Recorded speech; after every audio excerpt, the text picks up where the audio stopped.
this because there isn't a doctrine in copyright that would allow authors of the works that are being mined to have a say in the development and the shape of AI. So I'm going to start with Justin, of course, and distinguish the peer-to-peer cases, Napster and Grokster. I didn't shed a tear for either of them when they lost because they were, in fact, inducing a lot of infringement by people, but it's infringement because they were reproducing the exact copies, okay? What's different about the generative AI stuff is that it's generating output, but overwhelmingly the output that it generates, whether it's a plan for your garden, itinerary for a trip to Milan, or editing your footnotes for your law review article, okay? Those outputs are not infringing derivative works, okay? So the Napster Grokster, oh, the next to Napster, next Grokster is like, no, not really. And this idea that, you know, oh, we should slow down this stuff, okay? The people who are calling out for slowing down, number one, they knew that this was not going to happen, okay? It's like, yeah, right. But what they did do is they got the attention of a lot of policymakers. And so for the last 6, 8 months, whatever, people inside the White House have been working like crazy to generate this 100-page policy document. And people in Congress are introducing bills to like regulate AI, and I have no objection to that. I just don't like copyright law to be used for non-copyright purposes, okay? And what I see in some of these lawsuits is, I want to destroy these models, right? I want an injunction. Impoundment and destruction are two of the remedies that have been in the copyright bundle for a long time, and some of them want just to destroy these things, okay? Now, there may be other reasons why they should be destroyed, whether it's because of labor issues or because of climate change or because of safety or privacy or whatever, okay? But you shouldn't be destroying the models because you're worried about privacy if, in fact, that's not what a copyright harm is here. So part of what we have, there are lots and lots of reasons why people bring copyright lawsuits when what they're really complaining about is something other than copyright infringement, right? They're using copyright claims to sort of vindicate another interest, and courts basically say, no, it has to be a harm of a sort that copyright law cares about. And that's going to be sort of a question about whether, in fact, we want to like expand what we consider to be a copyright harm. So the Authors Guild complaint basically says, you know, some of our authors are not getting as many jobs now because people are using ChatGPT instead of hiring me to do their work. And I'm going, well, you know, it is a productivity tool, right? And it has some beneficial uses. So as courts are trying to sort of grapple with, you have to like not only say, oh, well, these people are upset and these people think it should slow down, with, you know, what are people using it for, and what are the benefits of the system as well as the risk, and let's not just throw out the baby with the bathwater. So I think we may have to have another forum on what counts as productivity. But I think Justin wants to jump in, and let me just sort of give you something because our time is fastly coming up here. But one challenge, of course, is this question whether creators and authors, copyright owners, in fact, ought to be paid, and under our statutory damages scheme. I think Pam's point is that if we use copyright, we can in fact shut down the innovation, whether you believe that or not. But because of statutory damages, this can be a pretty hefty club. So I guess I want to push you a little bit on her concern that this is not a copyright harm. But in the law, people use lots of different reasons to bring lawsuits. So why should copyright be different? Well, I agree with both of you, and Pam is a copyright purist, and so she has a very clear vision of what copyright should be used for. But copyright lawsuits have been brought for all kinds of reasons, and And you may or may not agree with that, depending on what your client needs, actually, as you get out there in the practice world. But I think we also agree that you have to draw a distinction between the inputs and the outputs. And Pam said that the inputs, we may have some finding of liability. The outputs, if you read these complaints, and I hope you have better things to do with your lives than read these complaints, but if you read these complaints, a lot of them say all the output is infringing derivative works. Pam and I would agree that's bullshit, right? It's just not true.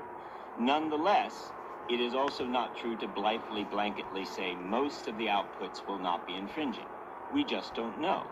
It really depends on the behavior of people, behavior of the users of the models, and it depends on the guardrails.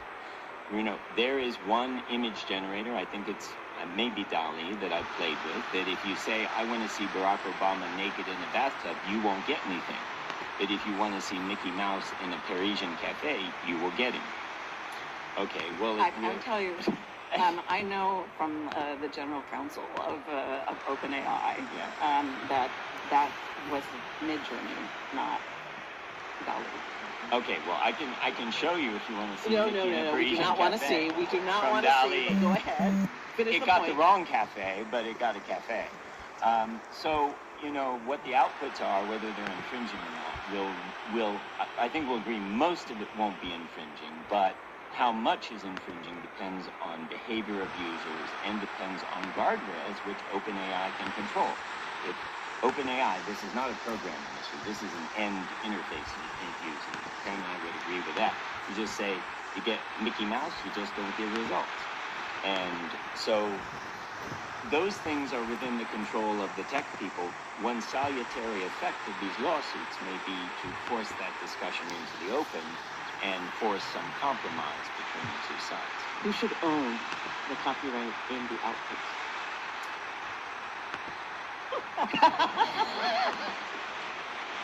This has actually been debated since the mid-1960s. Okay, I'm telling you this because I did research on this, and in fact, I wrote a paper on it in 1985. I wrote a paper on it in 1985, the last time it was hot. But at the time it was hot as a toy problem, right? Because there was no commercially valuable outputs that were being generated, and so it was kind of like, oh, the copyright lawyers like to talk about this thing. And the Office of Technology Assessment even wrote a big section of a report about AI-generated creations and what do we do about copyright. CONTU, the National Commission on New Technological Uses of Copyrighted Work, basically wrote a report about it too. So it was like a hot thing for a while. And now it's like real. And so it turns out that what was a toy problem is no longer a toy problem. And the Copyright Office is doing, I think, a lot of work to try to formulate a policy stance. And Justin, who was quoted in the opinion, has an opinion about this too. Yes. Well, first of all, everyone should know that copyrighted works generated by computer-generated works are protected expressly under some copyright laws. In the United Kingdom, in Ireland, in New Zealand. The United States, we have a position that it takes a natural person to generate a copyrighted work. I'm a little uncomfortable that we keep going down the road, we keep saying a human being, because I think we will live, maybe I won't, but you all will hopefully, live to a point where there are sentient things that are not human beings. And if it's sentient, it should be able to get a copyright. So I don't like the discourse about human beings. Only human beings can be authors. But we have a real issue, right, that unlike any other jurisdiction in the world, our Constitution says that we only give exclusive rights to authors. So we have to define what an author is. And that's not a problem in the UK or Ireland or New Zealand, so that's something we're going to have to figure out. Yes, but actually they didn't use copyright. They made a copyright-like sui generis law for computer-generated works. This was back in 1988, the last time this stuff was hot. Would that be constitutional to you? Do we need a constitutional amendment? You know what? We're not going to get a constitutional amendment for that. Do we need one? No. Okay. They don't need incentives, these programs. The models don't need incentives. And maybe it's the person who generated the image or the text and wants to make use of it. A problem for the Copyright Office is they can't tell the difference between a human-created thing and a computer-generated thing. And so when they found out through social media that a person named Chris Castanova was bragging about getting copyright protection from the copyright registration. Rosaria the Dawn. The Zarya of the Dawn. She was bragging on social media that, hey, I got a copyright, blah, blah, blah. And the Copyright Office said, oh my God, and they canceled the registration and then had a new kind of proceeding and basically said, well, you can get copyright on the textual material that you did and on the selection and arrangement of the images that were generated by the computer. And just recently they rejected a claim of copyright from an award-winning visual art image because the person had used a bunch of prompts to bring it about, but the Copyright Office was not persuaded that the actual image that won the award was really human authored, and therefore rejected it. Not only do they say you can't claim copyright in this, but you must, if you register something that has AI generated stuff in it, you have to identify what's AI generated, and you have to disclaim authorship. That's right. And this is going to be very, very tricky for the really tricky for the office to be because they can't tell the difference. Okay, that's going to be really a trick. So if you don't tell them, they won't know. But that's fraud on the Copyright Office. Don't do that. Fraud on the Copyright Office. Fraud on the Copyright Office. We have a few minutes left for questions. We are actually ending this debate on a point that opens up the most divisive questions for us. Should sentient beings, whether they're human or not, be entitled to authorship status within the law?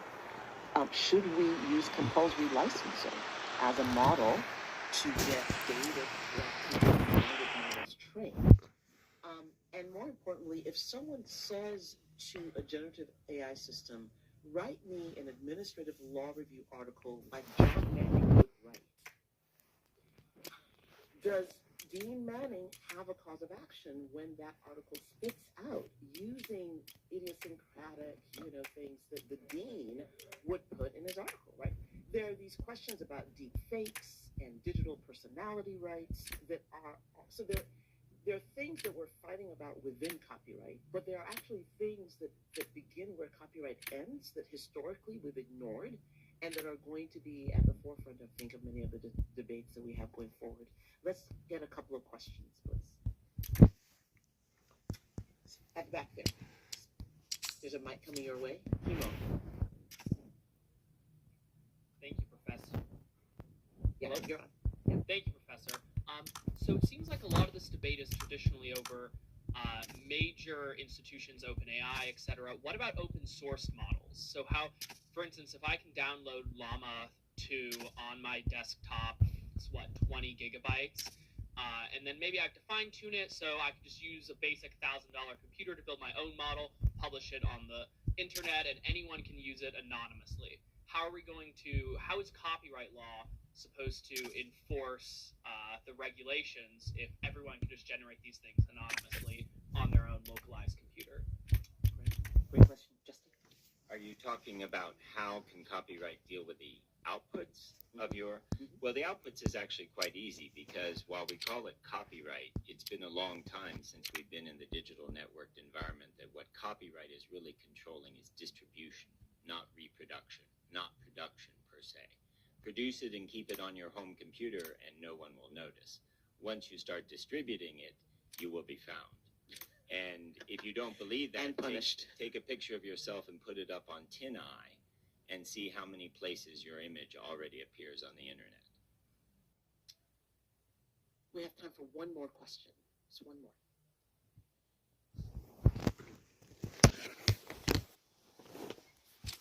Thank you so much for being here. I had a question about what you think is going to happen with the entertainment industry, especially coming off of the summer's strikes, and sort of what you see the balance that might be had between either side of that argument being. I'm happy to do that. All right. So, 4 members of the Senate recently introduced a discussion draft to control digital replicas, and now this is outside copyright law, but it's related rights. I think we're at the moment when we can address deep fakes, something we had been trying to talk about for a long time. But now we're at a moment where at least one of the major trade associations that represents content owners and the Screen Actors Guild are working cooperatively. And the Motion Picture Association hasn't said no. And if that can all be worked out among them, right now we're at a moment where the AI companies have enough problems that they are willing to say, okay, yeah, we agree no one should be able to impersonate Tom Hanks or Barack Obama. And so we may be at the moment when we get a federal digital replica law, which is like a federal right of publicity. And personally, I think that would be the best outcome, although there are significant First Amendment issues, because you want to be able to make sure that someone can create a digital replica to do a historic enactment of facts, or a digital replica in a parody situation. So there's a lot to be worked out. But if you want to find it, it's a discussion draft that's been introduced by Senator Blackburn, Coons, Tillis, and do you know the fourth one? The fourth one. I just said Blackburn. Blackburn, Coons, Tillis, and okay, I'm Somebody 3 else. of the 4. That's pretty good.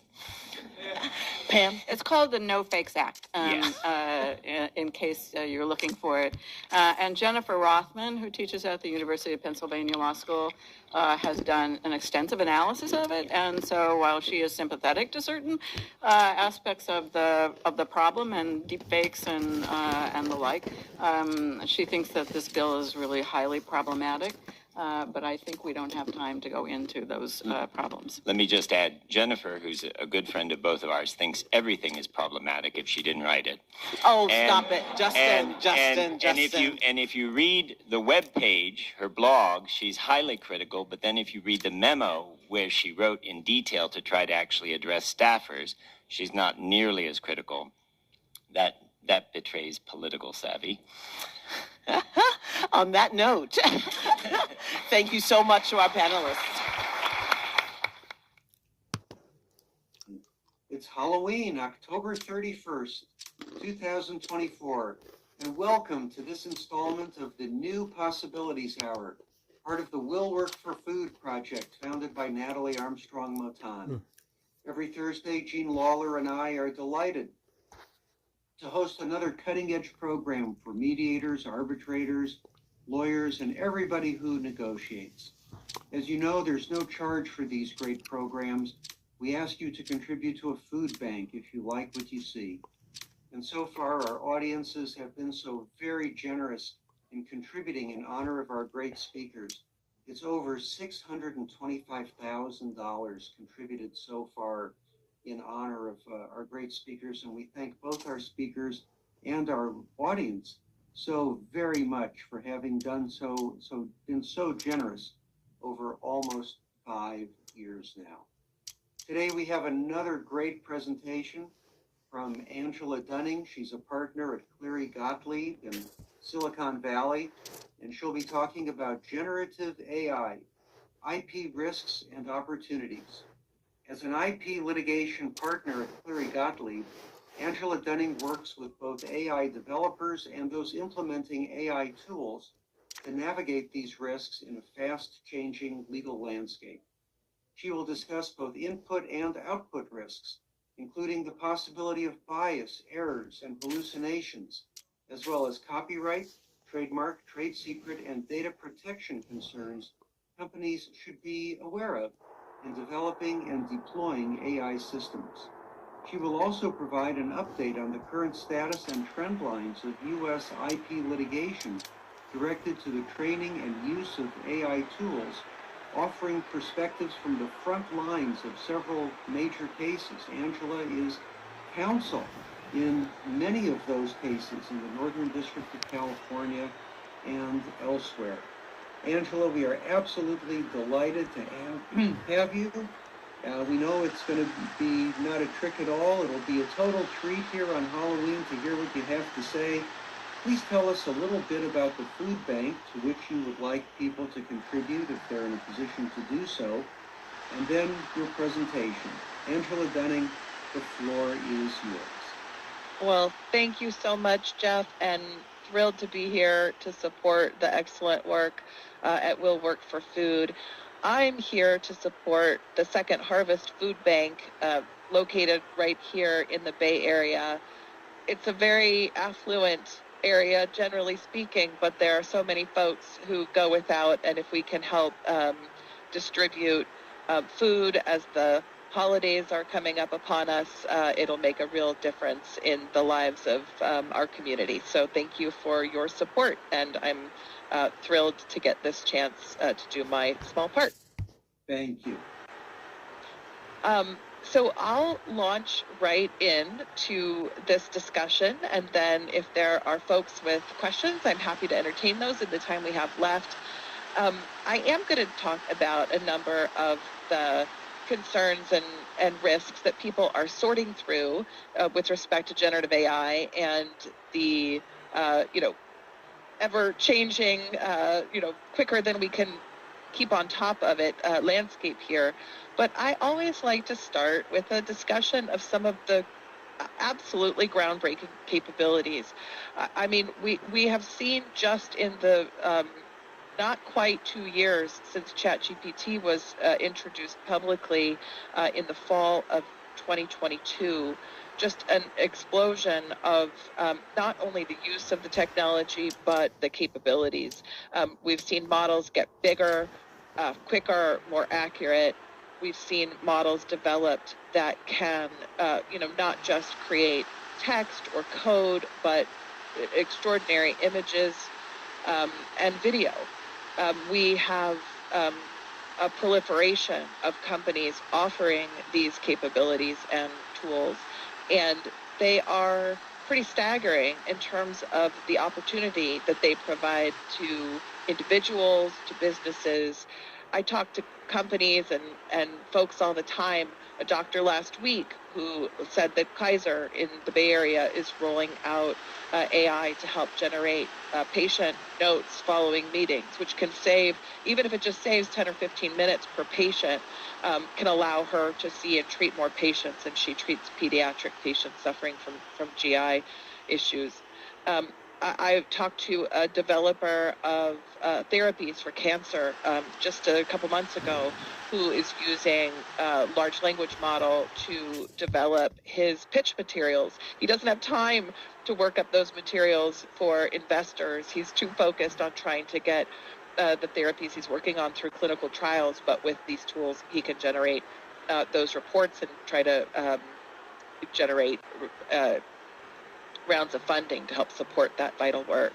So it's really an extraordinary time, and it's not really a question anymore of whether companies are going to be using these technologies, but how they're going to do that most effectively and to the greatest contribution to their businesses and the services they can provide to their customers.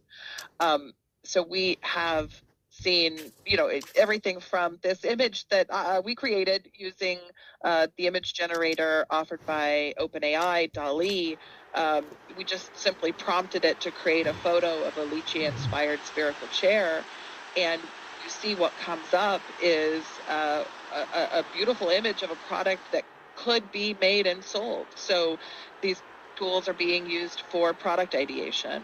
You see an image I created using Midjourney's image generating platform. I came up with the prompt for an impressionist painting of foxes in Tokyo at sunset. To my knowledge, never been done before, but up comes a beautiful image that you could see being printed as a poster on your wall. We've also seen video that can be generated using Sora with just a text prompt. And I don't know if, there we go, a little bit of video working here. So with just the words on your screen there below, Sora can create just breathtaking video, and this is being deployed in so many different ways. And you see just a list on your screen there of all of the different areas in which it's being used. We're talking about discovering new chemical compounds and formulas for making building materials, design alternatives.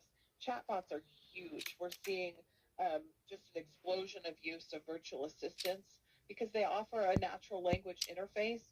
You can, wouldn't it be great to be able to talk to your chatbot and say, I'd really love to order a burger and fries with a medium strawberry shake. No, actually, let's make that a chocolate shake, and I don't need the fries, but can you add a salad? And then it can update your order in real time, tell you what it is, and charge your card. In 2024, retail consumers will spend over $142 billion via chatbots, up from just $2.8 billion in 2019.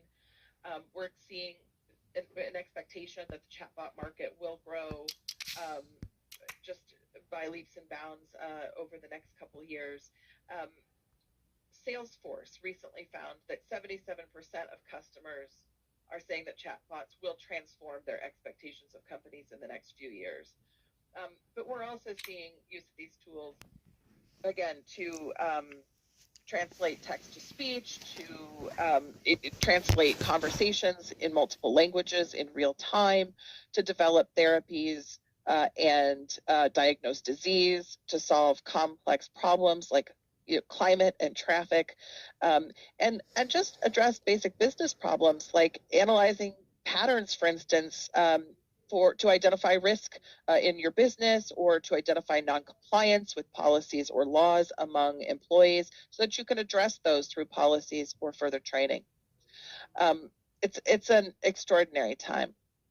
And the data analytics capabilities are, of course, extraordinary and far exceed anything we've seen before. So along with those extraordinary capabilities come some significant concerns, and everybody is well aware of these. They're very present in the news. We've seen real concerns about use of the technology to create images or content that could be used for election interference. We've seen use of the technology to create songs that mimic the voices or sounds of other artists. We saw an overcorrection in one of the large language models, which, when prompted to create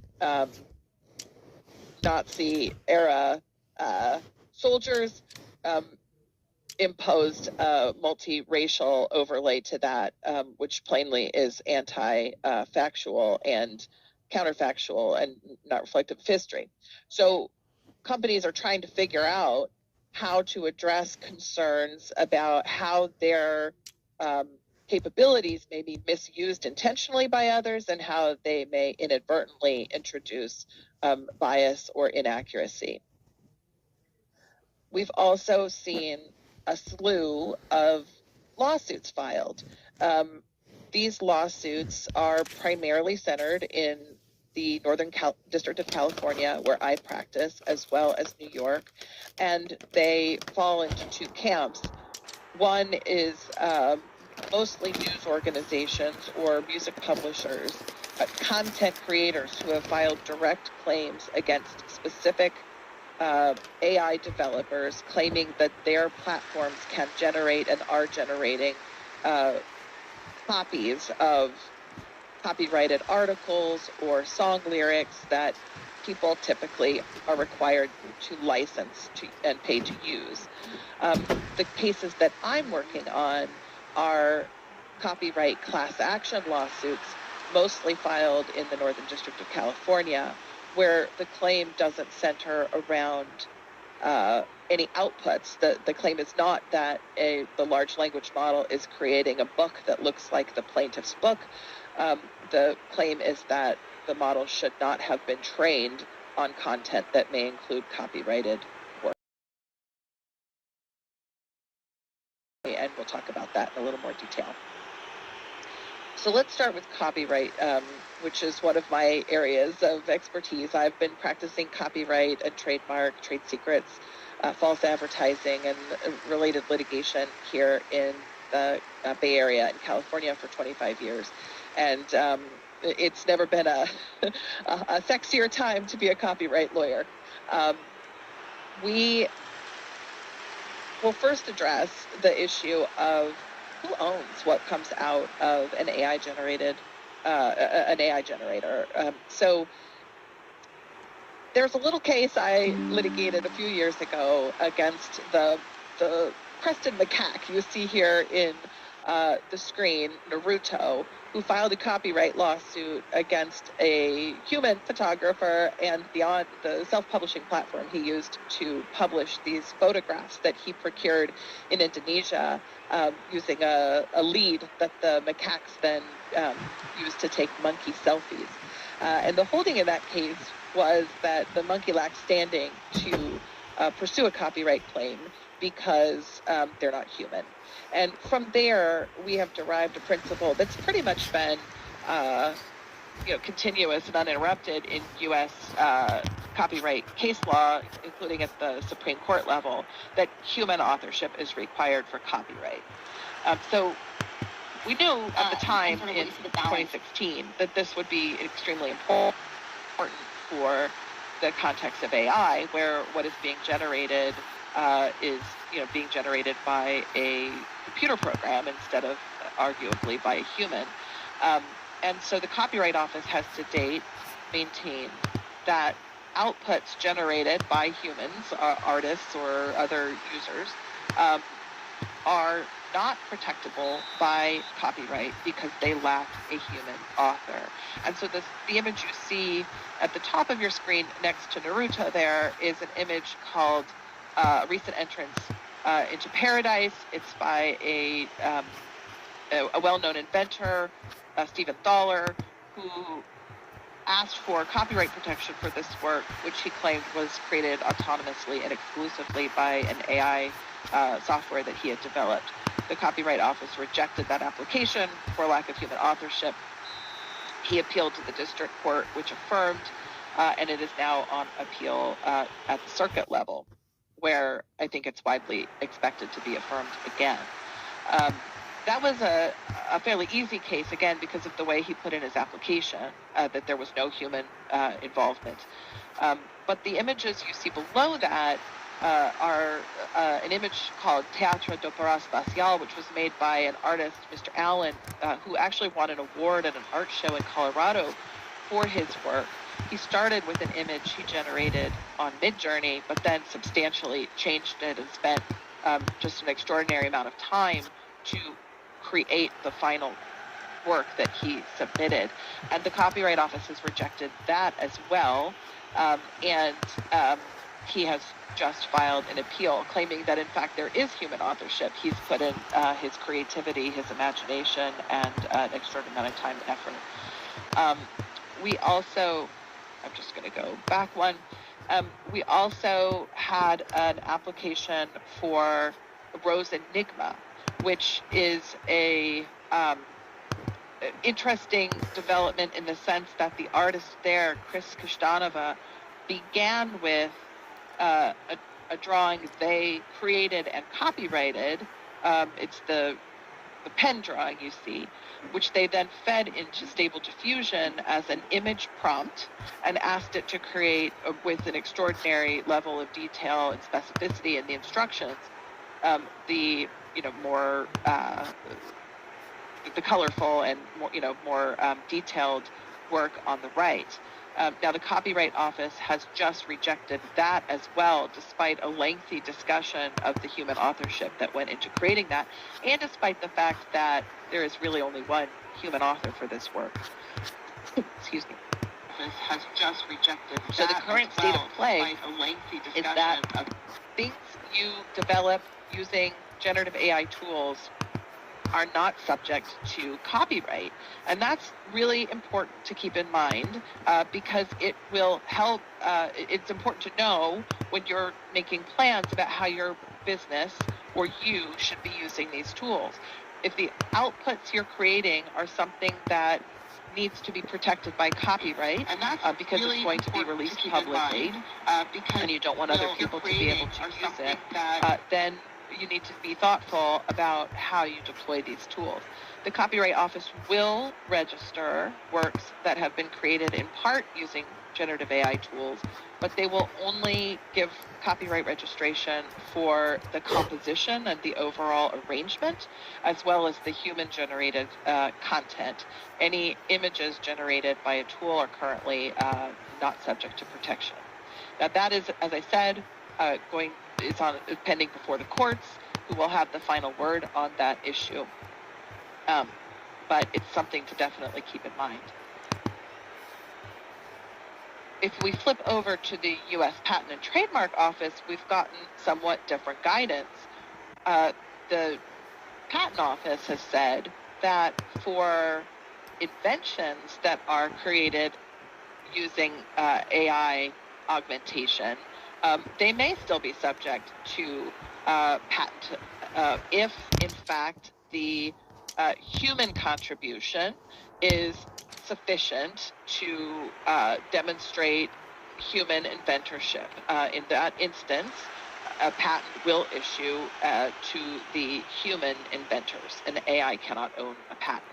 And so it's a different calculus then. We know that AI is being widely used for purposes of ideation and helping to create what the office has now said may be ultimately patentable inventions, so long as you've got that human contribution.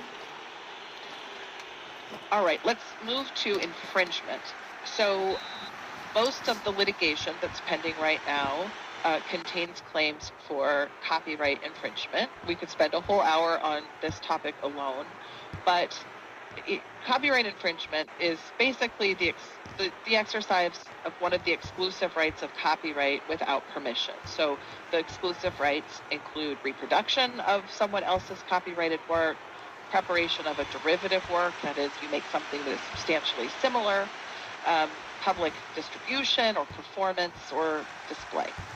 And for a work of someone to be infringing, it has to be substantially similar in its protectable expression.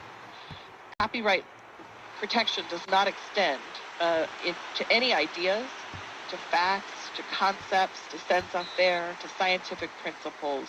The U.S. Constitution, in allowing Congress to confer copyright for limited time, was careful to say that we want this to promote the progress of science and the useful arts.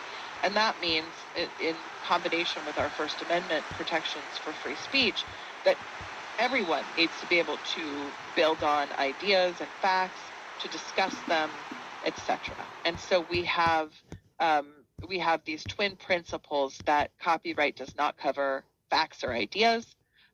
Those have to remain in the public domain so that science and the arts can move forward. And then we also have an important concept of fair use, which says even when you have a copyright over your work, others may use your copyrighted protectable expression if what they are doing with that is commenting on it or criticizing it or using it to offer their own message or create something new and different. Again, we want the arts to be able to move forward. And we want all artists to be able to build on styles and ideas and works that came before. And the fair use issue, we'll talk about this a little bit more, is very much front and center in the current litigation over generative AI tools. It has not yet been decided, but it's widely understood that those cases will turn on fair use. At the last point here on this slide, context matters, I just think is a really important to emphasize. The image you see here on the screen is one I created using Midjourney's platform.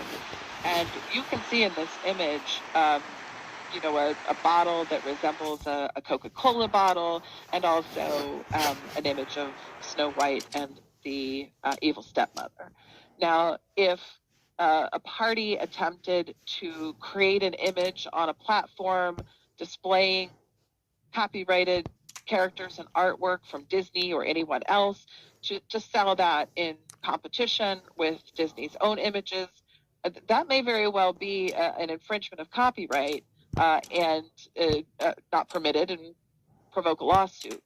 But in this instance, if a health organization wanted to create an ad campaign around the concept that sugary sodas are today's poison apple, you could see how that may fall within a fair use, because it's both a criticism and a commentary and conveying a completely different message and serving a different purpose than the original work. And so we don't know, for any work coming out of a generative AI model, it may be substantially similar in protected expression, but unless and until deployed in a specific context, we can't assess whether that use may be fair or not. And so this is a fluid area of the law, which has applied and been used for a long time to make sure that the uses that people make of other people's work fall within the statutory definition of fair use as it's been interpreted in cases like Google v. Oracle or Authors Guild v. Google, where, for instance, Google made copies of millions of copyrighted books in full to create a search tool that would allow anyone to pull up snippets of a book or look for words or phrases within it. The court found that served a completely different purpose, and the whole books could not be accessed there, so it didn't usurp the market for the books themselves by reproducing them. It served a different function that was transformative and therefore fair.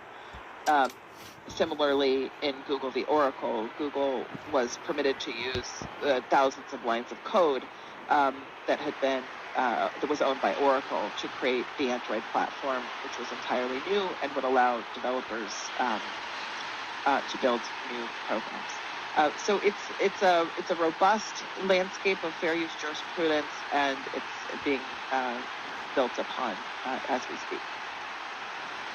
There are nearly 30 cases pending at this point.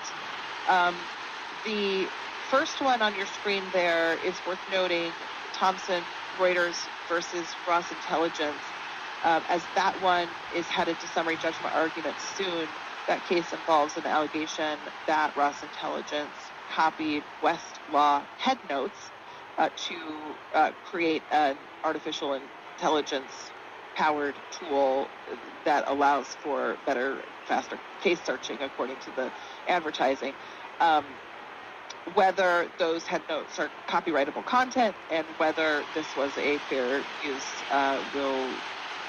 remains to be decided in that case. And then we have down the line to the most recent case that was just filed this fall. We've got one of the cases pertains to the copying of music lyrics filed by the music publishers. That's the second one from the bottom on your left there, Concord Music Group versus Anthropic. It says Tennessee there, but it has now been moved to California. And then we have the third from the top on the left, Anderson versus Stability. That is the case challenging the image generators. And then a bunch of these cases are brought by book authors alleging their books were used to train various models. So all of these cases are pending. We will not have fair use decisions in most of these for some time, and they're likely to be appealed and to take many years to finally resolve. The claims involve, generally speaking, claims that works were used without authorization to train the models. A number of related claims have been dismissed, including claims for violation of the right of publicity. Various state law claims have been dismissed as preempted by the Copyright Act because they're really a restatement of a copyright claim.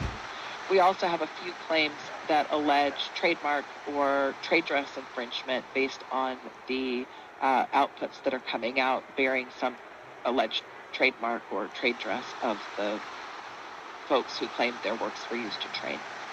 But most of these cases are really focused on that training piece, and then for the direct claims on allegations that outputs reproduce copyrighted articles or music lyrics. We've talked about the fair use factors, but I'll just reiterate the most important factors are, is the work being challenged serving a different purpose and character? Is it conveying a different message? Is it transformative? Or, under factor 4, is it merely usurping the market for the original work by reproducing it? These are going to be the key issues that drive the question of whether the training of these models is fair. And I'll point out that to date, there really aren't any claims directed to those who are deploying tools developed by others. The lawsuits are against the developers, and of course, depending on how that turns out, if fair use is found with respect to training, then we would not expect to see a next wave of any kind of lawsuits against those using the tools. But many of the developers do have indemnification provisions that provide some protection to users in that case. I'll briefly touch on publicity rights and defamation. There's no federal right of publicity currently. There is a patchwork of state laws, and the right of publicity generally protects an individual's name, image, or likeness, but also their signature and voice, and is generally used to prevent someone from using a person's identity to falsely suggest that they've endorsed a product or a position, and in connection with the sale of a commercial product or a political message or something of the like. We have seen recently litigation, regulation passed in Tennessee. It's called the Elvis Act, which prevents the development of platforms whose primary purpose is to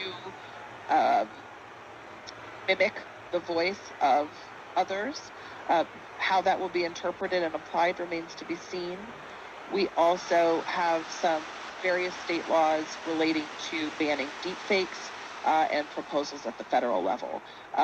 But right now, it is mostly state right of publicity claims, and there haven't been too many.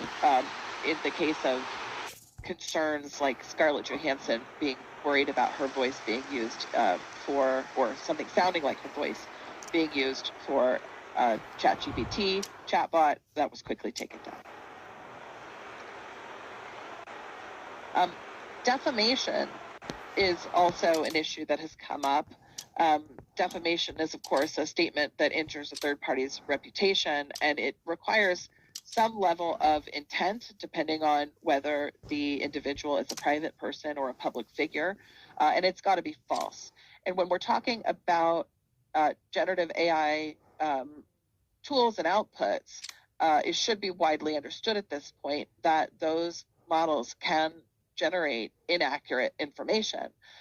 They are, a large language model is trained on an extraordinary array of data so that it can understand language and develop an algorithm that will enable it to generate coherent text in response to a prompt that is designed to, probabilistically recreate what one would expect the next words in that prompt to be. But it's based on a probability as opposed to any sort of judgment or thinking. And as a result, what comes out needs to be very carefully fact-checked. But if it is inaccurate, we have seen a lawsuit in which an individual claimed that he was defamed by what came out of a model. And so we may see more of these claims. Privacy considerations. This is a big one. So for those developing AI tools or those fine-tuning or further training publicly available tools that have been released on an open source basis, you really need to understand some of the restrictions. So one cannot use personal identifying information of their customers without their explicit permission. And the Federal Trade Commission has found that a general provision in the terms of service or privacy policy for a company that says that PII may be used to develop or improve products and services would not be sufficient to confer consent to use customer data and PII for purposes of training a generative AI model. And the FTC has brought enforcement actions on the basis that failing to inform customers and get their consent has been deceptive. They have not only sought significant multi-million-dollar fines, but they also have obtained consent decrees that require that any data products and algorithms developed using data that was not consented for use need to be destroyed. So this is something that needs to be I have here on the screen some examples of simple language that can be used to obtain this consent. We have seen developers change their terms of service to make it clear that content may be used to develop AI models and to improve model performance. And when you're thinking about who platforms or products you may want to use, it's important to investigate what the model does and is intended for, what its limitations are, what data is used to train that model, and to be putting these tools to the right purpose. There are significant concerns and restrictions depending on your state on whether you can use generative AI or AI in general to make hiring decisions or other HR decisions or credit decisions. These are areas in which you need to be very thoughtful. And when entering into contracts with vendors, pay attention to what the indemnification provisions are that are offered. If there are provisions around how long training data or prompt data is kept and when it must be deleted, and who owns the outputs, who owns the prompts, and who can access that information. This becomes important in protecting trade secrets, for instance, because we want to make sure, of course, that trade secret information, to the extent you are using AI to build or develop that, is not being released publicly or to others, such that it might undermine a claim that you've taken appropriate steps to keep it confidential. I'll briefly touch on antitrust and securities. So in the context of the question whether use of AI tools to set prices could constitute an antitrust violation on the basis that it is collusive or unfair, the Department of Justice, with support from the Federal Trade Commission, has taken the position that this may very well be a violation. You can imagine two different companies, competitors, using the same AI, which then could merge, even if those companies haven't specifically had a discussion about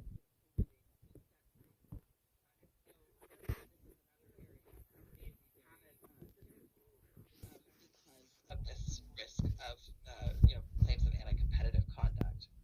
Excuse me, Angela, let me ask, how is that different than people simply using the same mathematical or economic formulas on a blackboard with chalk? I'll modify your hypothetical.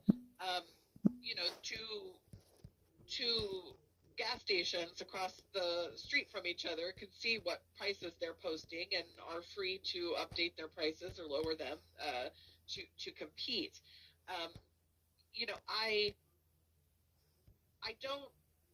don't know that your specific question has been assessed because for price setting, you do need collusive activity. But if there is a wink and a nod or knowledge that competitors are using the same algorithm to set those, the FCC has an understanding that has developed, even if it's implicit, and that has that way understanding that general formulas are free for everyone to use, but so long as you don't confer on which formulas you're using, so that everybody can make sure they're using the same one. In the context of SEC enforcement and securities litigation, we are also seeing activity. So we have seen, of course, corporate investment in generative AI tools wildly increase just over, in AI in general, wildly increase over the last 10 years. And we now have, as of last year, and this number will be much higher for 2024, over 40% of S&P 500 companies referencing their use of AI in their annual reports. Why is this important? Because the SEC is paying close attention to whether companies are overstating or AI washing, overstating how they're using these tools, the benefits they confer, and in that way, deceiving or misleading investors. So we have seen the SEC file enforcement proceedings and settle charges with at least 2 companies for making false and misleading statements about their AI capabilities, exaggerating what they were using and what those tools were doing for customers. And the SEC is plainly paying close attention to this. The SEC believes that investors think that the company's description of the technology they're using, and in particular their use of AI, is material to their investment decision, and so it needs to be accurate and not misleading. We've also seen private shareholder class action lawsuits filed with respect to AI-related disclosures. And again, the allegations are that companies have overstated the sophistication of their AI technology, how much they've invested, or what competitive advantages it has conferred on their business. And in at least 2 of these cases, the plaintiffs have gotten past a motion to dismiss that on the grounds that the statements were not false or misleading. And so this litigation is active, and as ever, companies should take care to make sure that the disclosures they make are true and not misleading to investors. I'll just briefly now touch on some emerging AI regulations. We won't have time to dive into this in detail because I do want to leave time for some questions if we have any. But there is a patchwork of AI regulations emerging around the world. We have in the U.S. An executive order that was issued by President Biden about a year ago, instructing all of the agencies of the federal government to determine how to, I'll just go to the next slide so we can do this, to determine how to make the best use of the technology while protecting privacy, making sure that consumers and patients and other, American interests are safeguarded, to make sure that the technology doesn't get into the hands of foreign governments or illegal actors who would use it to harm our national security interests, for instance, that it's not being used in the context of, development of new weapons or other systems of harm, and to, make sure that we are deploying these tools where we can to advance equity and civil rights. And that's one of the areas for a lawyer that is most exciting, because we really are seeing the potential to provide greater access to justice and a leveling of the playing field among the wealthy and the not as well off when it comes to litigation and criminal defense. We also have the EU AI Act, which is the most the furthest along. It has now come into effect, or is in the process of coming into effect. And the basic premise of the AI Act is that there are certain areas where we do not want to be using these tools, such as assessing, human worth or credit viability. We do not want it to be used for nuclear weapons or other areas that are so sensitive that they should be completely off limits. Then there are a set of high-risk uses that are going to be subject to various rules and obligations. And then finally, for the GPAI, or general purpose AI systems, which are not well defined, but that would be general large language models or image models that can be put to a wide variety of purposes, like those we've been discussing.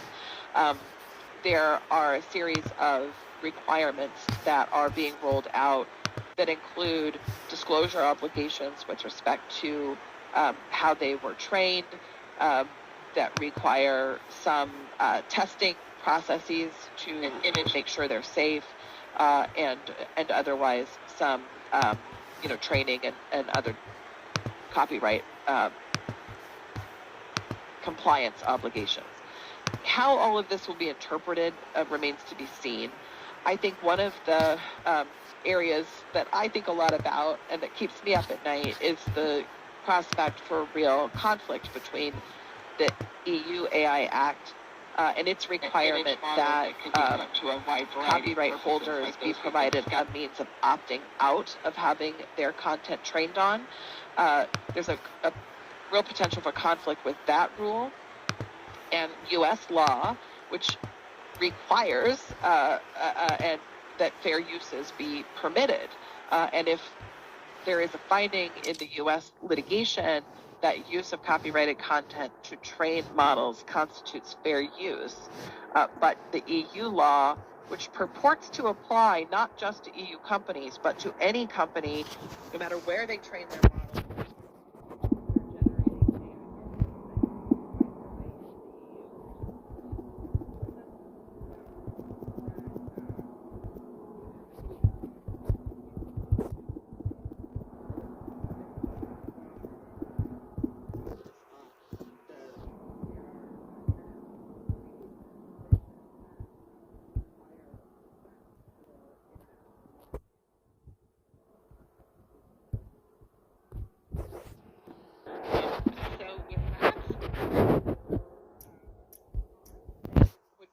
to answer any questions that folks have.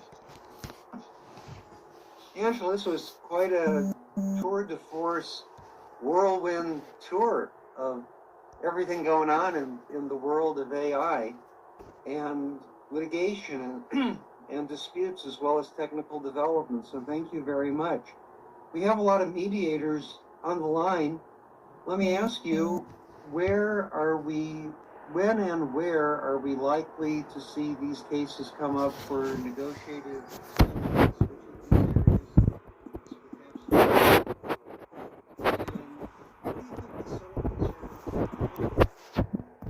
Yeah, so Jeff, that's a huge question. I'm so glad you asked it. So I think it's really going to be case specific. I don't represent anyone in connection, for instance, with the case that the New York Times or the cases the New York Times or Reuters have filed against OpenAI. But in those cases, you have news organizations who control and own a vast array of content,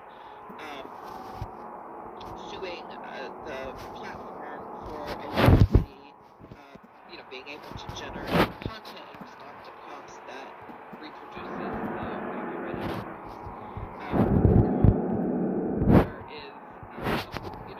there's a licensing regime in place when we give permission to whatever information we use, and it may be that those discussions are underway, but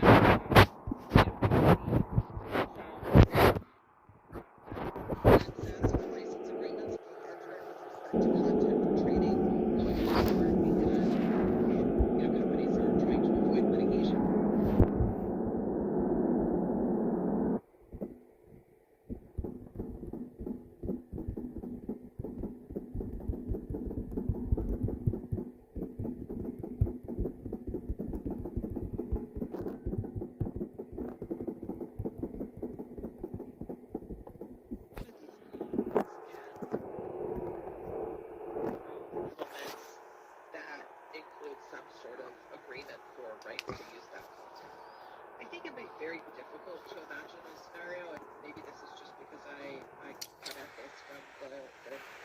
perspective of a fair use proponent and defense attorney.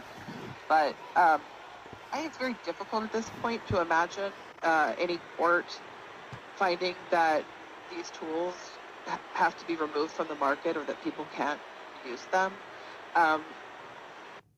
Millions and millions of businesses are using these tools right now, and they are generating so many benefits for society, and at the same time that there are real concerns around biased outputs, the prospect for bias in the training data, the prospect of hallucinations and misuse.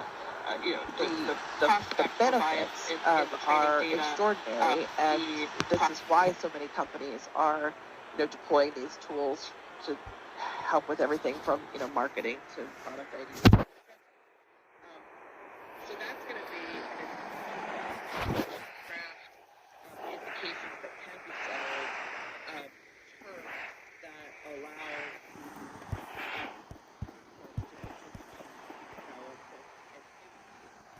addressing the concerns, particularly though, and this is such an important point, no piece of training data is in and of itself valuable.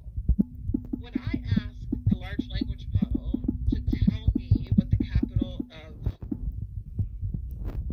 Finland is, and it returns the answer, it is able to do that because of everything it was trained on, which, by the way, in almost every case will have nothing whatsoever to do with the question I've posed. And so how you develop any kind of system for assigning a value to any particular training data, given any particular output, I don't see how that is feasible. I will just say this, so in the image cases where I represent one of the defendants, the allegation is that the various image models were trained on upwards of 5 billion images obtained through a general scrape of the internet.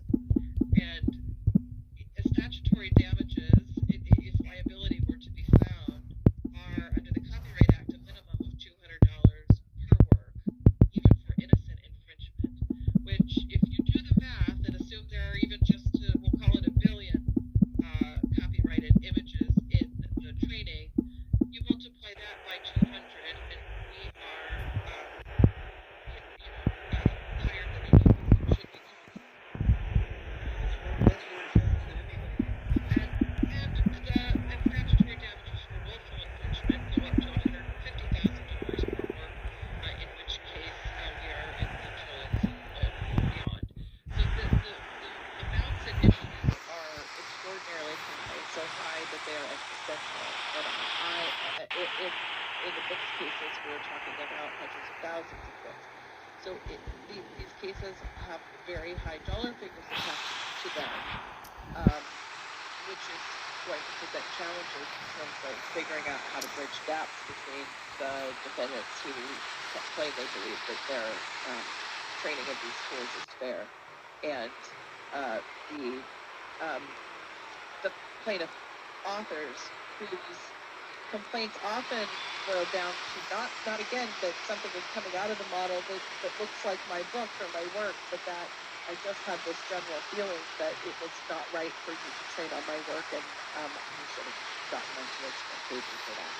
So I think there's a lot of work for mediators to do in trying to figure out how these very different perspectives can be bridged if a settlement path is possible.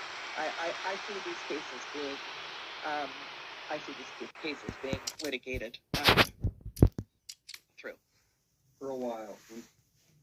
So for the mediators on the line, now that we've listened to this very informative webinar, what should we do next so that when eventually these cases are ready to be mediated and settled, and some fortunate mediator gets the call and the question, are you able to handle these cases? What else should we do to make sure that we are fully prepared? Yeah, another great question. So, I mean, I think as lawyers, we are all bound by the rules of professional responsibility to, meet a level of competence, and now that competence definitely requires some versatility and facility with the tools. So I think, we should. There's a lot of news. It's too much for anyone to process, but knowing what's available and how it's being used, I think, is something that folks should have. I think if you wanted to set yourself apart as a mediator, following the current trajectory of cases across the different areas in which, I've identified litigation activity, will, show a level of interest. There are certainly no shortage of, panels, discussions with respect to these issues. I think the overlay of the, understanding the overlay of regulations as best you can becomes important, because companies are trying to figure out how to comply with those, and that's going to be important to tailoring any potential solution.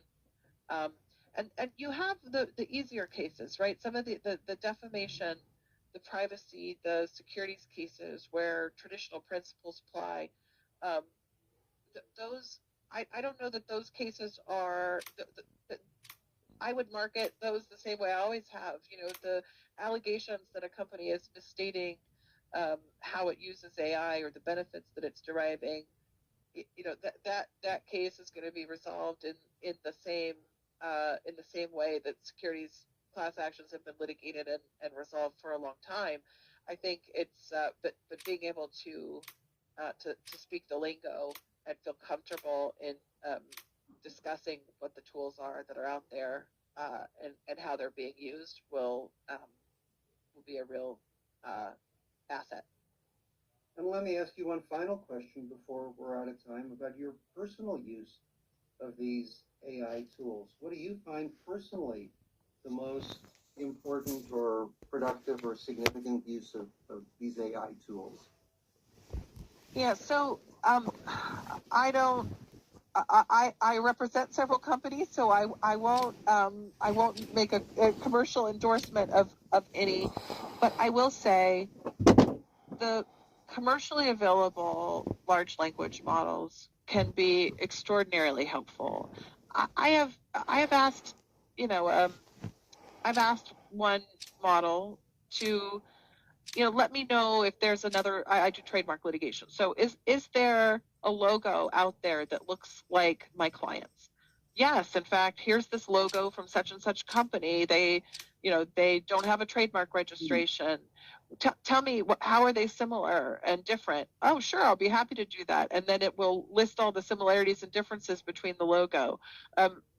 Tell me all the trademark registrations that use a logo like this. Here's the list. Could you put that in a chart form for me? Sure, I'd be happy to do that. Now, can you draft the first part of a demand letter to such and such company asking them to not use that logo?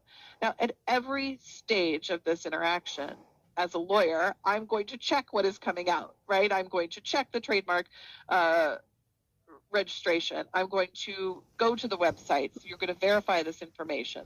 But I think this exercise can save time, and it can still be used to train up our younger associates, right? They still have to apply their judgment and oversight to this process, but it avoids the blank page. It gives you something to start with. And, I also take the duty of, loyalty to my clients and not overcharging them very seriously. I think we're all those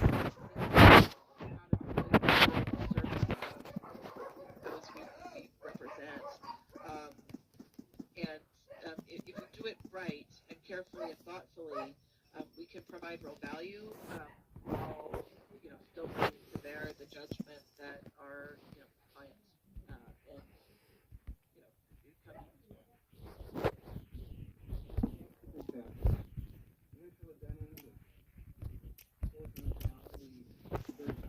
Thank you so much for the fascinating state-of-the-art presentation I know that I'll be contributing to the second harvest food bank sometime Valley in your honor, and I'm confident that many others on this line are in a position to do so will as well.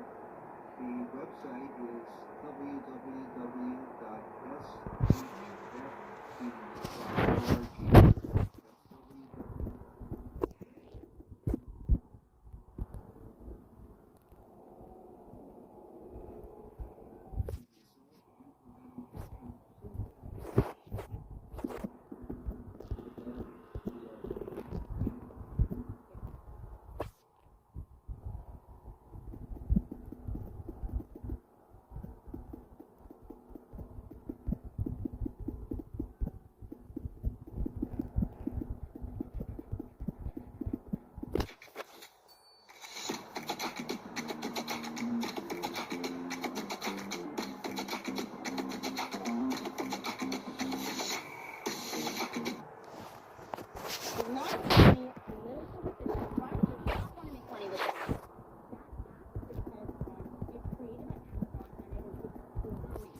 New audible method in action that is helping so.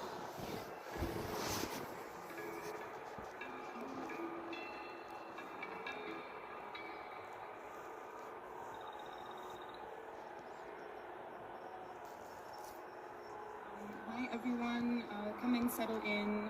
Good morning, almost good afternoon. Thank you so much for being our audience today. Very happy to be back here at CCP in this excellent location and to have the honor to convene this very important conversation today with true experts in our field. My name is Bianca, I'm Policy Manager for Global Privacy at the Future of Privacy Forum here in Brussels, and I'm delighted to first and foremost introduce our panelists today. I'm joined by Audrey Plonk, just to my left. Audrey is head of the Digital Economy Policy Division of the Directorate for Science, Technology and Innovation at the OECD. As head of division, Audrey is responsible for implementing the work program for the Committee on Digital Economy Policy and the Committee for Consumer Policy, as well as the management of the Directorate's Digital Economy Division. Prior to the OECD, Audrey was Senior Director for Global Security Policy at Intel, and has been a guest lecturer at the University of California and other expert roles. So welcome, Audrey. We're also joined by Emma Redmond.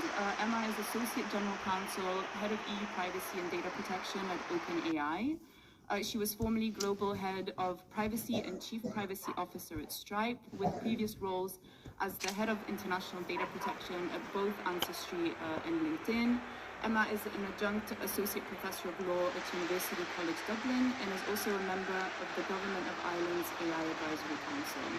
Welcome, Emma. We're also joined by Bruno Bioni. Bruno is founder and director of Data Privacy Brazil, an organization dedicated to bringing a culture of data protection in Brazil and around the world.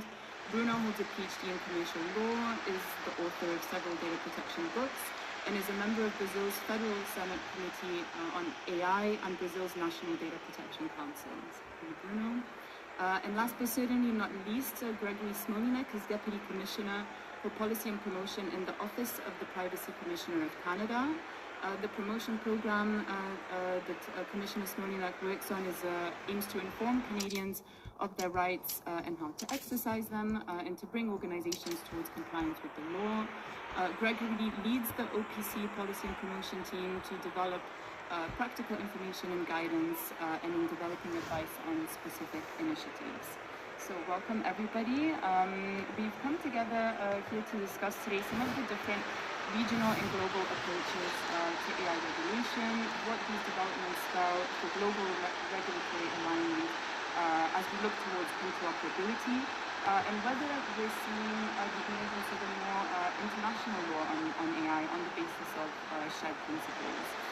We're seeing that now is really the time that countries around the world are setting the tone for both binding and non-binding regulatory standards and regimes. And we could argue, and also what we'll explore in the panel today, that the developments are taking place really on two levels, the national and regional level, and more globally. At the regional level, what we're discussing a lot also at this conference is the EU AI Act. But beyond this, we also have Brazil's draft AI bill, President Biden's executive order on AI over in the US, the African Union's draft AI continent strategy, which is a different approach that will set the tone for countries on the continent to develop national AI laws, but within a wider, more unified framework. And then on the second global level, what we're also seeing is different forms of multi-stakeholder dialogue that are really materializing with increasing momentum in international fora, including at the United Nations, the Council of Europe, the OECD, G7, G20, and the list go on. So the developments in this space are many, and we hope to make sense of some of them together for the next hour or so. While we will also keep in mind two things. The first is that the development and deployment of AI systems are cross-border in nature.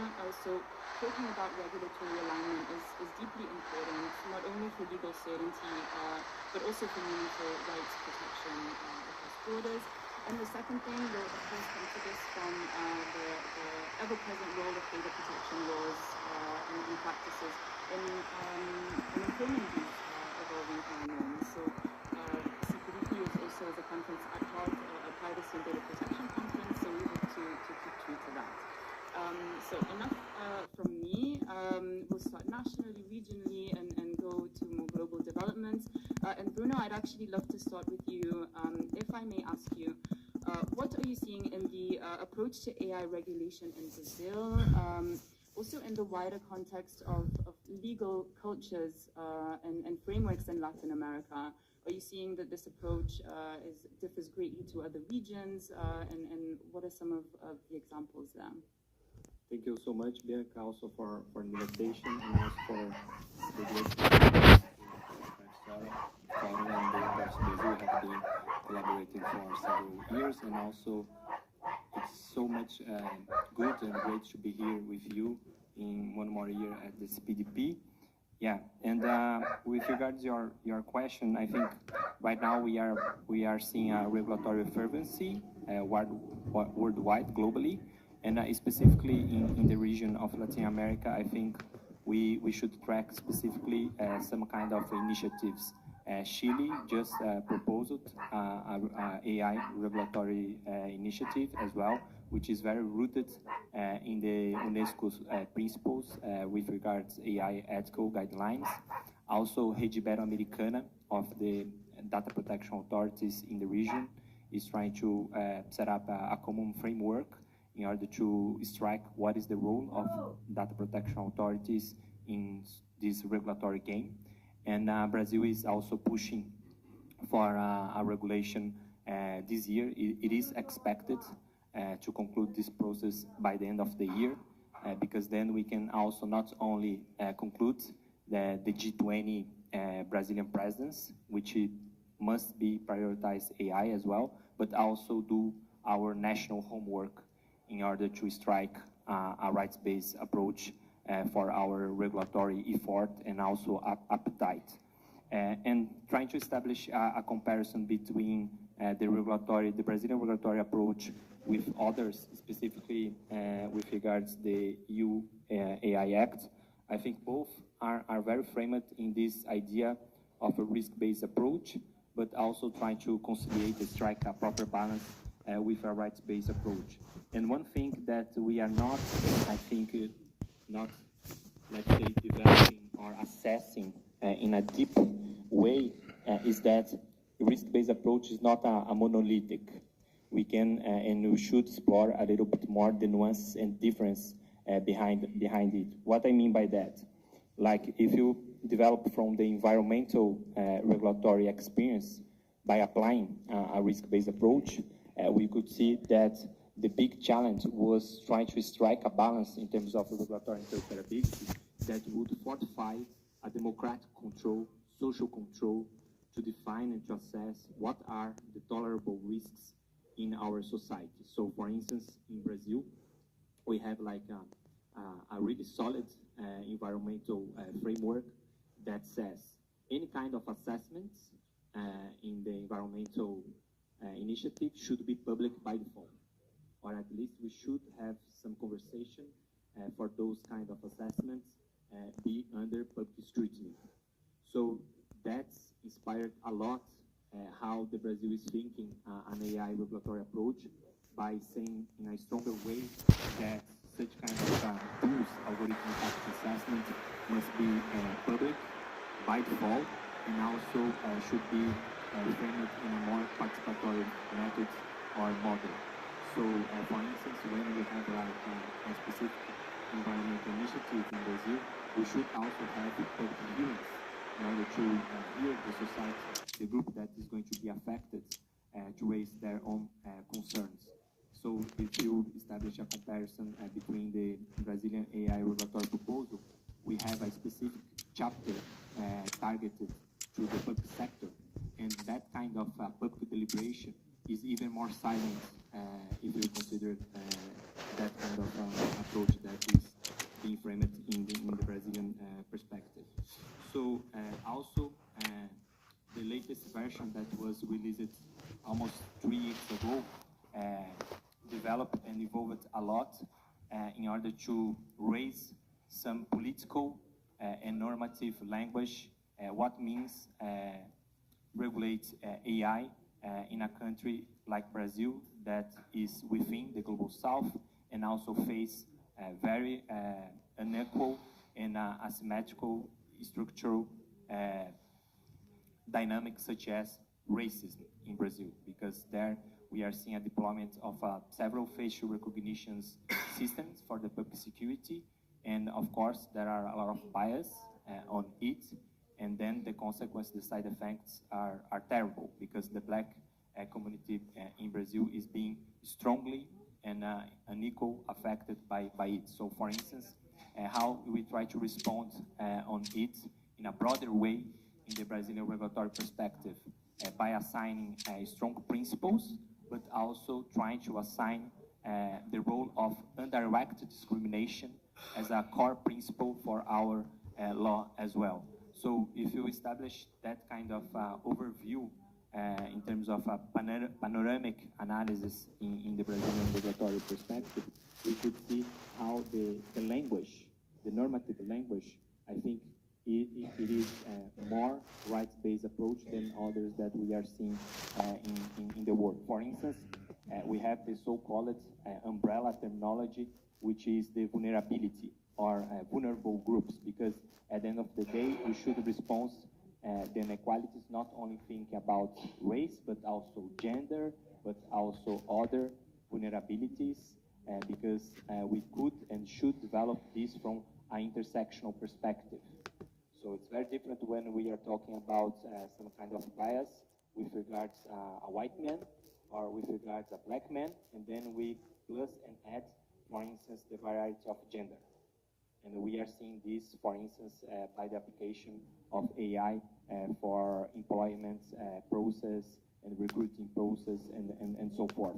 And lastly, but not least, also the latest version try to strike a balance by having a comprehensive law with some structure that could open avenue and room for a sectoral approach as well. So the so-called CIA, which is the Brazilian Internet Governance System, assigns for one specific regulator the role to coordinate, not to monopolize the enforcement of the law, by setting general guidance, normative guidance, rooted in a human rights approach, and calling the sectoral regulators, such as the telecom regulators, such as the financial regulators, to define and to make more concrete such comprehensive rights and duties according to the context of each specific economic sector. So that's like also one of the main challenges, how we are going to have another transversal law, such as data protections during the years, but now trying to fulfill a gap in our order that we could have like a more substantive approach, substantive protection by disputing the enforcement of the law in the key areas, for instance, for a welfare state, health, financial inclusion, and so forth. So I think that is, let's say, the Brazilian flavor that we are putting in this global conversation, and I'm more than glad to give further details after this panel or during the second round. So thank you so much, Bianca, for the invitation once again. Thank you, Bruno. I think really interesting, and I think it will be especially interesting to see whether Brazil's approach will set the tone for other countries in Latin America over the following months and years. So thank you so much for this initial overview. Commissioner Snowy, I'd like to turn to you next for a different perspective. Canada has recently proposed this artificial intelligence data act. So this is not directly a privacy law.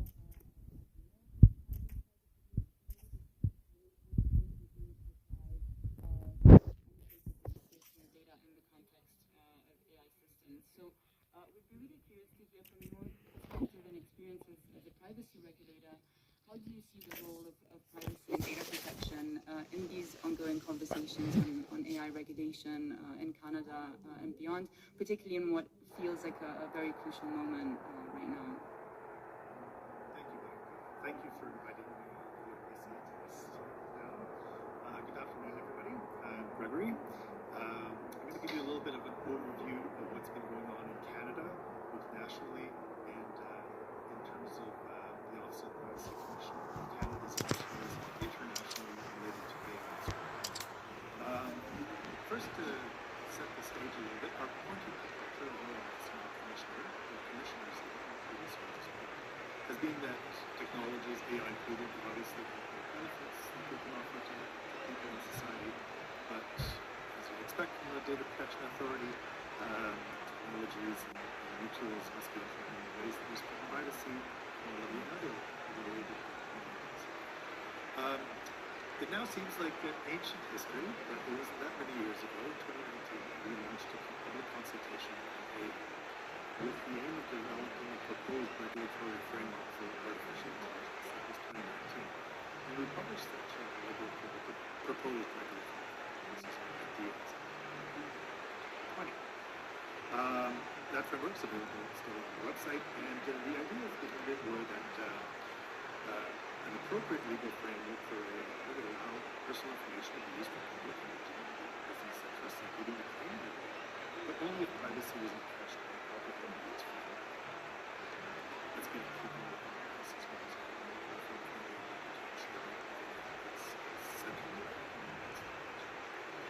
the other point was to create provisions specific to automated decision-making to ensure transparency and fairness, explanation, and to require businesses to demonstrate accountability. Demonstrable accountability was a key phrase. companies to the regulator upon request, ultimately through proactive inspections and other enforcement measures to ensure compliance.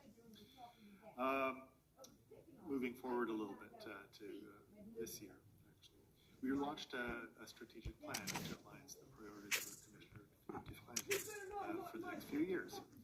One of the priorities is to protect privacy with maximum impact using existing laws. That's a key point. Existing laws apply. Often in the discourses about how AI should be regulated, perhaps sometimes we elide the fact that there are laws already. Another priority is for the OPC's strategic plan is to look at how to address and advocate for privacy in a time of rapid technological changes.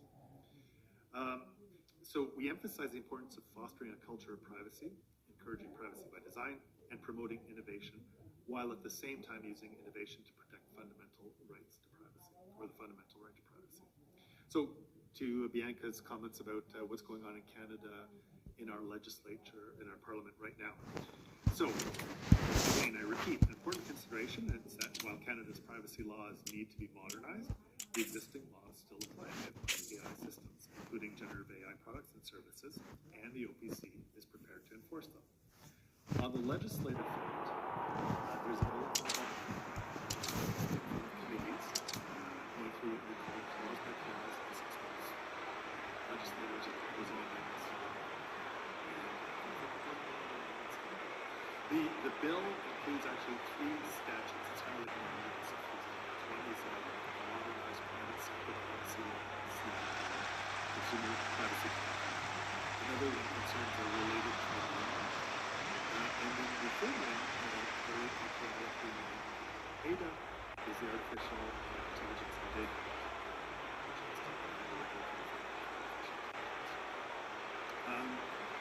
So,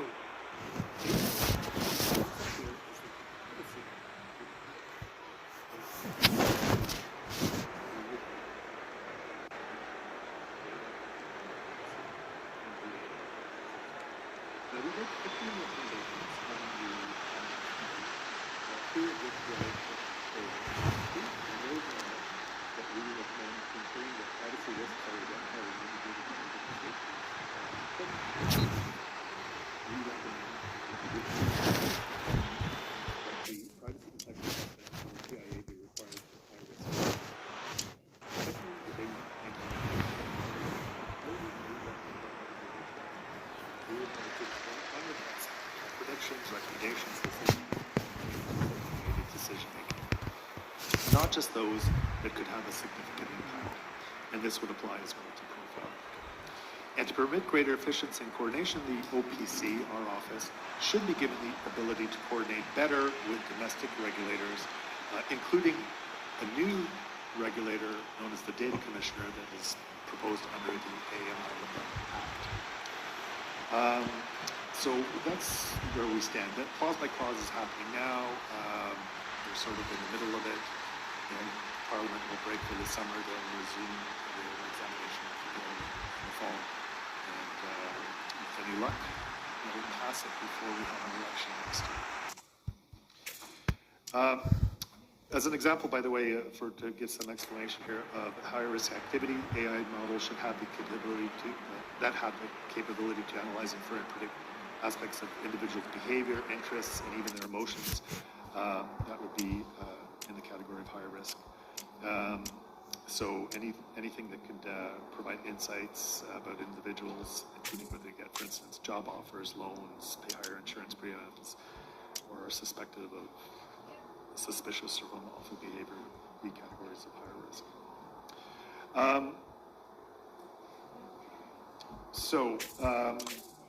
The ADA bill provides significant authority to the government to define key aspects of the law by way of regulation. So a lot of details are left to the development of regulations after the bill receives royal assent.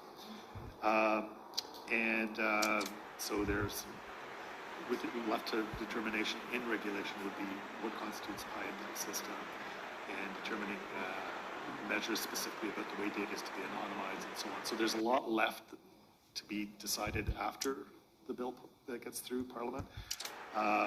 which leaves a lot to be said about what needs to go into those regulations. So we're also calling for our office to have a meaningful role in the development of the regulations as well. A couple other points, just give you a little bit of a aperçu what else is going on.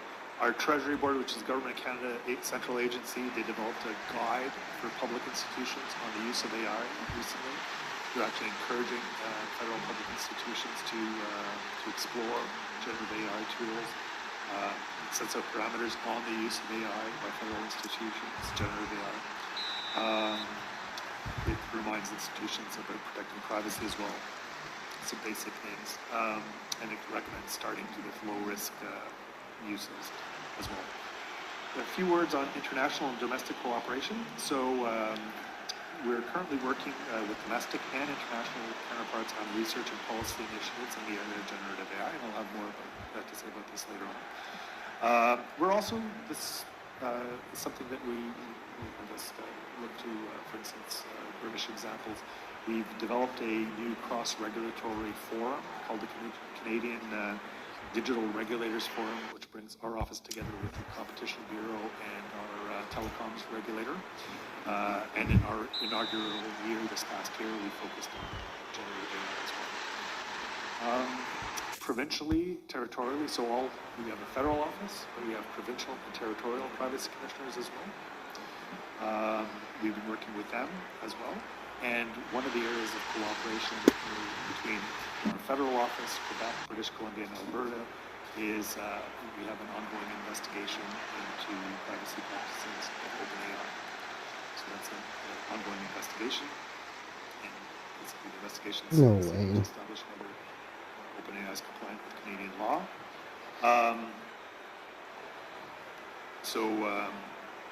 This is a joint investigation between these four offices. Investigation's ongoing, and as a consequence, I can't share any further information about the investigation right now, but we aim to release our findings in the coming months. One more final point. There's a lot going on in the world of AI and privacy. I don't know if you realize that. Conferences are being renamed.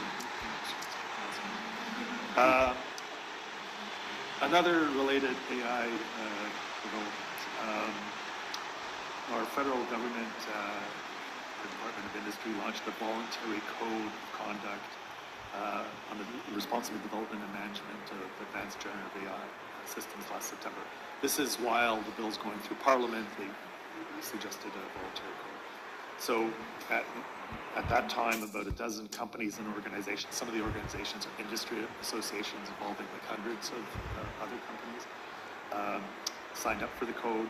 The code points to the G7 Declaration on AI and states that it does not in any way change existing legal obligations that organizations may have. And basically, we're supportive of codes of practice in the general sense, but we also want to ensure that the codes are buttressed by strong and effective legislation. So we've heard through our government interlocutors that other G7 countries may be considering the ways of similar voluntary codes as well. So that's a little bit of an overview of the work we're doing so far, and I'll have more to say about some international initiatives as well. Thank you. That's wonderful.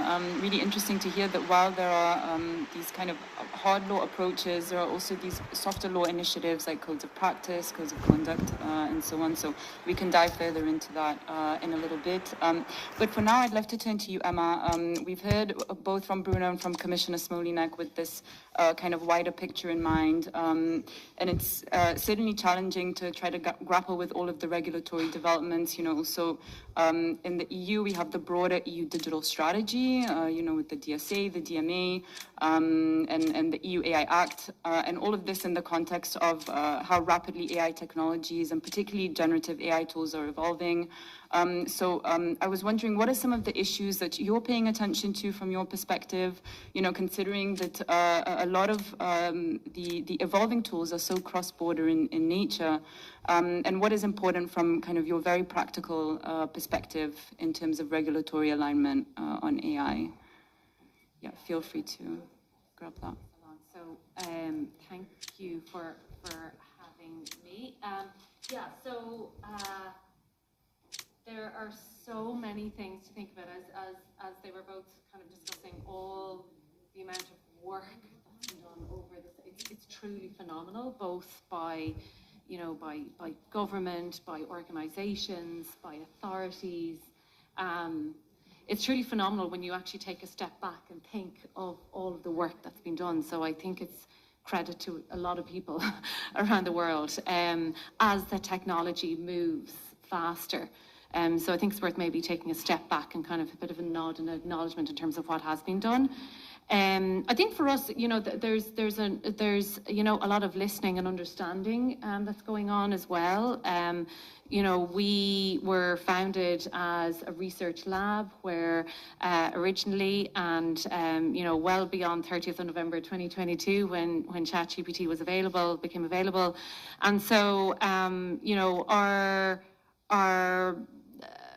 how we approach matters hasn't changed, in the sense that, as researchers and scientists, it's always so important to ensure that you analyze your work, you are transparent about it, you report your work, etc. So that, from that perspective, when you talk about kind of practical elements, that hasn't changed. Our system cards, for example, are available, and that's all there.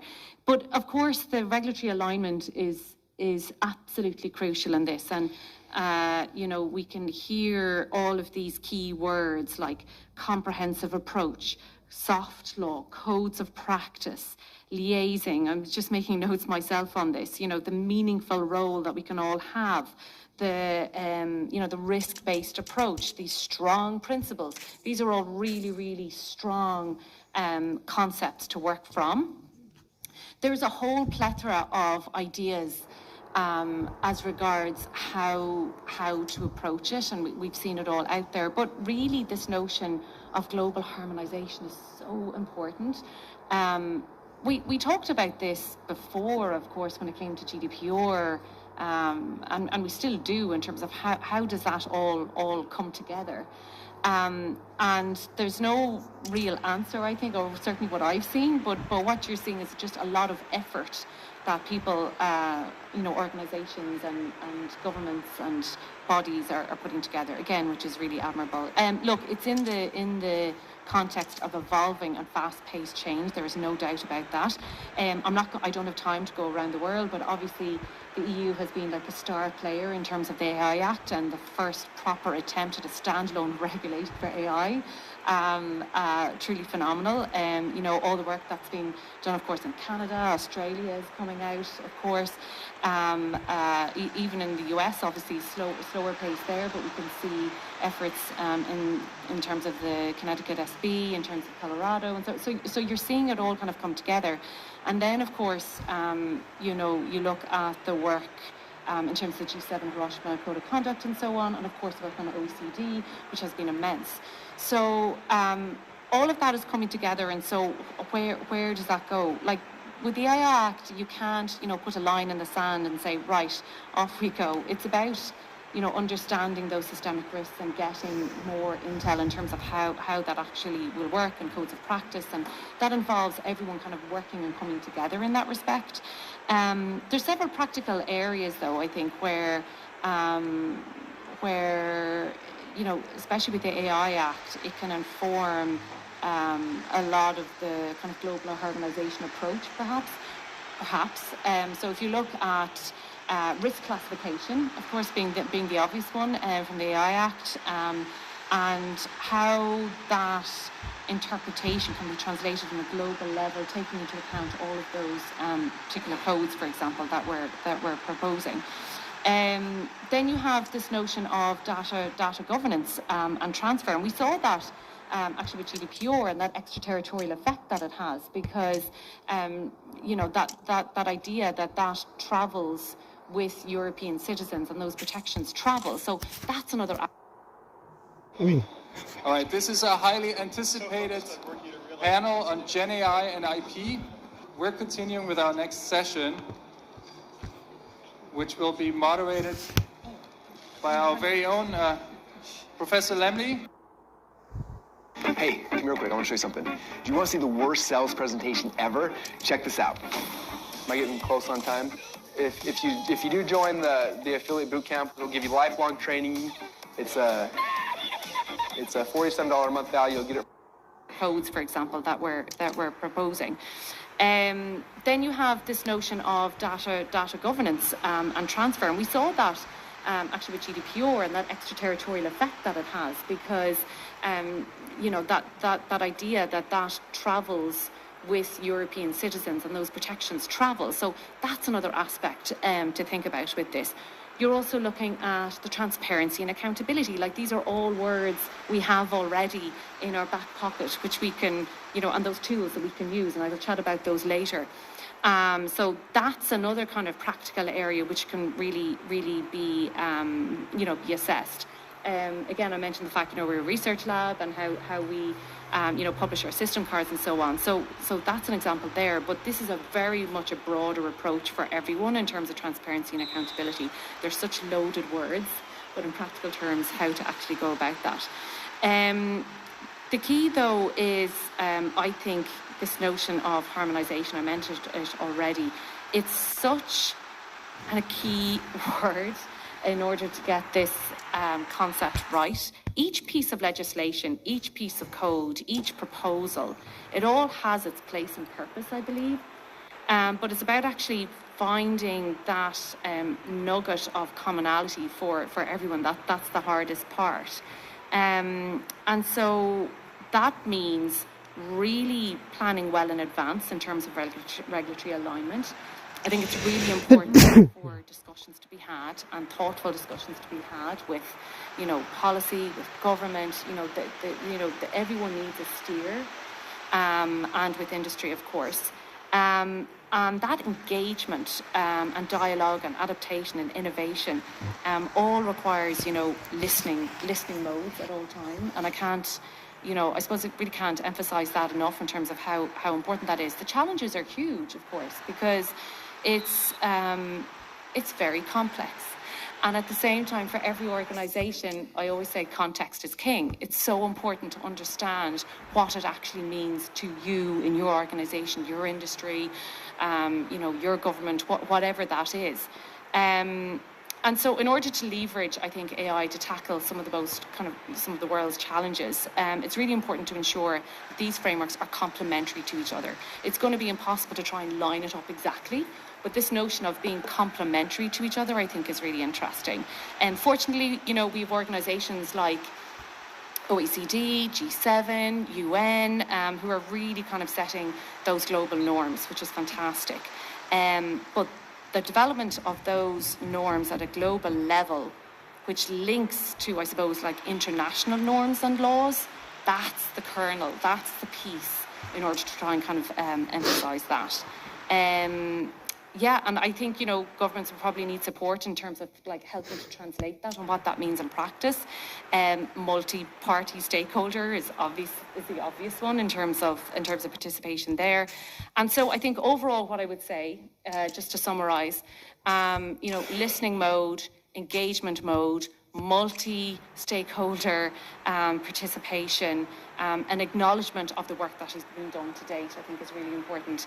And also that notion that those global norms and lining up to those international norms and laws is, I suppose, the North Star in that sense.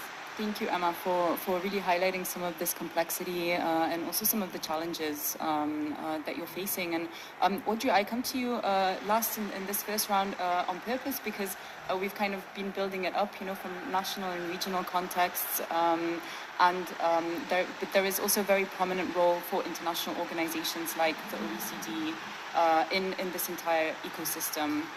So kind of bearing in mind the OECD AI principles that have already been out for some time, the OECD definition of an AI system, which was highly influential in ongoing negotiations on AI regulation. How does the OECD create spaces for international cooperation, and why is it important?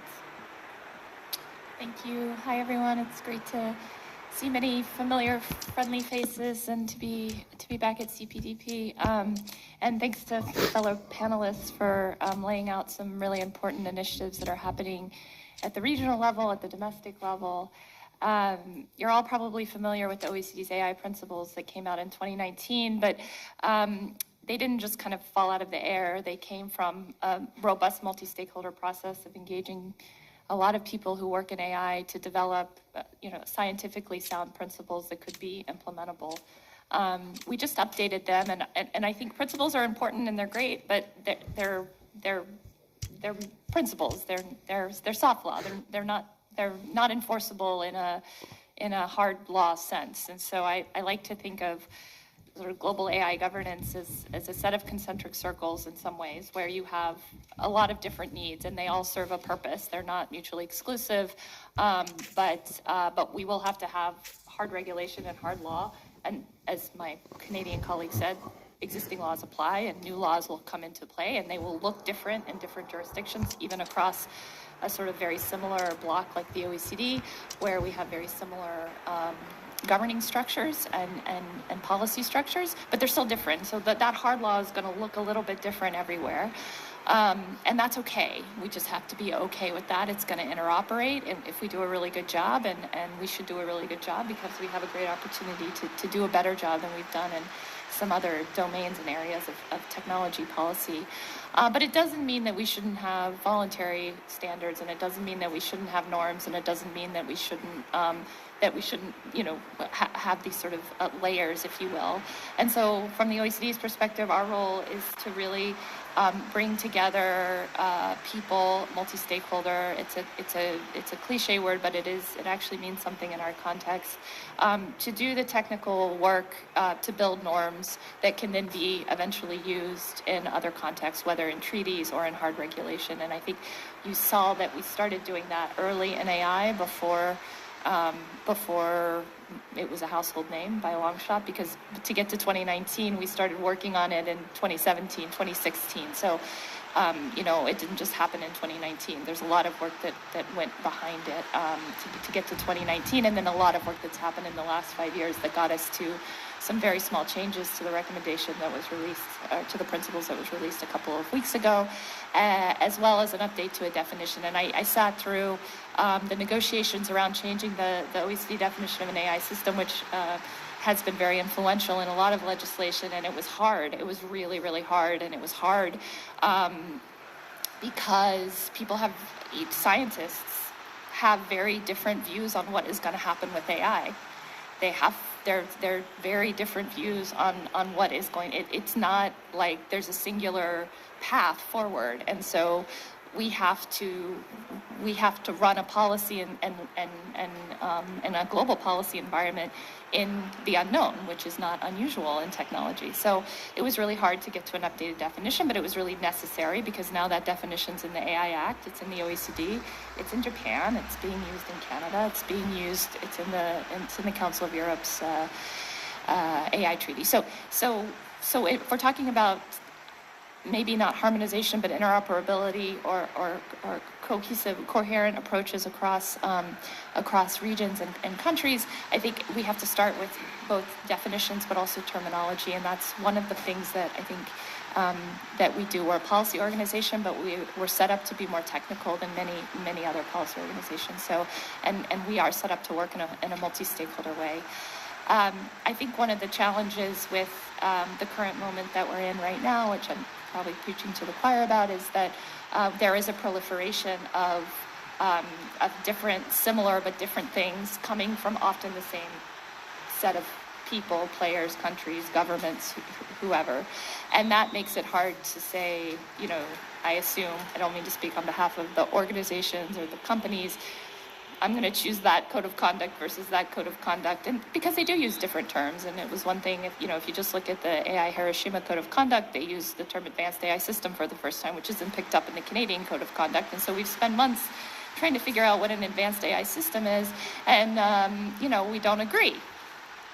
And it's not defined. So at the OECD, we want to define it, and they don't want it defined because we want to be flexible about what we mean. And so I think that's a big challenge if you want to have codes of conduct or voluntary commitments where organizations are going to actually provide any sort of evidence or accountability to what they've done. And I think that's where the crux of the issue for governments, because I spent a lot of my time listening to governments, I spend a lot of my time listening to other people too, but I spend a lot of time listening to governments, and they want accountability. They want to know that these wonderful principles that they have, which are very good, by the way, and it was not easy to get to, that there's something behind a commitment to them, that it's not just, yeah, check the box. And so we're trying to put mechanisms in place to understand that, but every time, somebody's releases a new code with different terms, it makes it hard to map what everybody's doing. So it's more of a pitch for, let's I guess, sort of in the spirit of the panel, we can convene. We're really good at that at the OECD. We can standardize. We can get agreement. We can get political agreement. We can get technical agreement. And we can, we're usually fairly non-threatening, I like to say, in the sense that because it's not enforceable by, there's not a court that sits behind the OECD that's going to issue a judgment against you. People can come together and negotiate in a different kind of spirit. And I think that's what we're trying to do now. We've done for many years in AI, and we're trying to do now. I do think back to my starting point of the sort of, that we need lots of layers of different things. And we need soft law, we need hard law. But we still we should be starting from the same terminology. We should be consistent about what we're talking about. We should, and again, I'm not saying that's easy. It's really, really hard work. It's really, really hard work. And it's often thankless work, and it's not super sexy. But it does require having, again, sat through many difficult negotiations at the OECD, even among friendlies or countries that tend to get along with each other. It's hard, and it's hard work, but it's worth that investment up front. And so I guess I would say, I hope that just to give you an example, and then I'll stop nattering on because it's boring, but the example of where we're trying to harmonize terminology right now in order to try to make something coherent with the EU AI Act is around incidents and harm. Because it's great to say, report an incident, or great to say, tell me if it was harmful. But if you don't know what a harm is, and how to classify a harm into different kinds of harms or different kinds of harms, then the reporting is meaningless. And if we've got companies, organizations reporting into the EU AI Act around incidents in one way and reporting into whoever else, because it will come everywhere, with a different way, then we'll never know in a cross-country comparable way if things are good or bad or better or worse or terrible, or there will be no point of reference that's useful. So, we have harmonized an approach to classifying incidents. We've harmonized an approach to classifying harms. That paper was just published, I think, last week or the week before. There's a whole bunch of people that have worked for 2 years at the OECD. You probably never heard about it because it's not, again, terribly sexy, but that have worked for 2 years at the OECD to fight about, what is a harm, which kinds of harms, and how do we classify them. So that I would encourage. I know sometimes we're not very good at publicity and we're not very good at saying what we've done, but these are all things that are foundational building blocks that, again, I hope the EU will take up in their implementation work. And whatever the regulation or law looks like, whether in Canada or Brazil or Australia or Japan, all of these things, because everybody's going to take a risk-based approach. It's not like some novel, no-offense concept. We're all going to have to use these things. So it's just more or less the same way. We can put risk tolerance at different places, and there's lots of disciplines in technology, security, privacy, where we've had the same types of conversations. AI is maybe a new technology in some ways, but there's much to learn from these other disciplines and how we understand risk, where we put risk tolerance, and what different cultures are going to do around that. And I don't think we need to fight about what your risk is versus my risk, but we should try to standardize our definitions, terminology, and what we're looking for, our incident reporting, things like this, so that at least we have a better grasp and a better picture on the world of AI. Thank you so much, Audrey. That's really wonderful, and I look forward also to reading more about how this effort to define, harms and incidents, and how these definitions really come to life in the following months. And just briefly, I would come back to you, Commissioner Smolinak, from kind of your regulatory perspective. We've seen some very interesting work coming out, for example, from G7 data protection authorities, statements in the context of the Global Privacy Assembly. But how are these platforms for cooperation actually shaping, understandings of AI regulation? And also, it seems to me that one of the points where compliance is still perhaps necessary is around this soft law versus hard law approach. How do they kind of work together? How are you seeing this dichotomy playing out currently? Sure, thank you, Daniel. So, I'm not sure people are aware, but the G7 data protection authorities started meeting just a few years ago, I think in 2019, when the UK was chairing the G7, and the chair of the DPA roundtable of the G7 switches as the national chair switches. So this year it's Italy, next year we'll chair it as well. So as with everybody preoccupied with the AI, the G7 data protection authorities issued a joint statement on AI last June, and it is very much a key message of that statement is so, among other things, the G7 DPAs called on the developers and providers to ensure that privacy is built into the design of tools, from conception to operation to management, and that privacy by design principles are adopted. The statement calls for documentation of choices and analyses in the form of privacy impact assessments. It reiterates this very, very important point that I can't stress enough, that there's an obligation to comply with existing laws and adhere to applicable internationally observed key data protection and privacy principles, such as data minimization, data quality, purpose specification, use limitation, security safeguards, transparency, rights for data subjects, including the right to be informed about the collection and the use of personal data and accountability. The statement also calls for measures to be put in place to ensure that deployers and adopters of systems also have the ability to comply with their data protection and privacy obligations. Key points of concern where risks might arise were noted, where the information and data sets used to train AI was obtained legally, whether the information used to train data sets was obtained legally, whether safeguards are in place to protect the data sets from attempts to extract or reproduce the information, whether AI tools have mitigation and monitoring measures to ensure personal information is accurate, up-to-date, and free from discriminatory and unlawful effects. We're also concerned that transparency measures be put in place to promote openness and explainability in the operation of generative AI tools, especially in cases where such tools are used to make or assist in decisions about individuals. Our office also welcomed the G7 Digital Technical Ministers Declaration of April 23, which reinforced that the position that AI-related laws, regulations, policy standards should be human-centric and based on democratic values, including the protection of human rights and the fundamental freedoms and the protection of privacy and personal data. And I note that in our view and in international instruments, privacy is a human right.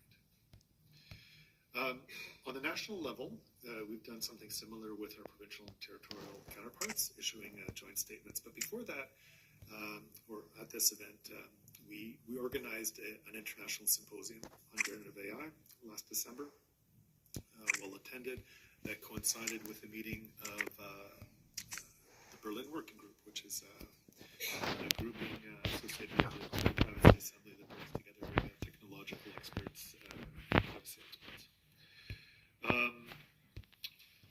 So at that event, we issued this federal, provincial, territorial statement on responsible use and development of generative AI. Key principles included legal authority, establishing legal authority, openness and transparency, making AI tools explainable, and developing safeguards, limiting sharing of personal and sensitive or confidential information, and taking into consideration the effect these tools can have on vulnerable populations, including children. Another international initiative, and I think I'll leave you with that, is one that we participated in at the Global Privacy Assembly, which adopted a resolution on responsible generative AI. And developers and providers of generative AI to embed privacy and design. Again, a reminder on the need to comply with existing law. We further committed to exchanging information and learning from the experiences of our counterparts. So there is actually an AI working group as part of the Global Privacy Assembly as well. What else can I tell you? Just another international event. So I misspoke. It's not the last thing I'll leave you with. We, along with 11 data protection authorities, issued a joint statement calling on social media companies to prevent unlawful scraping of data. And that statement urges companies to put controls in place to protect against unlawful scraping and to respond when they are suspecting of scraping happening. So, what else? I think that's a wonderful overview. That's it? Yeah, that's a really wonderful overview. Thank you so much. Really interesting to hear more about the G7 declarations and looking forward to seeing how that work continues for data protection authorities in this space. Bruno, I would turn to you also quite briefly. As you know, I've had the honor of supporting Gabriela Zamfir Fortuna in her participation on one of the task forces of the G20, which you are co-chairing. So I'm curious then, from the G7 to the G20, how are you seeing authorities in that context, civil society representatives, other stakeholders coming around for this conversation in the context of this group? Thank you, Bianca. Yes, so I will try to provide some overview, but also a biased overview, because in a specific engagement group, which is T20, the think tanks engagement group. So we will try to build somehow a bridge between C20 and S20, civil society and science 20. But anyhow, before to go to that specific topic, I think three kind of footnotes. I think it was very, very important the work that OECD did when they shift the terminology from harmonization to interoperability, because it's almost impossible to have a universal approach, because context matters a lot.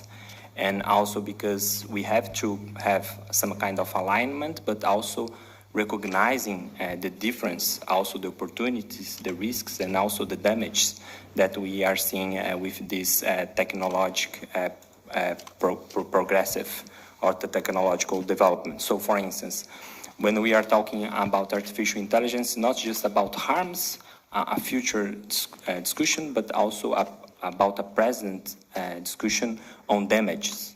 So for instance, Global South is being hurted a lot with regards to the material effects, the human infrastructure behind artificial intelligence. So the environmental side effects of this whole life cycle, the illegal extraction of natural resources is being done in Africa, in Amazonia, and other parts of the globe. And we have seen this before with other new waves of development in the past year. Also, the whole discussion about reskilling and the work, like the whole infrastructure of data labeling is being done in a kind of slavery work that is hurting specifically the global majority part of the world. So when we are thinking, and I think Audrey did and highlighted very well this point, when we are thinking about this interplay between soft and hard law, it's good to open some kind of avenue in order for we do our domestic work by prioritizing some kind of protection, some kind of rights, some kind of also political and normative message. And the third footnote, I completely agree that we have this underlining alignment in terms of regulatory rationality of a risk-based approach, but we are seeing a lot of nuance between this regulatory interoperability, because at the end of the day, we are also having a discussion on how we are going to have an effective democratic oversight about the risks. So we establish a comparison from Canada to Brazil, to European Union, or the Chile proposal. We could see some difference, and those differences matters a lot. So we have to pay attention also for this regulatory service, how we are going to fortify democratic governance. Otherwise, we are going just to see another beautiful words, beautiful principles, accountability, no malfeasance of AI without having a substantive protection. And at the end of the day, also a responsible innovation, because no one wants any kind of innovation, but responsible innovation. And how we can see this in the Brazilian presence of G20 work. First of all, a kind of continuity, because for the first time we are having a South-South troika. So we started with Indonesia, then came India, now Brazil, and next year South Africa. So we are trying to establish a continuity of those policy conversations by highlighting the importance of combining right now soft laws and hard laws to govern AI instead of being governed by them, and also long and a medium term. We're going to combine regulation with public policies in order to strike digital sovereignty. So, for instance, the whole discussion that we had about digital public infrastructures during the India's presidency, we are trying to move forward, but in the sense that we should have a critical perspective.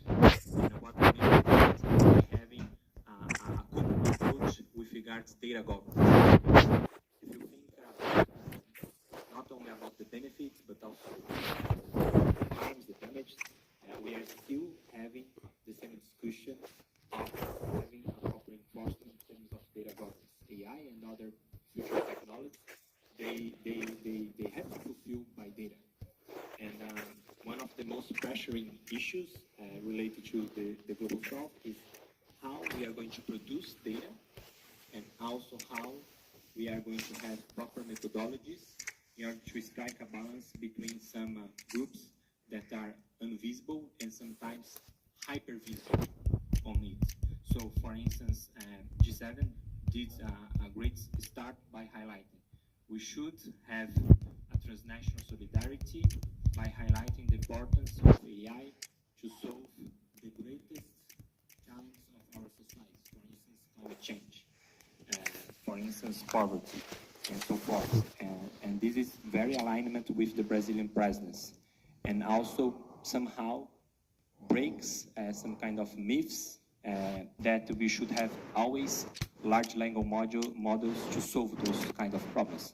Sometimes we have just to have small data to develop a specific kind of AI that could be even more efficient and even more compliant with data protection laws by being compliant with accuracy principle, quality, the principle of quality, the whole idea about data minimization, and so forth. So one thing that is driving our work in T20 is this idea about data justice. So at the end of the day, we should have this kind of image that the roots of our tree, of our society, is still a discussion about governance of data.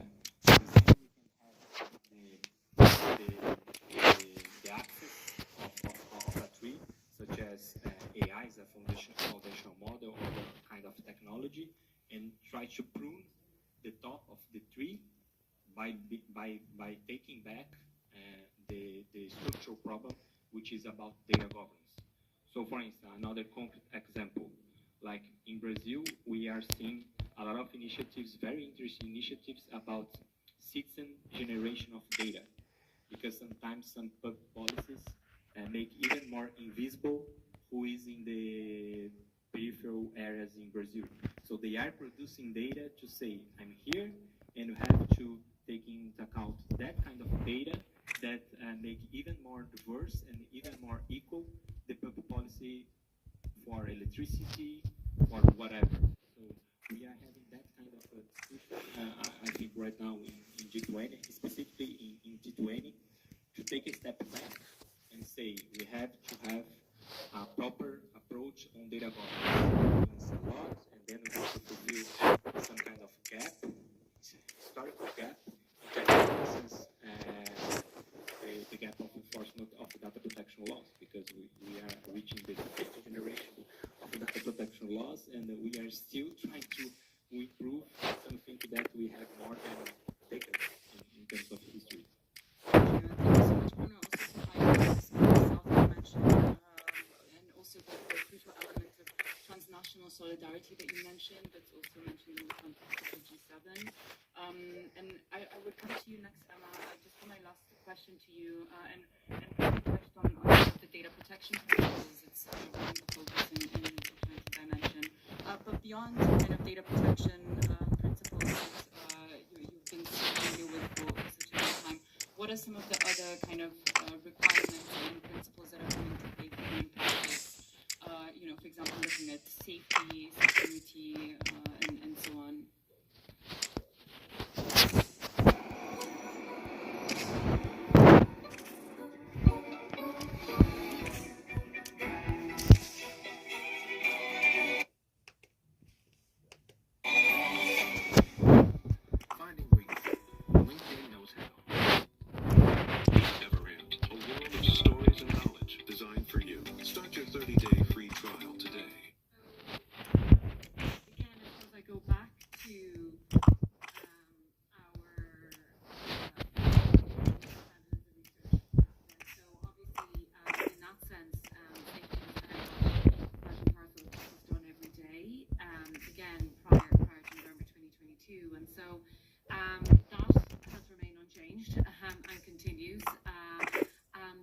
So I think what's even more apparent is the importance of all of these different teams that exist, not just in our organization, but in others as well. So you do have the safety teams, but you do have, the red teamers, for example.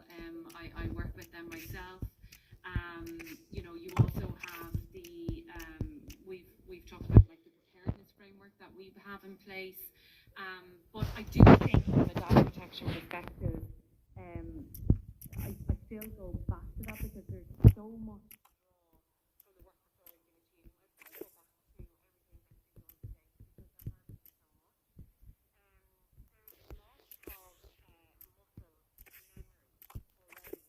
in terms of for example, how we approach that techniques and so on, and LAs, etc. So, that muscle memory could be very useful going forward. I think for companies and that's definitely I'm hearing from a lot of different industry colleagues that I speak to. So it still kind of goes back to that critical foundation. The other one as well, I will say, just coming back, and I know I'm talking about the data protection sphere, but it is so important. And it's that notion of, correcting my slide, we've heard about this over and over, of course we have. And again, all these terms are underloaded and meaningful, but they're no less important. Really, really crucial. And definitely feeling that from quite a bit. So I know your question is more along the lines of like non-data protection rights, but it still keeps coming back because it's difficult to show how important those benefits are. And GDPR is still very young, and yet it's created that we can work from.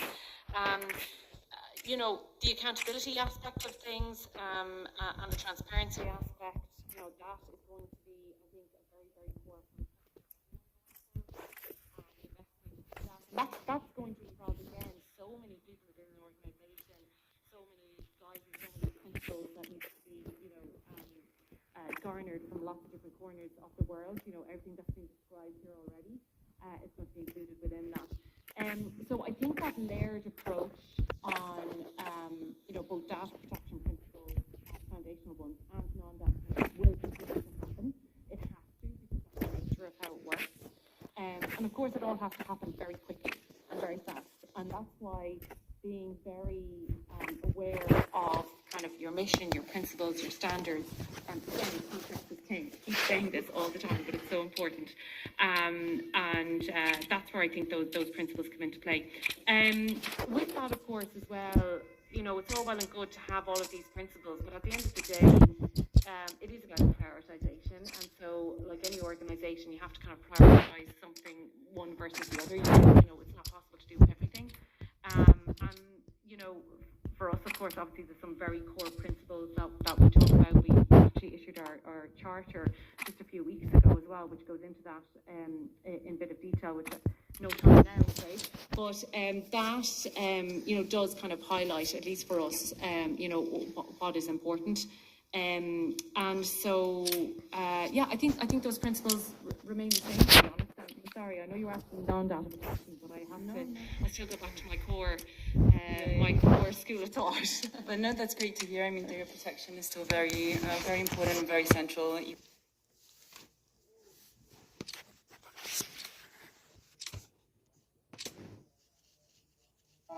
Great. The new GoDaddy Arrow has AI marketing tools to help small businesses easily.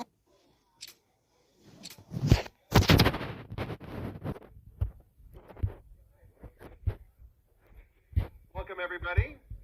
Welcome to our weekly Cyber Policy Center lunch. We are thrilled to have as our speaker today, Florence Giselle. Florence holds the Digital Governance Chair at Sciences Po and teaches at University of Lausanne. But most importantly, she is the inaugural director of our program on governance at the Cyber Policy Center. I also want to just acknowledge that we're thrilled that from the Project Liberty McCourt universe, we have Tamika and Alex who are leading that effort, and this program on governance of emerging technologies is really a result of the initiative that is a multi-university initiative looking at all of these different issues that we cover here at the Cyber Policy Center. And this talk that Florence is going to give is a window into a giant report that came out of CPC and the program on governance of emerging technologies on regulation of generative AI. And this is one of 3 reports that we'll have in the next few months, one on generative AI, one on virtual and augmented reality, and one on blockchain.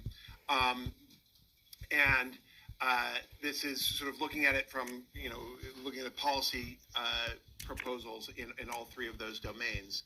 I will add that this has become I want to say it's been a labor of love for you, but I shouldn't put those words in your, it's certainly been a labor, because in writing a giant report on governance of generative AI, one of the biggest challenges is knowing when you're done.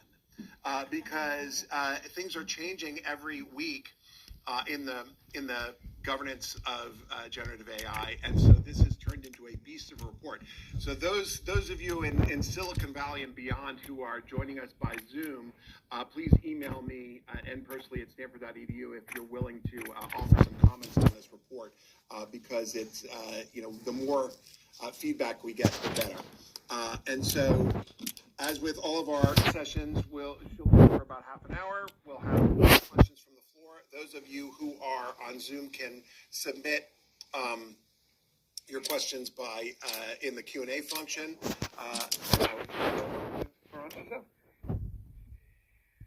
you so much. So I'm very honored to have the opportunity to present a few thoughts about this very difficult question of the regulation of generative AI. Shall I use the mic? I'm good? Okay.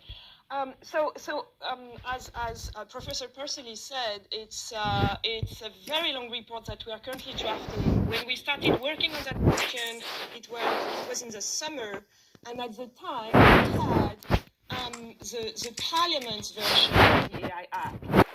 And since then, we have various updates of this important regulation with many changes, many debates, many disagreements.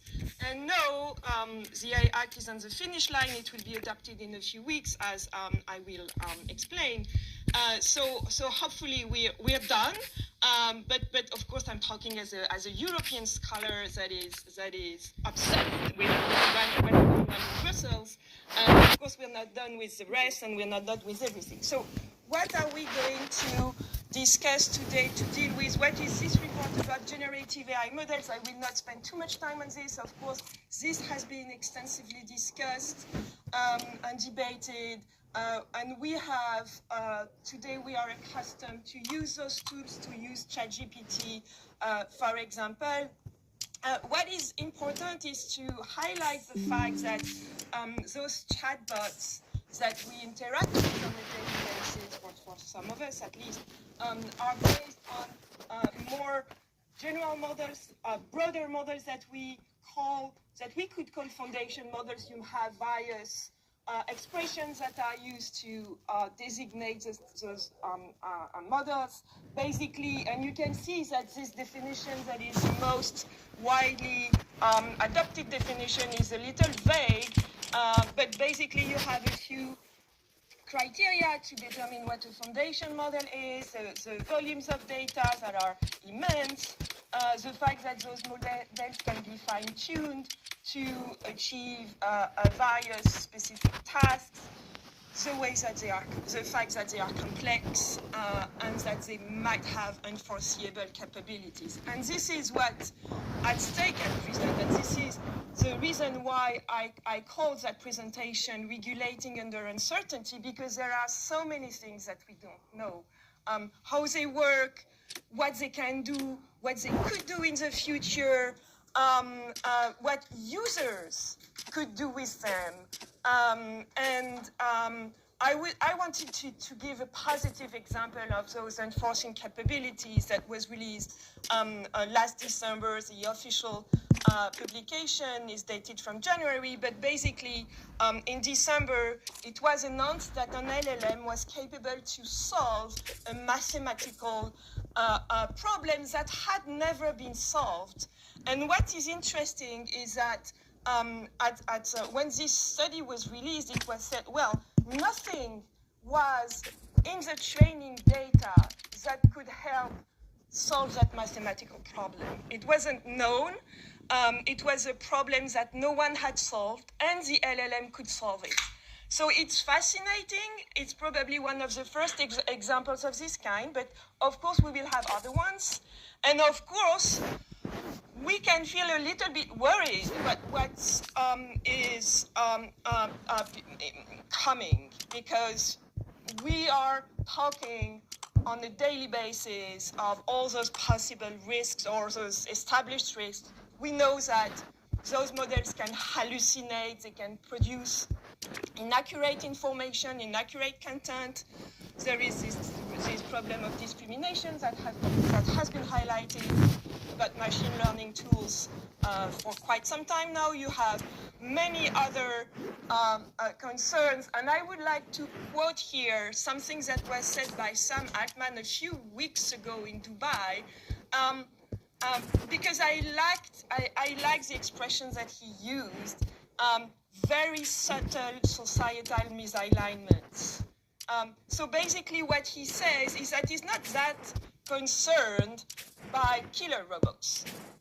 He's concerned about those things that can go horribly wrong, even if at first you do not notice them. And so this is what he calls misalignments. And of course, when you're a regulator, when you need to make decisions about what you should do about the technology that is emerging under uncertainty, you need to keep this in mind.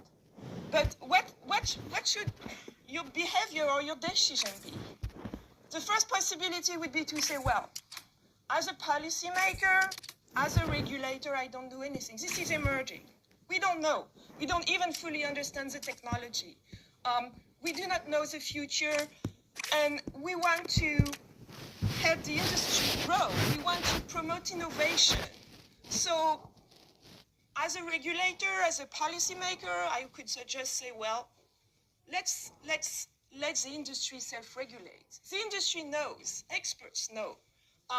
So we could probably trust those companies to establish industry standards, best practices. They know about safety. They can develop safety standards, develop a risk governance, and of course this is adapted to the pace of AI development. As Professor Persily says, the landscape is evolving at a very rapid pace. So it's convincing, but it's probably not sufficient. How can you trust companies that basically want to make profit, that are tempted to release models that are not sufficiently tested because they want to make profit? So the other possibility would be to say, okay, as a regulator, as a government, I'm not drafting a framework for now. It's too early. So I try to adopt an approach that we could call light touch. So as a policymaker, I encourage the industry to self-regulate, and I try to use what I already have, the existing framework, for example, anything that I could use, for example, data protection framework or competition law to mandate compliance with basic standards. So this is how probably I could what I could say about the US approach. I will not spend too much time on this. I'm in front of an American audience. As a European scholar, I would just say that here in the US, NIST has released standards starting in January. These standards on AI are currently being updated to be adapted to generative AI and foundation models. And of course, it's important, even though those standards are not legally binding, strictly legally binding.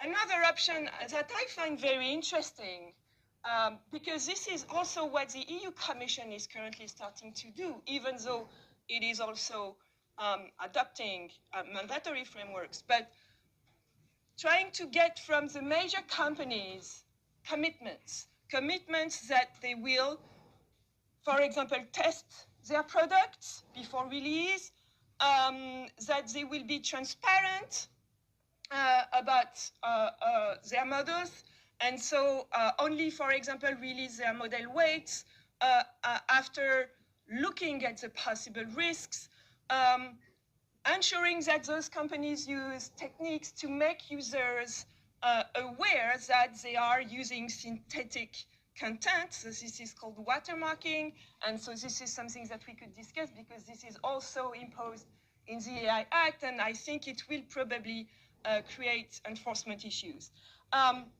You have existing authorities that are currently investigating on generative AI companies like OpenAI. It's the case of the FTC. And of course, as you already know, there was an executive order that was adopted here in the US a few months ago that basically mandates that the main risks be assessed. So it's mostly provisions that provides that some reports should be drafted. So it's not really binding, except for a few provisions regarding the most powerful generative AI models and regarding the compute infrastructure. So the Department of Commerce is going to implement reporting requirements for developers of dual-use foundation models, at least the most powerful one. And also requirements for large-scale computing clusters. So those operators will have to disclose information to regulators. It's not that much, but it's interesting to see, for example, that red teaming is part of the kind of information that must be released by the developers.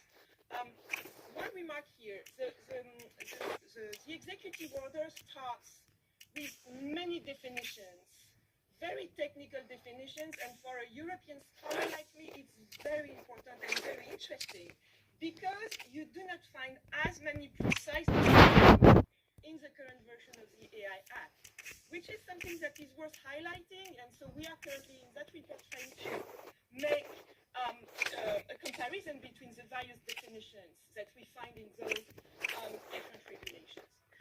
So the last possibility, the last option that you have as a policymaker is to regulate.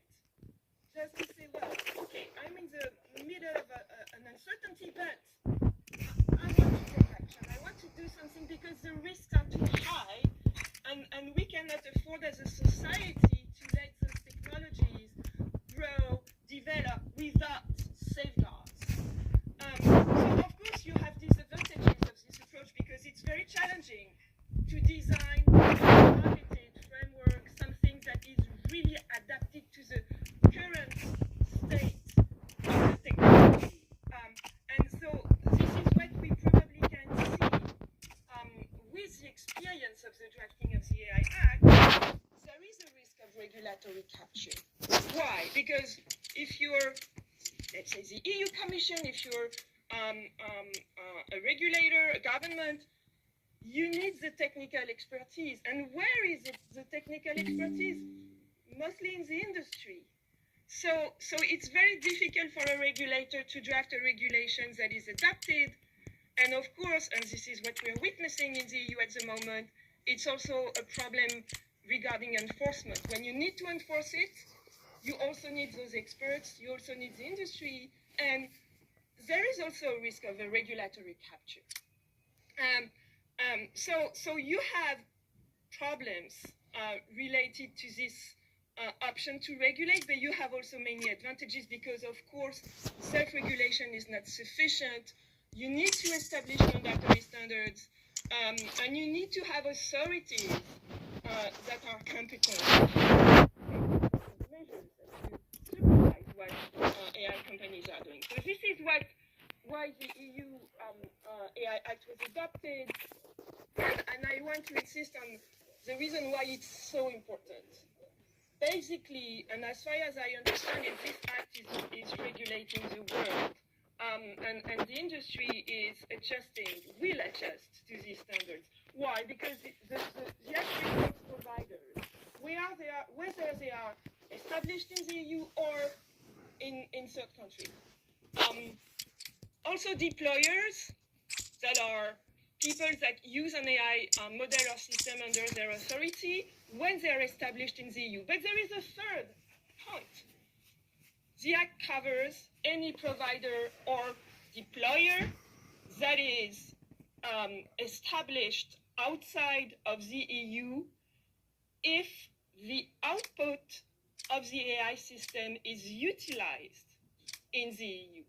Utilized. So my interpretation would be to say, well, so as soon as the output is accessible from the EU, then it is within the scope, because how can you check what people do with the output that they access to? So I would say, well, okay, so as soon as there is something that is accessible from the EU, it's within the scope of the Act, and so this explains why most companies are currently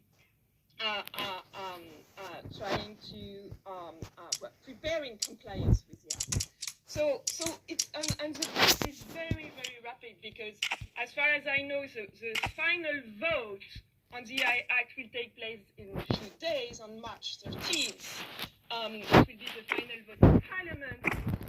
The Act will probably be published in April, and then it will enter into force 20 days after its publication. So if you look here at this timeline, you'll see that 6 months, well, no, I would say in October, all the banned AI systems under the AI Act will be effectively prohibited in the EU. We will come back to this timeline later, but it's interesting to see that it's coming very fast, especially for general purpose AI models, because in 1 year, all the provisions will be enforceable. So there was a problem when Act was drafted, because the first version of the AI Act, the first proposal of the AI Act from 2021, focused on use cases and said the technology itself is not that risky, that dangerous. What can be dangerous is what you do with the technology. So we select the riskiest cases and we regulate them.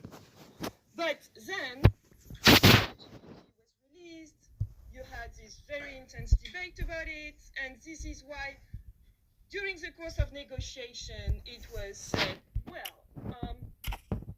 we should regulate some aspects of the technology, some aspects of AI, namely foundation models, and this is what you could see in the Parliament version of the AI Act that was voted before summer. But of course, when you want to regulate the technology itself, and not its use cases, you need to define it, and it's very difficult to define it.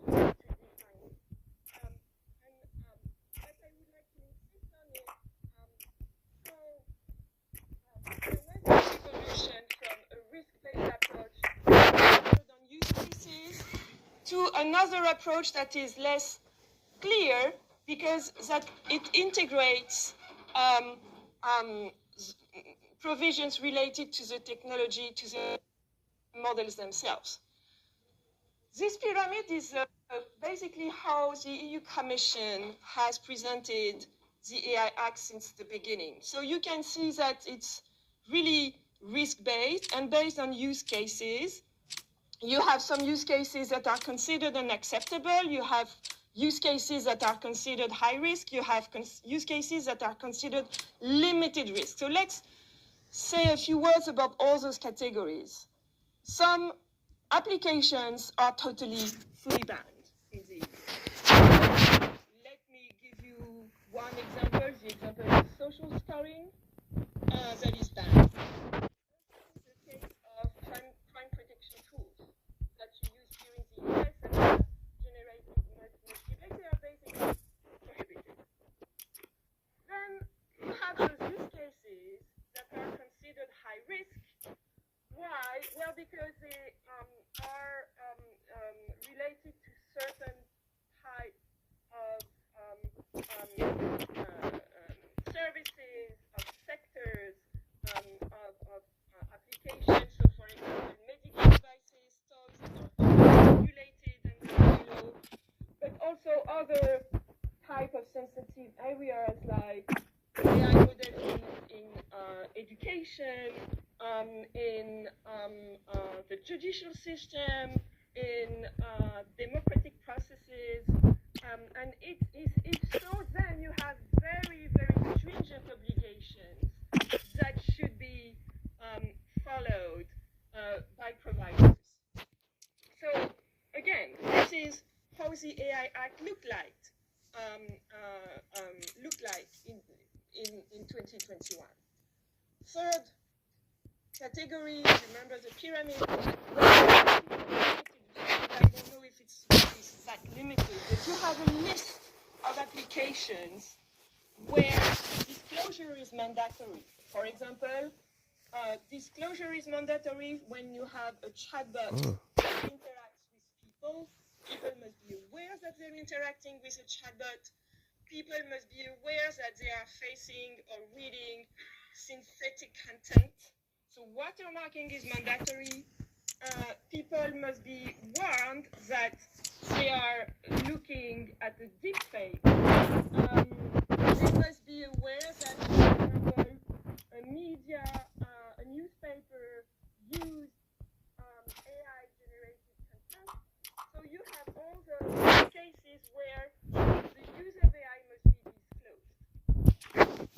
So to conclude on this, I would say, well, it's not that this is the diagram that we have tried to draft here at the CPC, and of course I will take any comment on this and any critique. But I would say it's not that like a pyramid, because you have overlap, especially between the high-risk category and the limited risk category.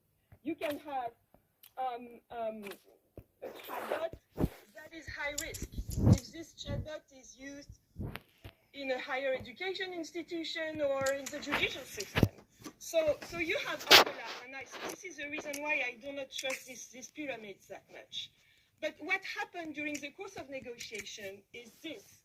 You have another layer that was added to the existing framework. And this new layer is about generative purpose AI models. So what did the drafters of the AI Act decide to do? They decide to regulate specifically general purpose AI systems and general purpose AI systems with systemic risks, which are defined as models that have high impact capabilities. It's interesting because there was discussion about the definition of those models that raise a systemic risk, a very important risk in the EU. And the criterion that was adopted is the criterion of the computational resources used to train the model, which is, I think, controversial because you can have a model that is trained with a small amount of resources, of computational resources, and can be very risky.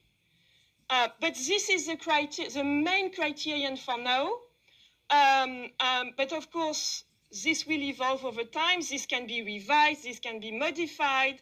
And of course, the Commission is empowered to designate those general purpose AI models that raise a systemic risk.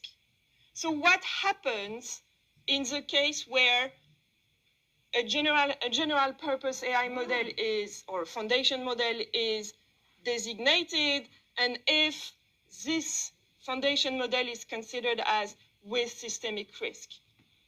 Various stringent obligations apply, which are basically transparency obligations, when you can see that they must provide a technical documentation with information about their model.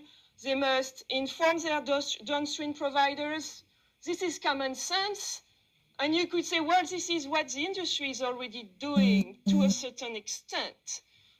So what is game-changing in this list? First, there is a provision about energy consumption. It's interesting to see that those companies should disclose the energy consumption used to train their models. To train them, not to use them or operate them. So I would say it's not enough. But anyway, at least it's a first attempt. What is also game-changing here?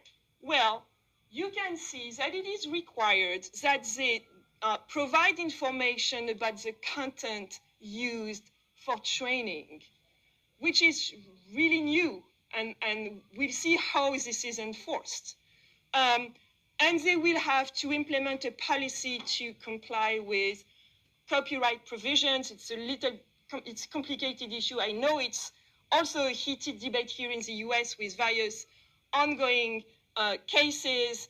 But you have new obligations that I think are of interest. Of course, the industry and some companies have been complaining about the fact that it's very stringent, that you will have huge compliance costs, but I would say still it's common sense. You need transparency, you need more information about what these companies are doing, and you want to know what content they use, what content they web scrape online. One remark after I stop, maybe two quick remarks before I stop. The ambiguity with open source. And so we are not finished with this debate about open source. Why? Because the AI Act starts by saying this act is not covering open source. And then you have all those exceptions, except if it's a prohibited AI system, except if it's a high-risk AI system, except if it's an AI systems requiring disclosure, transparency, watermarking, etc., except if it's a general purpose AI system. So basically, I would say, well, the AI Act is covering open source.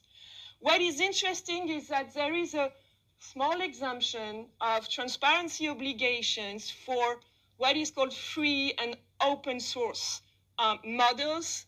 But the definition of open source here is quite narrow because you have to be considered open source under this framework. You need to disclose everything, weights, architecture, use cases, etc. So I would say, well, is there really an open source exemption? I would doubt that. So just one last point about the AI Act, and I will stop about this.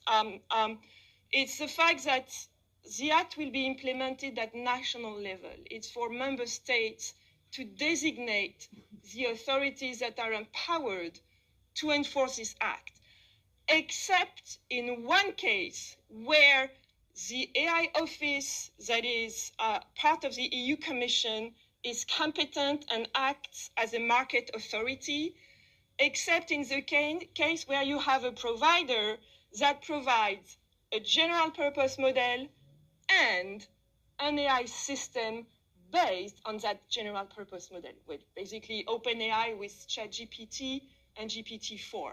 And in that case, it's the EU Commission that is directly competent, the AI office within the EU Commission, which is an important aspect. Maybe one last remark, because we, as I said, in a few weeks, the AI Act will be adopted, but at the very same time, there will be another important legal framework that will be adopted in the EU, which is the Product Liability Directive, that is designed to cover the liability about softwares when a software is defective. And this is very important. Why? Because a software can be considered as defective when it doesn't provide the safety that a person is entitled to expect. So the public at large. So what is the safety that you expect from, let's say, ChatGPT or any type DALL-E or any type of generative AI model? So this is a debate that is not finished. And so it's only the beginning of it. Of course, it's a directive. The scope is really the EU.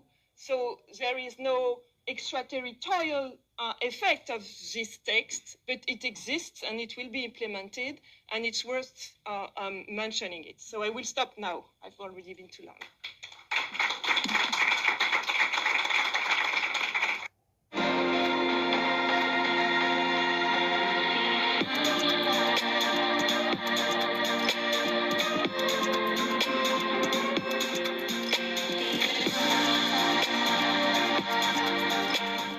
Join Planet Fitness today and save $28 or more. Just $1 down, $15 a month. Deal ends February 28th.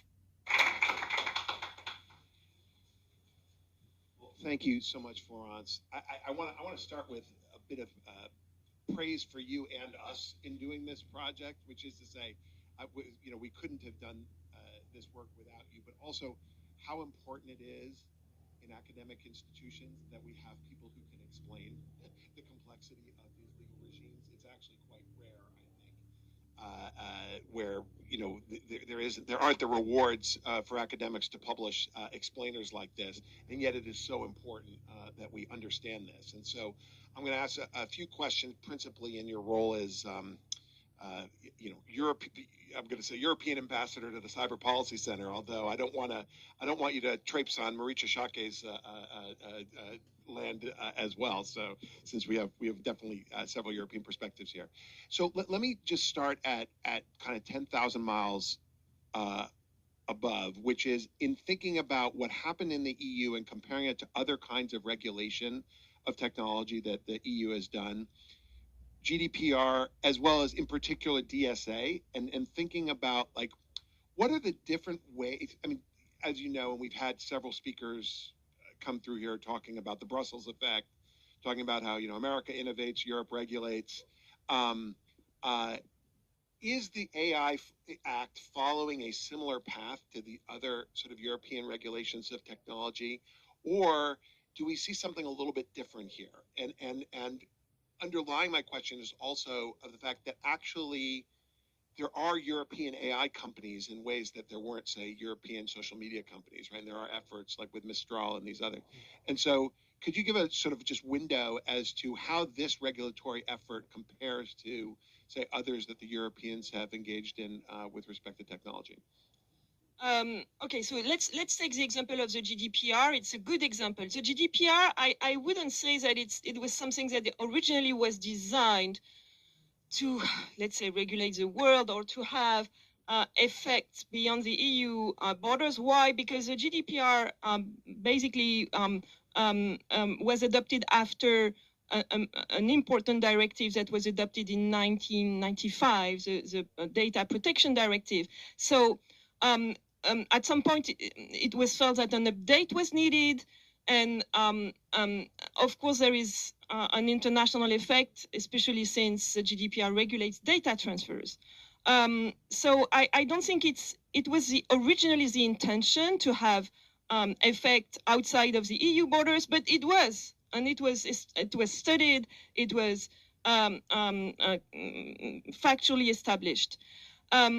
As far as the rest, my impression about those regulations that were adopted about the past 4 or 5 years, such as the DSA, for example, is basically that the feeling in the EU is that we intervened too late. And it's very true when you look at the DSA that was adopted years after social media were developed and strongly developed in Europe, widely developed in Europe.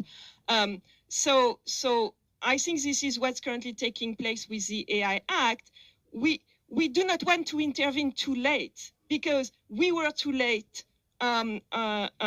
for example, social media. And here we want to be the ones that provides the standards, and that provides the standards that will be internationally followed. And I would say that, sorry about that, but there is this idea that, well, if the Americans are not doing it, we're doing it. And so, yes, so here, in this case, I think the intention is really to set the international standards. Can you talk a little bit about the politics of this inside the EU? And so one of the interesting phenomena I think we saw as they started talking about general purpose AI models was that maybe there were some differences between the member states as to how to think about this between the Germans, the Italians, the French, and the rest. I'm not so sure people are familiar with that. Maybe talk a little bit of the politics of regulating AI in Europe.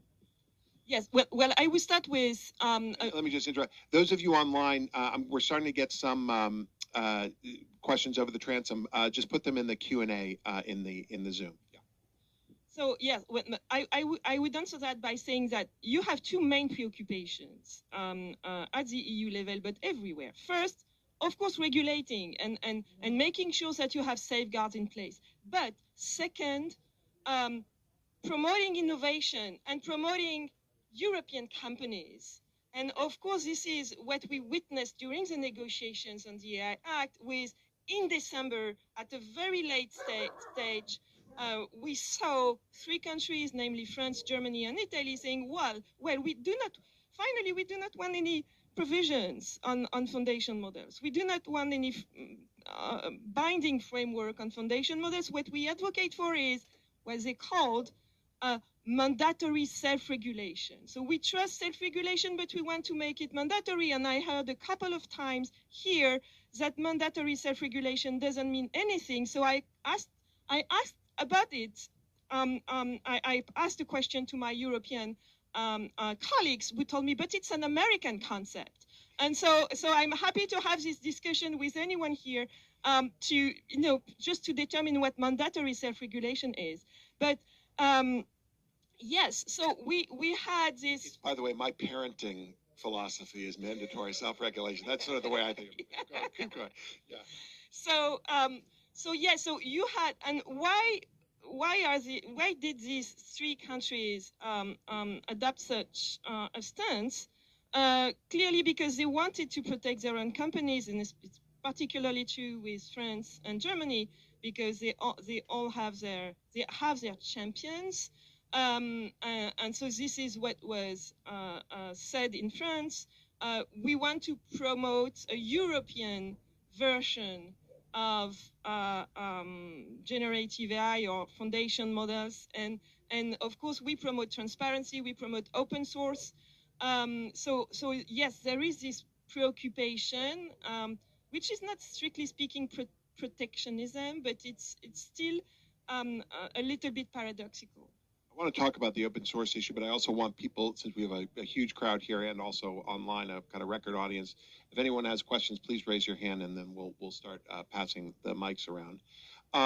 So talk a little bit about open source, and you ended with that, and we here at Stanford are not using the word open source anymore. We're saying open models or models with open weights, right? That's what, and we all recognize that openness is a spectrum. It's not an on-off toggle. Just to say the party line here a little bit.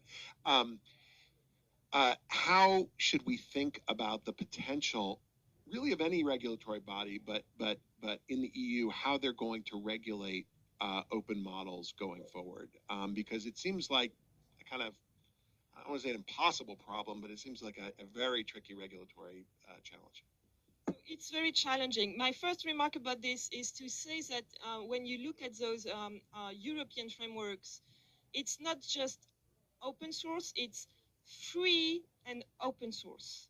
So this is the idea. So you might have an exemption for those systems, those models that are not just open and transparent to a certain extent, but also free of charge. And if you monetize them one way or the other, you're not considered as open source. And it's interesting to have those two ideas used at the same time and used together, because it's not that obvious that they go together. Of course, you have a way to monetize open source models. You have various strategies by offering other services, for example. And so this is what I'm wondering about, how open source is dealt with in those frameworks. Because as far as I know, a real free and open source model under those definitions, it's rare, or it's so. But then, if you have a few of them that are like this, so basically models that would be available on the internet, that would be fully open, that you could modify, that you could use, then it's very difficult to follow what users can do with them, and they can use them to do horrible things, and it's probably what Sam Altman is worried about. Well, it will be interesting, given that we've got a French open source model that is out there, right? That when, that could be the first test of this, depending on how people might end up using it. I think we've got a question over here. Oh, I'm sorry, someone on the ground there. Yeah, is that Kevin? Yeah. Hi, thanks so much. I was curious your take on the transition from the Parliament's version of the AI Act to the final version. So just on transparency, some of the transparency requirements in the Parliament's version were gutted from the final version, and there's now nothing on copyrighted data, personal information and data, carbon emissions or water usage of the data centers, rigorous evaluations of limitations, risks, or mitigations, or anything about the downstream usage. You have, the Parliament's version was more comprehensive and stringent than the final version, but you have still some provisions that are still in the text. About copyrights, it's pretty clear. So I didn't explain this in my presentation because understanding this, the status of web scraping under EU law is a little complicated. But you have really, I think, provisions that are clearly explaining how the protection of copyrights must be ensured.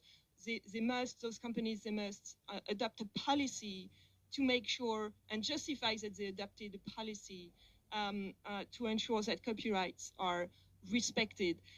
You mentioned water consumption. So as I said, yes, they kept the provision about energy consumption, and it's not as stringent as it was in the Parliament version. As far as I remember, it's only the energy consumption used to train the model, and it is also said if it's not possible to give a very precise assessment, then it's okay. This is my understanding. So, of course, the Parliament's version was the one that that was the most stringent for AI companies, and since there was this pushback during the negotiations, of course we have a lighter final version. Just one last remark about the training data, because we have interesting precisions in the final version. As I said, so there must be information on the training data given by the developers of general purpose AI models, but it was also said that this information doesn't need to be detailed. For example, you don't have to provide a list of the websites that you web scraped to gather data. So you can just mention, very broadly speaking, the databases that you used. So again, so it's not very precise, and so we might regret that. But it's the result of a compromise. Hi, I'm Josh Glonek, a visiting scholar at CSAC. One of the limited risk factors that you talked about had to do with deepfakes, which seems like a particularly important one this year with the number of elections happening. But the regulatory requirements seem to be essentially attributing that the deepfake was produced using AI. But by definition, a deepfake is supposed to deceive people into thinking it's real content. So can you just explain more? Who are we regulating? Is it the technology company, or is it someone who's actually producing the deepfake, and how is that something that could be enforced? So yes, so in those provisions, you have certain obligations that target providers and other obligations that target deployers, users. Deployers are users that use an AI model under their authority. This is the definition. So in the case of deepfakes, you're a user, you're a so-called deployer, and so you are expected to let people know that the videos that they are watching was produced with generative AI, is purely synthetic. So this is your obligation as a deployer. You also have a watermarking obligation that is imposed on providers, and we'll see how it works. We'll see how it works. But the idea is that everyone that see or read an AI generated content should be aware of it. Let me turn to one of the Zoom questions that we've got, and this has to do with sort of non-European collaboration with the EU on regulating AI. And so Carlos Escapa asks, how do very large non-Western countries, apart from China, collaborate with the EU in AI regulation in India, Brazil, Indonesia, for instance? Any thoughts on that? Thanks for this question. I know. Anyway, hello, Carlos. Thanks for this question. I know it's a preoccupation for you. So as far as I know, and I should certainly check that, I am not sure that the drafters of the AI Act have strongly or closely collaborated with representatives of third countries such as Brazil or China. So I think it's really a European project. I think, and this is what we are currently doing within the context of that report, we are trying to look into the frameworks that have been adopted in China, for instance, how different they are. They are not that different when you look at the principles that were adopted. What is of interest, and this is why I mentioned how definitions are important, is that every region or every country has its own definitions. And of course, definitions are critical. It's critical when to determine how you define a foundation model. In the executive order it's dual use foundation models. how you define red teaming or so. Can you just talk on that first point? What, because I think that is a critical point that's made in the report. What is like the difference between the U.S. and EU definitions of the, of foundation models, but there's the general purpose AI systems, and then there's the dual use foundation models.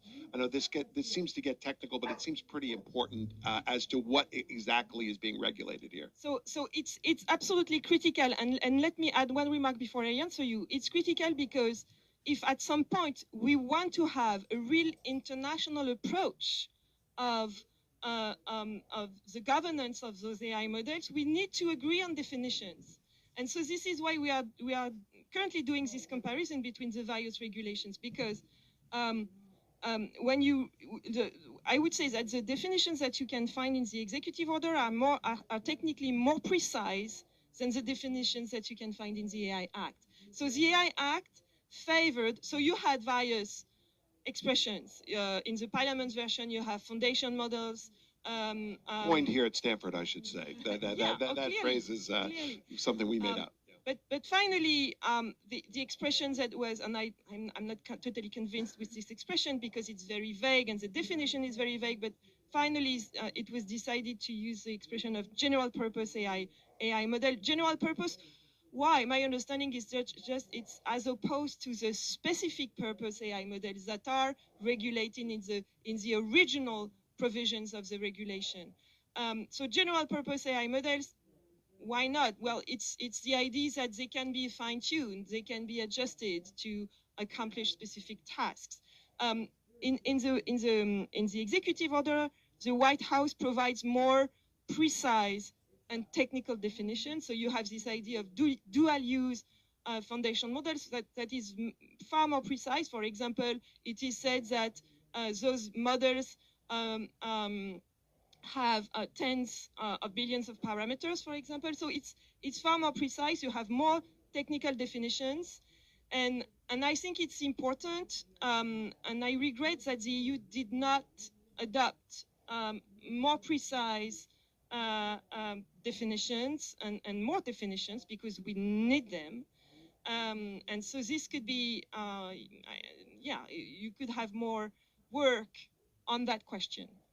So, Peter Lissi asks on Zoom, what do you think, consider the chances that the EU regulatory model will actually become the standard worldwide? Will this follow the pace of GDPR? You seem to suggest that because Europe is essentially out there already. And for that matter, it anticipates being the world standard because, as you say, if you're making it available to EU citizens, and it's hard to think about how that's not going to be the case. I mean, I suppose, Sam Altman at one point did say that, all right, look, there's a chance we just won't make GPT available in the EU. But even that it seems it's going to be hard to cabinet because, somehow the products of those AI models might be in Europe, right? So do you think this will follow the route of GDPR and really become like the standard as it was for privacy around the world? This will be the AI standard? My impression is that it will be the case. My impression is that, and I'm fascinated by the way this regulation is attracting attention here. As I said, there is another framework that is being adopted, which is the directive on product liability that people don't talk about here.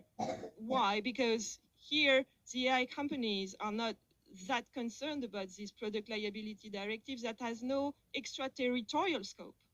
While the AI Act is attracting a lot of attention, and so my impression, and of course I'm not in the shoes of industry leaders, but my impression is that the industry is getting prepared to comply with these standards, and I really like this common law concept of persuasive authority. I'm not that sure that it's accurate to use it here, but it's not even if those standards are not that mandatory at a worldwide scale, they exist, and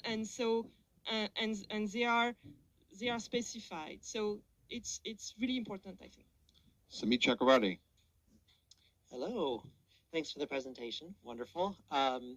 So Europe has a very vibrant AI industry, and I'm curious what impact, if any, you think this this act might have on the competitiveness of the European AI industry vis-a-vis the rest of the world, and how much do you think forecasts over what the impacts on competitiveness would be actually shaped the AI Act in the first place? For example, might it have had an influence on the big open source exemption? It's a very good question. So yes, to start with the end of your question, it has been widely said in the EU that open source was could be where Europeans could be competitive, that it could be their thing, that and that open source should be promoted as a way to be present on the market.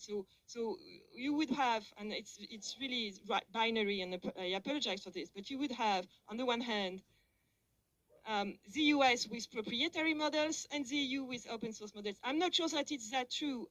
A few days ago, and this has generated a debate in France, a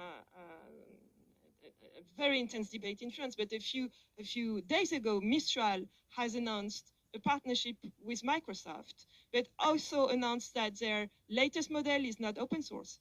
So we're not finished with this debate.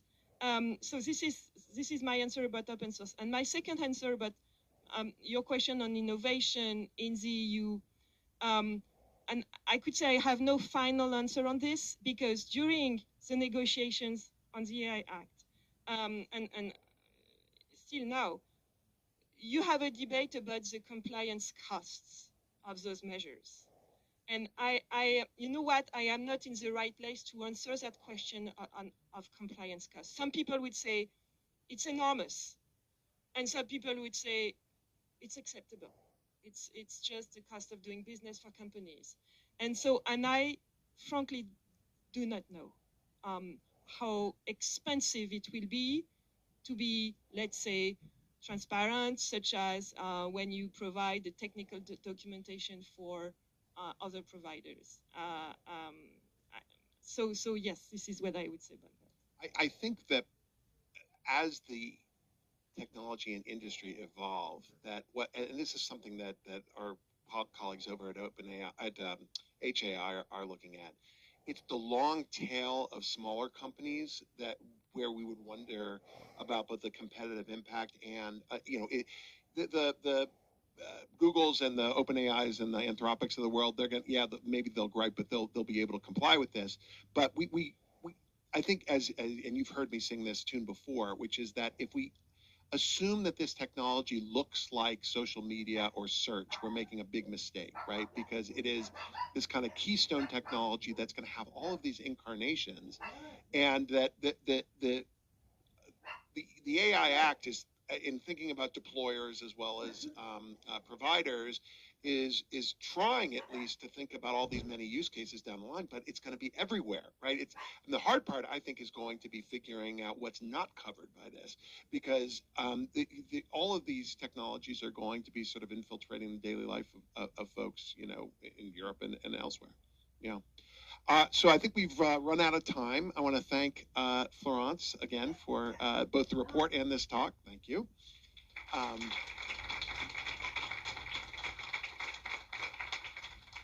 Thank you again to Micah Tillman and Alex Pocenti for joining us here today. We really appreciate that. And join us next week, where Andrew I got to get this name right. I don't know if you've got it up there. Do you have it? Andrew Przybelski is going. All right. Andrew will be joining us next week, talking about, I believe it's on social media and well-being, part of our sort of continuing look at that we started in the fall about social media in teens, social media and psychological well-being. So join us again next week. Thank you all for coming.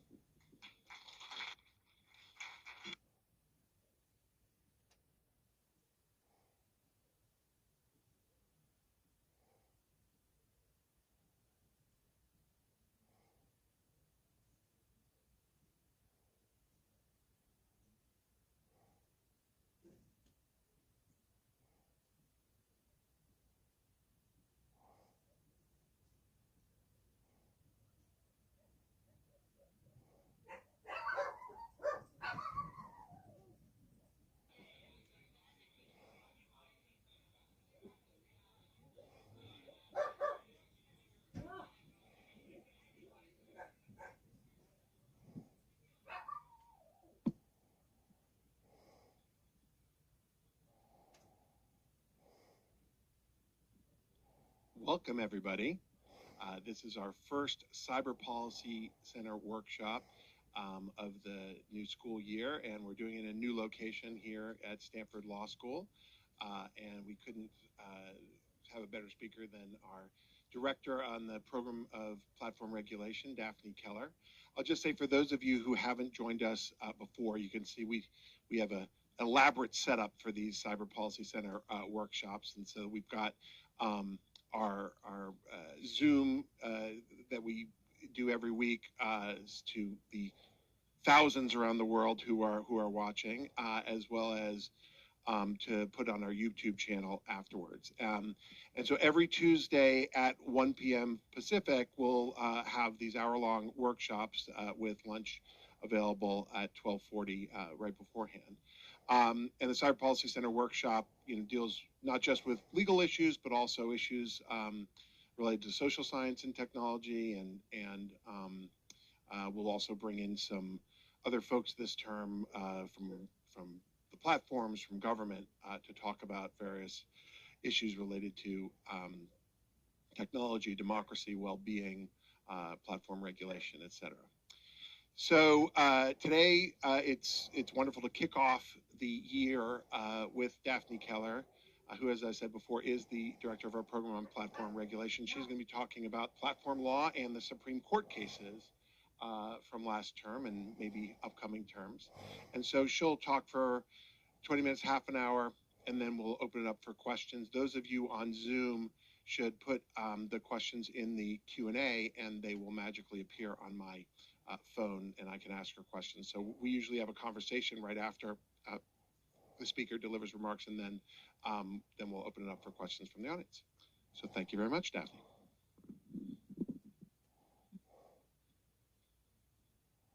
Thank you, Nate. Can you guys hear me okay if I talk with this microphone? Oh, you guys in the room can hear me. Anyhow, all right. So I am here to talk about the big Supreme Court cases that came down about platform regulation over the past 2 terms. And that will make this a little bit like a 3-year-old telling a story, like, and then.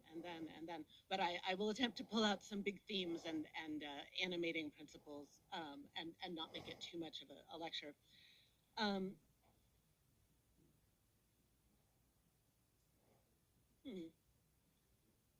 Okay, so just to situate us, prior to the 2022 to 2023 term, there had been pretty much a 20-year gap since we had really heard from the court on the regulation of speech platforms. The closest cases I would say to, well, I think these 2 count, but we had the Grokster case on copyright liability in 2005, and then we had a big First Amendment case in 2004. But the other cases people might think of as platform cases are things like Packingham. That's the one where the court somewhat recklessly referred to platforms as the modern public square. But that was about whether a state could stop individual users from going on social media. It wasn't about governing social media themselves. And throughout that period, especially closer to the end of it, there were a lot of people who wanted to take platform cases to the Supreme Court. I think they got a lot of cert petitions about the big immunity statute known as Section 230, but there was this long time when nothing changed very much. And then in the past couple of years, that totally changed, and we have had a deluge of cases. Why did that happen? I think we all know, right? Like, there's been this huge shift in public focus on issues of platform power. The techlash is, I'd say, about 12 years old in Europe, a little younger here. There were major political developments against Section 230 in particular from the Trump administration. Also, Supreme Court Justice Clarence Thomas keeps writing up these opinions that basically say, hey, please bring me some platform regulation cases. I would like to rule on some of this stuff. So that's backwards. Oh, there we go. So these are the cases that I'm going to cover, and I'll try to go faster through the first ones since they're in 2023, we had 2 cases that were about platform liability for bad stuff that users did or posted. In this case, for the ranking algorithms on Twitter and Facebook and YouTube be a source of liability for harms from an ISIS attack.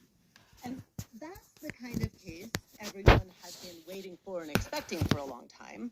It's about when bad stuff can be attributed to platforms. But then this past year, we had a bunch of cases that were much more like issues that came to a rapid boil in just a couple of years recently. These were cases about how government can tell social media what to do with users' speech, or how government interacts with social media.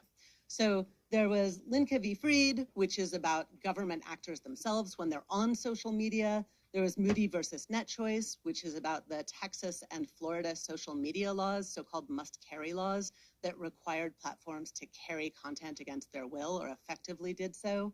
And Murthy v. Missouri, which is the case about the Biden administration sort of informally putting pressure on platforms to take down lawful but dangerous COVID misinformation, and so forth. Some themes from these rulings that I think are noteworthy. So I'm really proud of our Supreme Court. I feel like they've been total grown-ups about this. They have mostly issued rulings that were narrow and cautious and spoke to the issue they were pretty sure they did understand and didn't have a bunch of collateral consequences for the things that they didn't understand. And this is in a context where they had stacks of amicus briefs urging them to kind of casually reinterpret Section 230 in the middle of a First Amendment case, which is what Texas was asking them to do in the Paxton and Moody cases. So good, thumbs up on that. Also, to my mind, I think the analysis has been really grounded in pre-internet law. The tort case, Tomna, was all about traditional old-fashioned tort law in their analysis. The must-carry case, Moody, was all about the same cases that, you know, a con law professor would have told you this case should be about if you'd asked 10 years ago. So that's good. Some interesting sort of justice alignment things that are going on for those keeping track. So some of the rulings came out looking really apolitical and unanimous. That's always nice to see. Some of them split some of the conservative justices in a way that really tracks the way that conservative or right-wing political thinking has been splitting generally in the US, which is you get some justices who are being kind of pro-business and saying these are private companies, platforms are private companies, they can do what they want, that kind of thing. And other justices who are more focused on what I'd call culture war issues, and saying, look, the problem here is that liberal elites are censoring conservatives. And so you get this split where Alito and Thomas and Gorsuch go down it's reductive, but the culture warrior direction, and Amy Coney Barrett, Brett Kavanaugh, and Justice Roberts stick with this sort of more traditional conservative approach to these questions. Barrett and Jackson kind of teamed up in interesting ways in being careful about the details, which is charming. Can you say two incredibly powerful people are charming? It was charming. And then there was an interesting thing where justices who had experience working in government, particularly Kagan and Kavanaugh, would jump in and be like, yeah, the government does this all the time. And the rest of the justices didn't know that. So there was this division in what it is that they knew. Okay, with that sort of pulling out the themes, here are the cases. Twitter versus Tomna was the one case that got a big, real, meaningful ruling in the 2023 term. This is a case, as I said, about whether ranking algorithms can create liability for harms from ISIS attacks. And the way the case was set up was they isolated in one case, a different case called Gonzalez v. Google, there's a question of whether the platforms are immune from these claims under the immunity statute, Section 230. And then in a separate case, this one, Twitter versus Tomna, the court asked, well, assume there's no immunity. Can the plaintiffs win this case anyway? Can they prevail on these claims? And the answer was no. There is just way too attenuated to say that what platforms were doing in hosting and having ranking algorithms with ISIS content was the source of the harm. And this is a case that people seem to forget about immediately and sort of like act like it wasn't very important. And I think it's really important. This is the first time that the Supreme Court is telling us what basic tort liability would look like for platforms in the absence of Section 230. It's not that it's saying platforms would win every case, but it's giving us the framework. And that matters for a future where 230 goes away. That matters for the kinds of claims that are not immunized by Section 230 today. So copyright claims, claims about prostitution and sex trafficking, all the criminal law federal criminal law claims. There are all these claims that it matters for now. Also, it turns out that when platforms litigate 230 cases, they're often briefing the merits. They're making the arguments that are from TOMNA, and then sometimes courts rule on that basis. So this is a live and kicking area of law, and TOMNA like tells us some super important stuff about it. Some kind of things, noteworthy things about it. So first, a lot of people, possibly including me, thought, oh, they have to talk about the free expression rights of users and how those will be harmed if the liability regime incentivizes platforms to go too crazy removing things.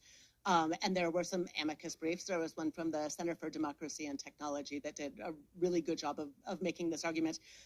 Happily, I think this is good. The court didn't go anywhere near that. You know, they just stuck to the narrow tort question. They answered the tort question. They moved on. The other noteworthy thing about TOMNA, and this matters less than it did a year ago, is it's an opinion by Justice Thomas, and it acts like platforms are just these like passive, neutral conduits that don't make any choices about content, which is A, nonsense, and B, was basically Thomas creating a bunch of really useful quotations for Texas and Florida to use in their must-carry cases, saying, look, these are just passive common carriers. Of course, the government can make them carry things. That was weird, and it got corrected in Moody. Moody has a factual description of what platforms do with content that talks a ton about content moderation, about trust and safety, etc. The other case, Gonzalez v. Google, this is the half of the ISIS case that's about Section 230. They were like, nah, we don't need to rule on this because we already ruled in TOMNA.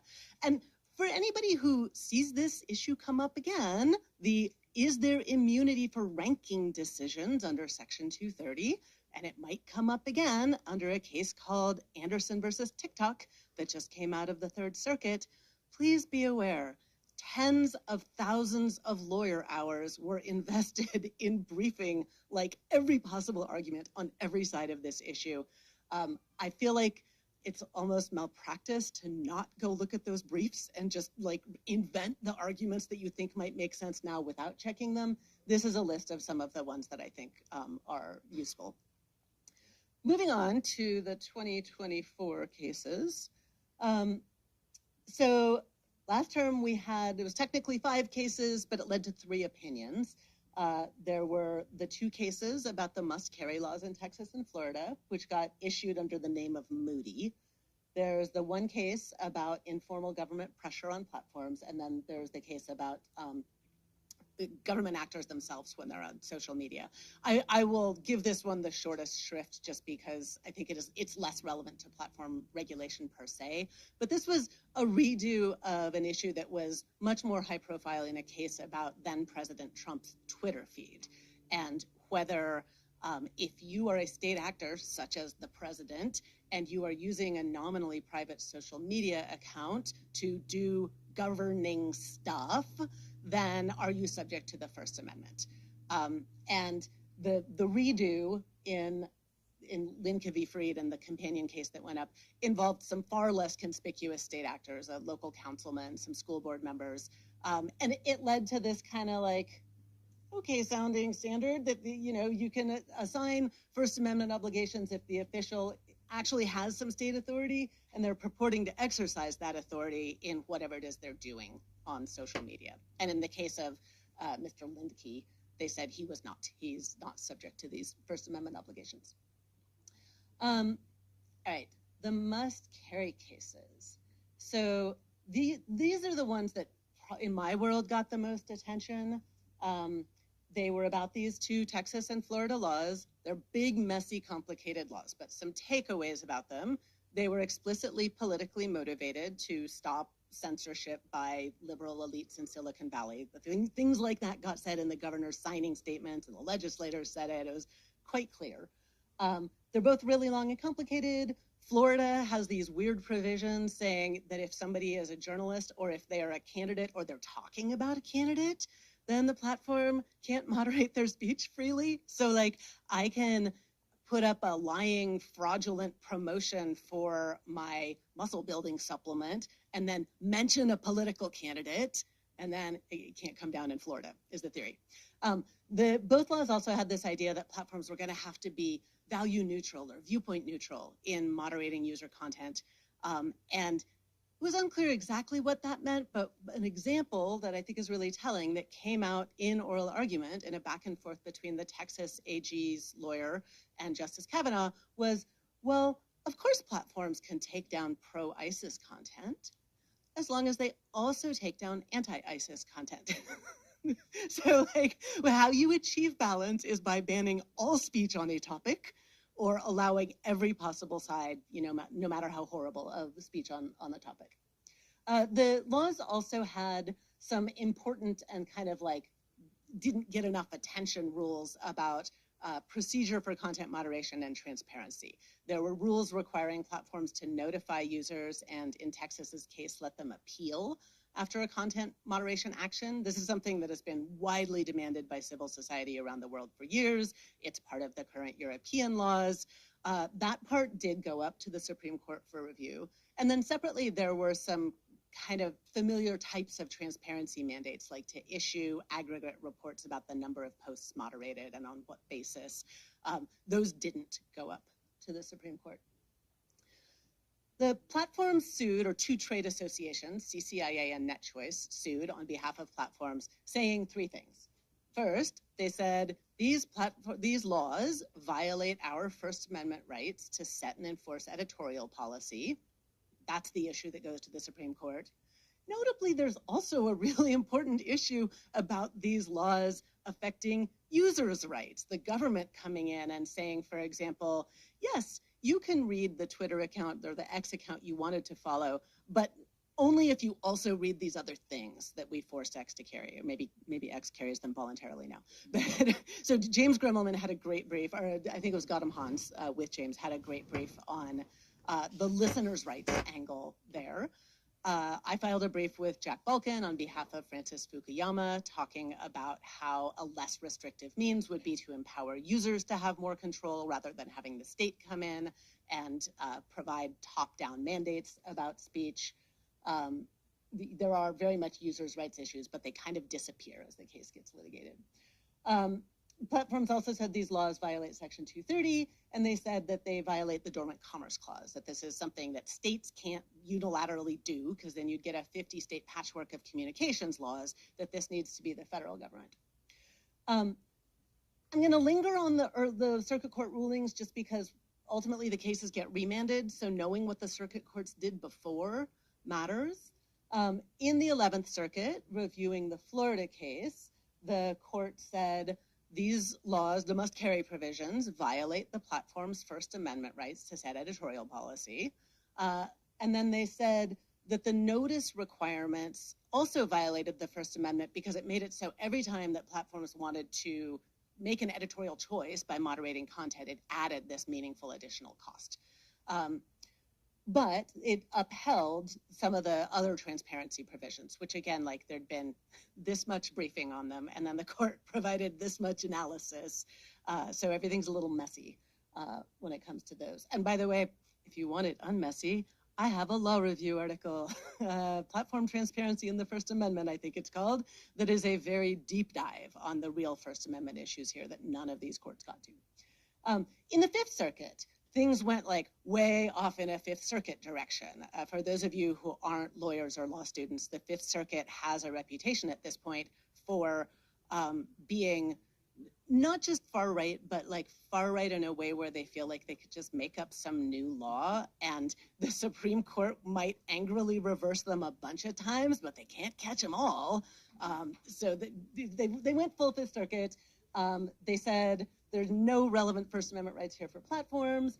They said platforms are basically being frivolous or lying when they say these laws are going to force us to carry Nazis and pro-Nazi speech and Holocaust denial, which anyone who's had anything to do with content moderation or just like the internet generally knows, yes, that is precisely the problem that these laws would create.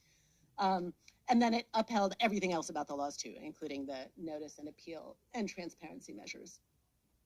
So at the Supreme Court, the ruling was relatively simple.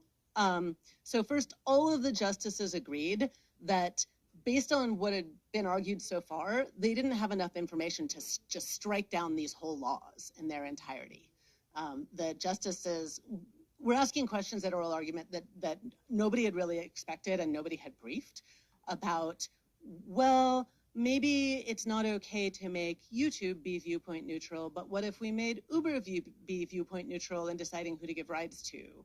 Or what if Etsy had to be viewpoint neutral about who can sell tchotchkes? Or direct messages or email, all of which are interesting questions. It might be, at least in the Texas law, that the law doesn't cover that stuff anyway, but nobody was prepared before the court to make that clarification and kind of cut short that line of thinking. And so how it comes out in the ruling is everyone agrees we cannot accept this facial challenge to the law. Platforms, you have to go down and keep litigating, either bringing as applied challenges, saying this violates, as applied to the YouTube homepage, this is unconstitutional, et cetera, or trying to prove that there are so many bad applications and so few good ones that you really can bring a facial challenge. This might make everything about litigating cases like this just more expensive and complicated and give legislators pretty bad incentives to keep passing these laws that are just like a giant incomprehensible hodgepodge. So this may prove to be a rather problematic part of the ruling. Then the majority of the justices said in what I think was technically dicta, technically not a binding part of the holding, but they said it really, really firmly that yes, for the core platform features like the YouTube news feed, like the Facebook news feed or like YouTube recommendations, of course the platforms have First Amendment rights to set editorial policy. So we have a majority saying that very strongly and sending the case back down for re-review in light of that. And then they didn't resolve the question about the notice and appeal rules either. They said, lower courts, please review in light of what we said about that also. I won't read my May 2024 prediction, but I found it because I was taking my old slides and updating them. And I was like, hey, I totally called this. So there's a bragging pause.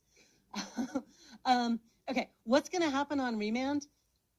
I don't know. I think there are so many options of what the parties could do. And so what they have done so far, at least in Texas, is to go back and say, no, really, a facial challenge is okay here because all those hypotheticals about direct messages and email and Etsy, the law doesn't cover that anyway. The actual scope of this law is all the stuff that the Supreme Court said is unconstitutional. So that's what they have done so far. But, they could keep litigating on that ground. An individual platform could come in and litigate on an as-applied ground, saying, well, for this feature, I want you to say it's unconstitutional. The net choice or some new, claim could shift to litigate based on Section 230 instead of the First Amendment, because that'll be maybe cheaper and faster. They could litigate the Dormant Commerce Clause issue. I kind of wish they would because it's so important, but it's maybe a loser of an argument and it's expensive and it involves discovery, so I don't think that'll happen. They could litigate about the other transparency mandates. So right now those mandates have been the ones that didn't go to the Supreme Court have been upheld in both the 5th and the 11th circuits on a preliminary injunction standard. They failed to convince a court to immediately order the lawmakers not to enforce this law. But they could litigate more and say, no, wait, we're going to convince you now. And they could also say, I think rightly, that their arguments are stronger. They could even seek a new preliminary injunction saying our arguments are stronger now because of what the Supreme Court said. All right, moving on to the last case we're going to talk, last Supreme Court case to talk about, Murthy versus Missouri. This is a case about jawboning, which is the inelegant term for when people in government put informal pressure on maybe anyone, but in our case, platforms, to take down particular disfavored speech. So the government is not using normal legislative processes. They're bypassing checks and balances of various sorts and just getting what they want through maybe a backroom conversation. So the claim in Murthy is that a huge long list of individuals and agencies in the Biden administration violated the First Amendment by pressuring platforms to take down a bunch of content, including COVID vaccine skeptic posts and so forth. And just to be super clear, this is a claim that the government violated the First Amendment. You see a lot of talk in this space about, well, maybe YouTube violated my First Amendment rights. So far, courts have been quite consistent in saying YouTube is not the government. It does not owe you First Amendment protection. So this isn't a case about what platforms can or cannot do. It's about how the government can or cannot interact with platforms. The district court in this case issued a ruling on 4th of July, which is a federal holiday, so somebody had to work through 4th of July to get this thing out, with this long list of factual findings, some of which looked really damning, like ugly emails from the White House. But it turned out that a lot of those factual findings were inconsistent with the record. There were, it was saying quotes that weren't really there. It was recontextualizing things that were relatively innocent and making them sound really bad. So this case was kind of tainted all the way through the process by this bad factual record that it started with. It gets to the Supreme Court to argue the same day as a much more straightforward jawboning case called Vulo, which is about an insurance commissioner in New York who was allegedly threatening to enforce laws that usually go unenforced against insurance companies unless they cut their ties with the National Rifle Association. So the claim was she's trying to suppress the NRA's pro-Second Amendment political speech and doing it through an abuse of authority that violates the First Amendment. I belabor that because we ultimately kind of get more analysis that's relevant in Vulo than we do in Murthy. So here's what I think is the hard version of the jawboning question. I think most of us would agree that if the government is going in there and really coercing platforms, like threatening them and getting them to take down speech that they didn't want to take down, that sounds super problematic. That sounds like the Bantam Books case, which is the seminal mid-century case about how you can't do that to bookstores. But the harder question is, well, what if the platform just doesn't care and they want to do the state's bidding because that makes their life easier and improves their relationships, and they're like, yeah, just tell us, whatever it is, we'll take it down. In that situation, does a user have no claim against the government? I feel like platform passivity shouldn't totally obviate the possibility of recourse for individual speakers in that situation. And the Fifth Circuit had, I think, useful doctrinal analysis saying, look, we think there are two ways to violate the First Amendment. One is through coercion, and the other is through this other thing called substantial encouragement, where there's almost like an employer-employee relationship, and the platform's just doing what the government says. So Murthy kind of fizzles out at the Supreme Court. We don't reach those questions because the court says, you know what? These plaintiffs haven't even shown that there's enough of a real problem here that they can get in the courthouse door. And part of why the court says that is it's related to the hard question that I just talked about. The court's like, well, it seems like the platforms wanted to do this anyway. Seems like even if they win this case, it's not going to cause the platforms to put their content back up, which is probably true. But then if you have this bad dynamic of a totally, bootlicking passive platform that wants to do whatever the state tells it, then the plaintiffs can never get into the courthouse on this standard. So I worry about it.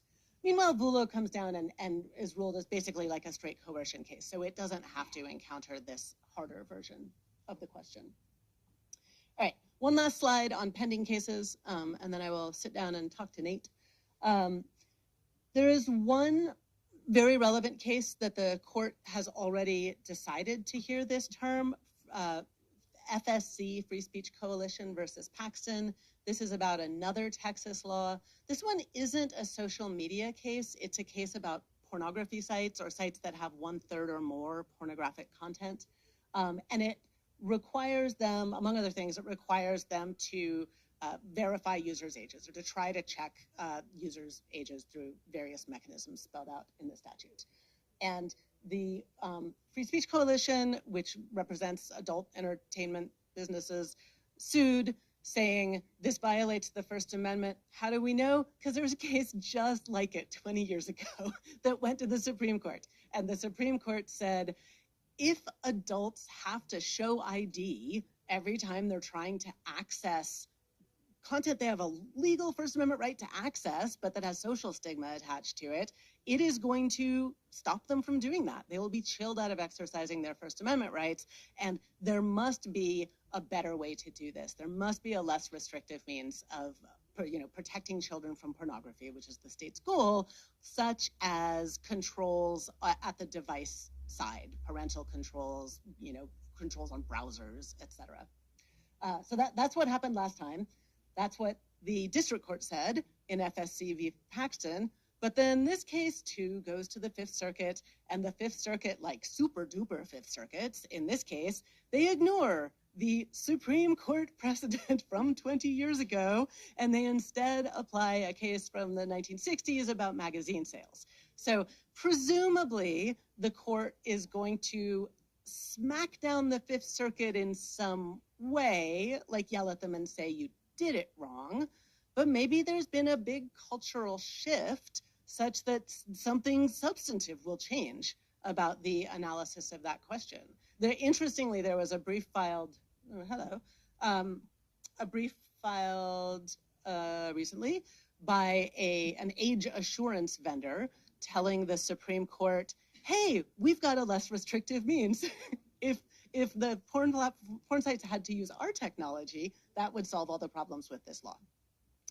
So that matters for platforms for a number of reasons, but the most obvious one, is that there are a half a dozen or more cases going on in lower courts about whether platforms can be compelled to do age verification, and also whether they can be subject to some other rules for child protection. And so if FSC, the Supreme Court case, tells us something new about when and how age verification can be mandated, that will be kind of like an earthquake in those lower court platform cases. What has happened so far is that 6 separate state laws have been struck down as unconstitutional on kind of a melange of grounds because the laws vary. The one that's farthest advanced is Net Choice v. Bonta. That one has a Ninth Circuit ruling, and so conceivably that squeaks in the door for Supreme Court review this term. I don't think they want it. I think they're tired, but that's my predictions are not always right. There's also one, and probably soon there will be 2 First Amendment challenges to state platform transparency laws. X challenged California's law, saying it violated the First Amendment, and prevailed. The Ninth Circuit agreed. There's another case where Stanford's own Eugene Volokh is the plaintiff, and I think also the lawyer, challenging a New York state transparency law requiring platforms to disclose information about hate speech policies. And he won in the first instance, and we're waiting to see what the Second Circuit will say about that. So those also could squeak in the courthouse door. And then finally, there's this case I mentioned earlier, Anderson versus TikTok, where the Third Circuit did something I think is kind of crazy. Basically, so this is a case, it's horrible facts. These cases are, I don't need the slides back, I can stop talking soon. It was a child who died after engaging with a blackout challenge on TikTok, like awful, awful facts. And the legal question is very much like the one in Gonzalez. It's whether the plaintiff can say, well, the problem here isn't the videos, the problem here is the ranking algorithm that TikTok used to display this. And so that's not immunized by Section 230, and that's something we can hold them liable for. So same issues, legally, same issues as in Gonzalez.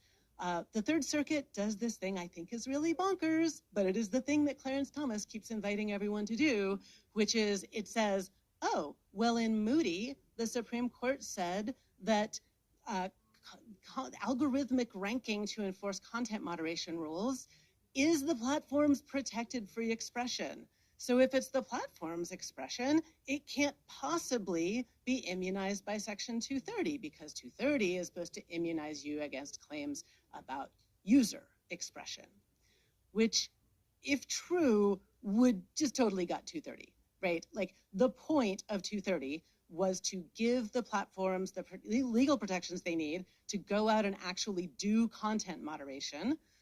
As the literal drafters of Section 230 said in an amicus brief back in Gonzalez, of course we knew one way they were going to moderate content was by organizing it. In fact, we put the word organize in the statute to describe what it is that immunized platforms do. It would be, if every time that a platform exercised its editorial rights, like we want them to do, they simultaneously sacrificed their 230 immunity, this statute would mean nothing. It would protect nothing. It would not achieve the goals we set out to achieve. So I think that the Third Circuit's analysis of Moody is super bonkers. There's a petition for a bigger panel of the Third Circuit to rehear the case on Bonk, and so possibly it'll get reversed there. Or again, maybe that one squeaks in the courthouse door to the Supreme Court this term. All right, that's my spiel.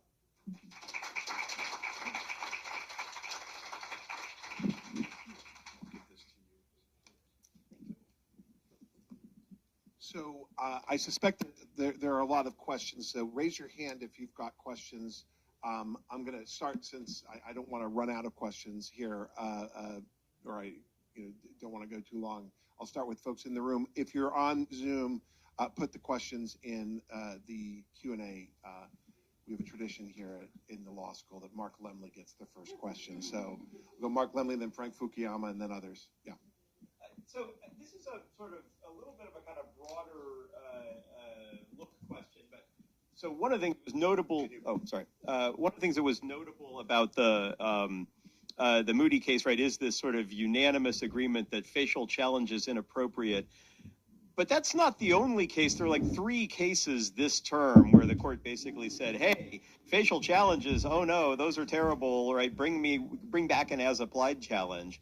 And I guess I'd love to hear a little bit about sort of like whether we think this is actually going to be taken seriously as a new form of constitutional analysis, because if it is, it seems to me to pretty fundamentally change how one would actually litigate these cases, whether you can actually strike down laws and so forth.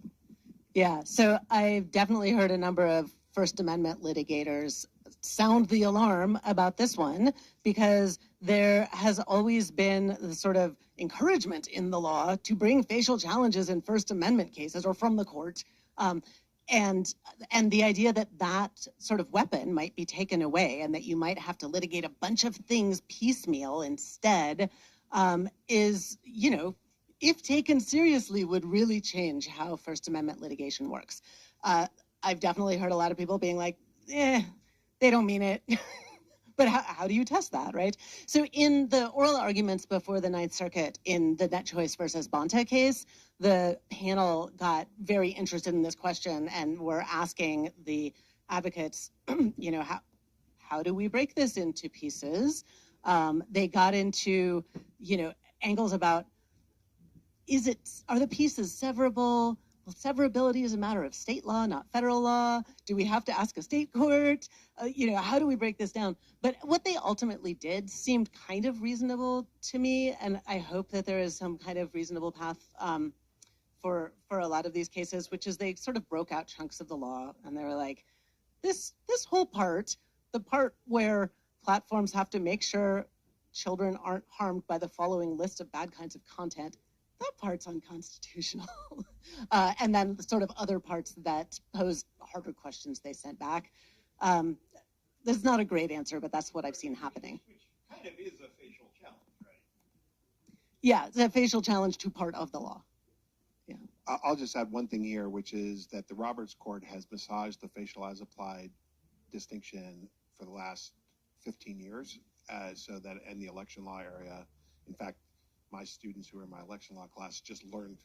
If they never learned about facial challenges before, they just learned about it. And it's happened in the campaign finance cases, it's happened in the voter ID cases, happens in some ballot cases. So, but interestingly enough, in a case like Citizens United, they end up striking it down wholesale, but that's only after an earlier case where they kind of lay the groundwork with these as applied challenges. Interesting, and just so people, the non-lawyers understand, right, as applied, usually you come in and you say, this is unconstitutional as applied to me, and then you get an exception for you and people similarly situated to you. Facial means that it's unconstitutional in most or all of its applications. In the First Amendment setting, we've generally relaxed the rule on these facial challenges because we're worried about the chilling effect on non-parties before the court. Let's go to Frank, unless you want to have something else to say there. Let's go to Frank Fukuyama. Daphne, could you say something about Ethan Zuckerman's case where he's basically challenging the platform's ability to eliminate intermediaries, which affects, the whole prospects for middleware? Yeah, so I love this case. It's a little bit of a hack. It might get dismissed for lack of standing. But this is Ethan Zuckerman he's not, I'm going to call him a computer scientist. He's a complicated mix, but he is building a tool that will automate the process for Facebook users to unsubscribe from following people. And so it's, as he sees it, this is empowering users to make choices in a simpler way than Facebook is letting them make those choices.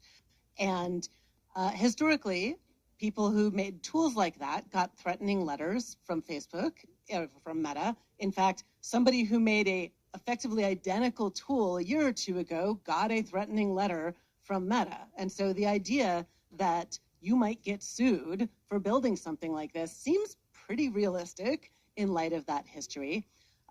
So he's suing to get declaratory judgment that what he's doing is okay and doesn't violate various laws. And the interesting hacky part is he's using this this part of Section 230 that doesn't get nearly enough attention, which is a protection, Section 230C2B. It's a protection for people who distribute tools that users can use to exercise control over the content that they see. And it says distributors of these tools shall be immunized from, I don't know the exact language, but shall be immunized. And so he's saying, you know what I'm immunized from? I'm immunized from Facebook suing me, which definitely wasn't what Congress had in mind, but does seem to be what the language says.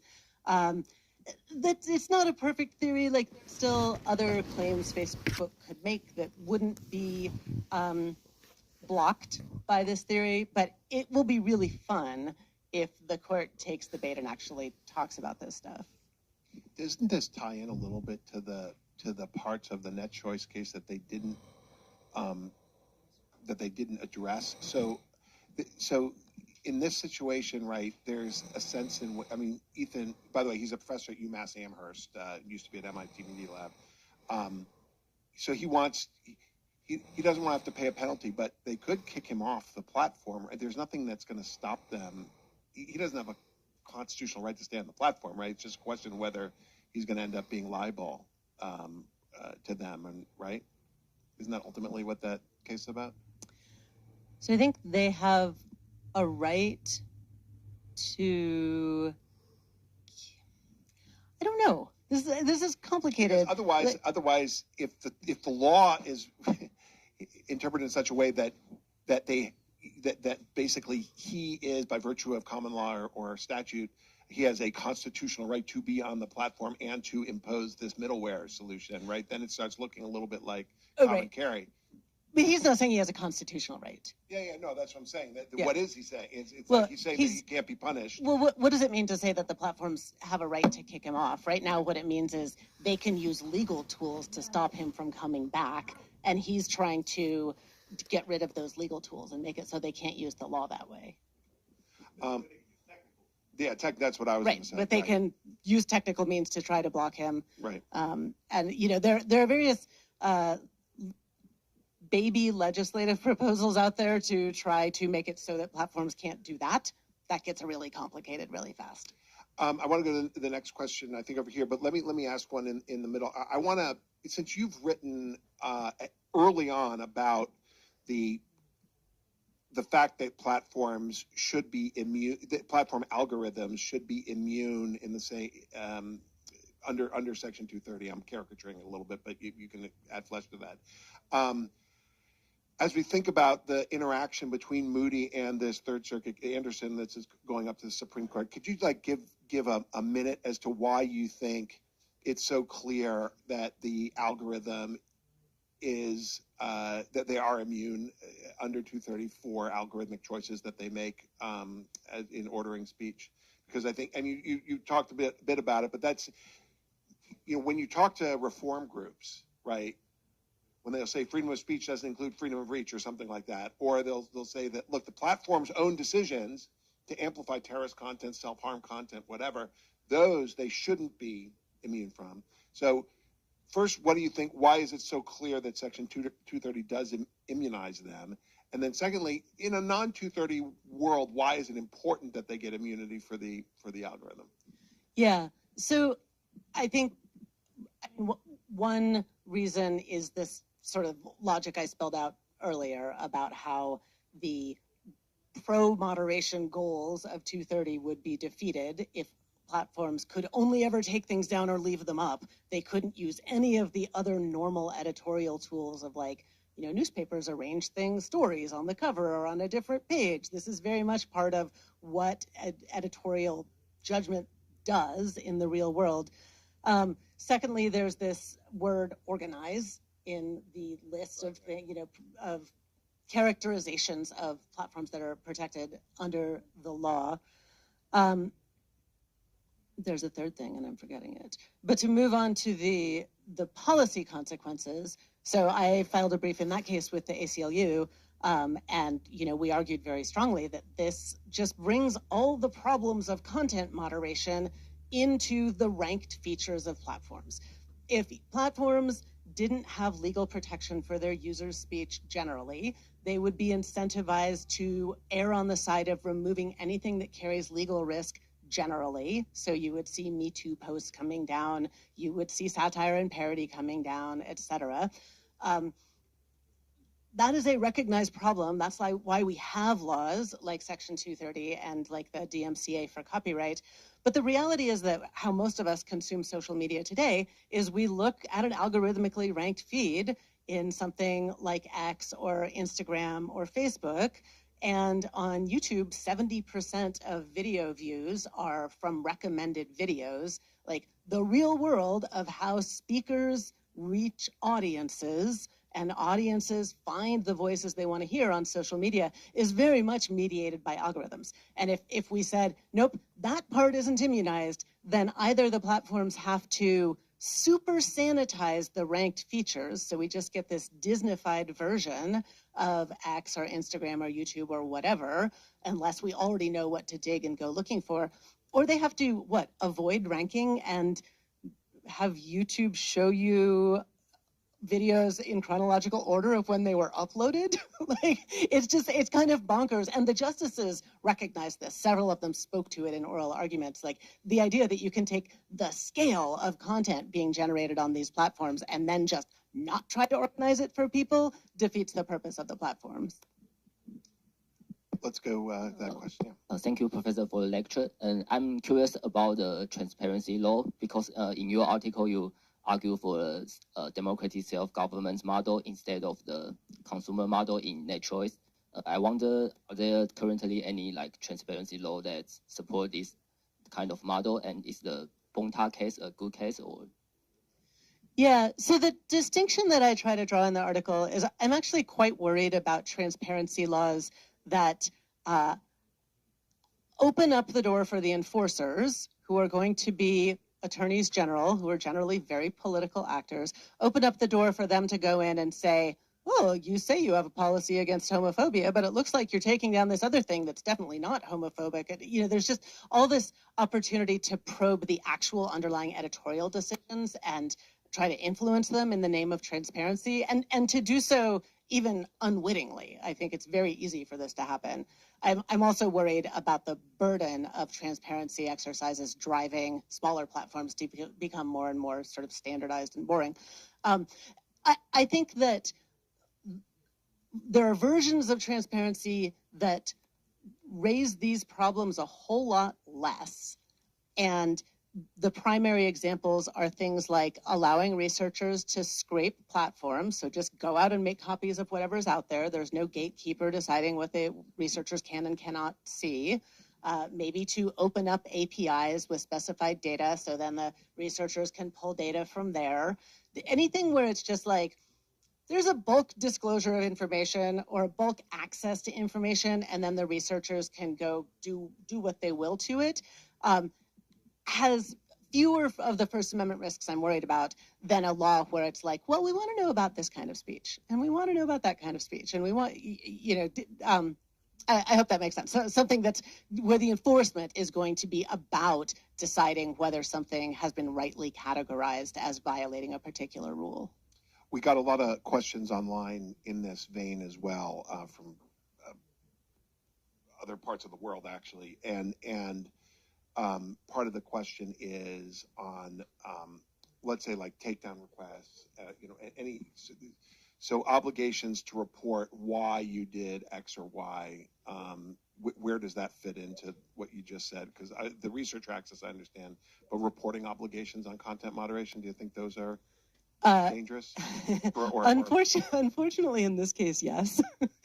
It's funny. I find myself broadly supportive of a lot of the transparency provisions in the Digital Services Act in Europe, because I think their enforcers aren't going to be as totally political and wacky as ours. So it's possible I'm being a little bit inconsistent here. But the Florida law had a private right of action for people who thought that their notice hadn't adequately explained why their YouTube comment was moderated.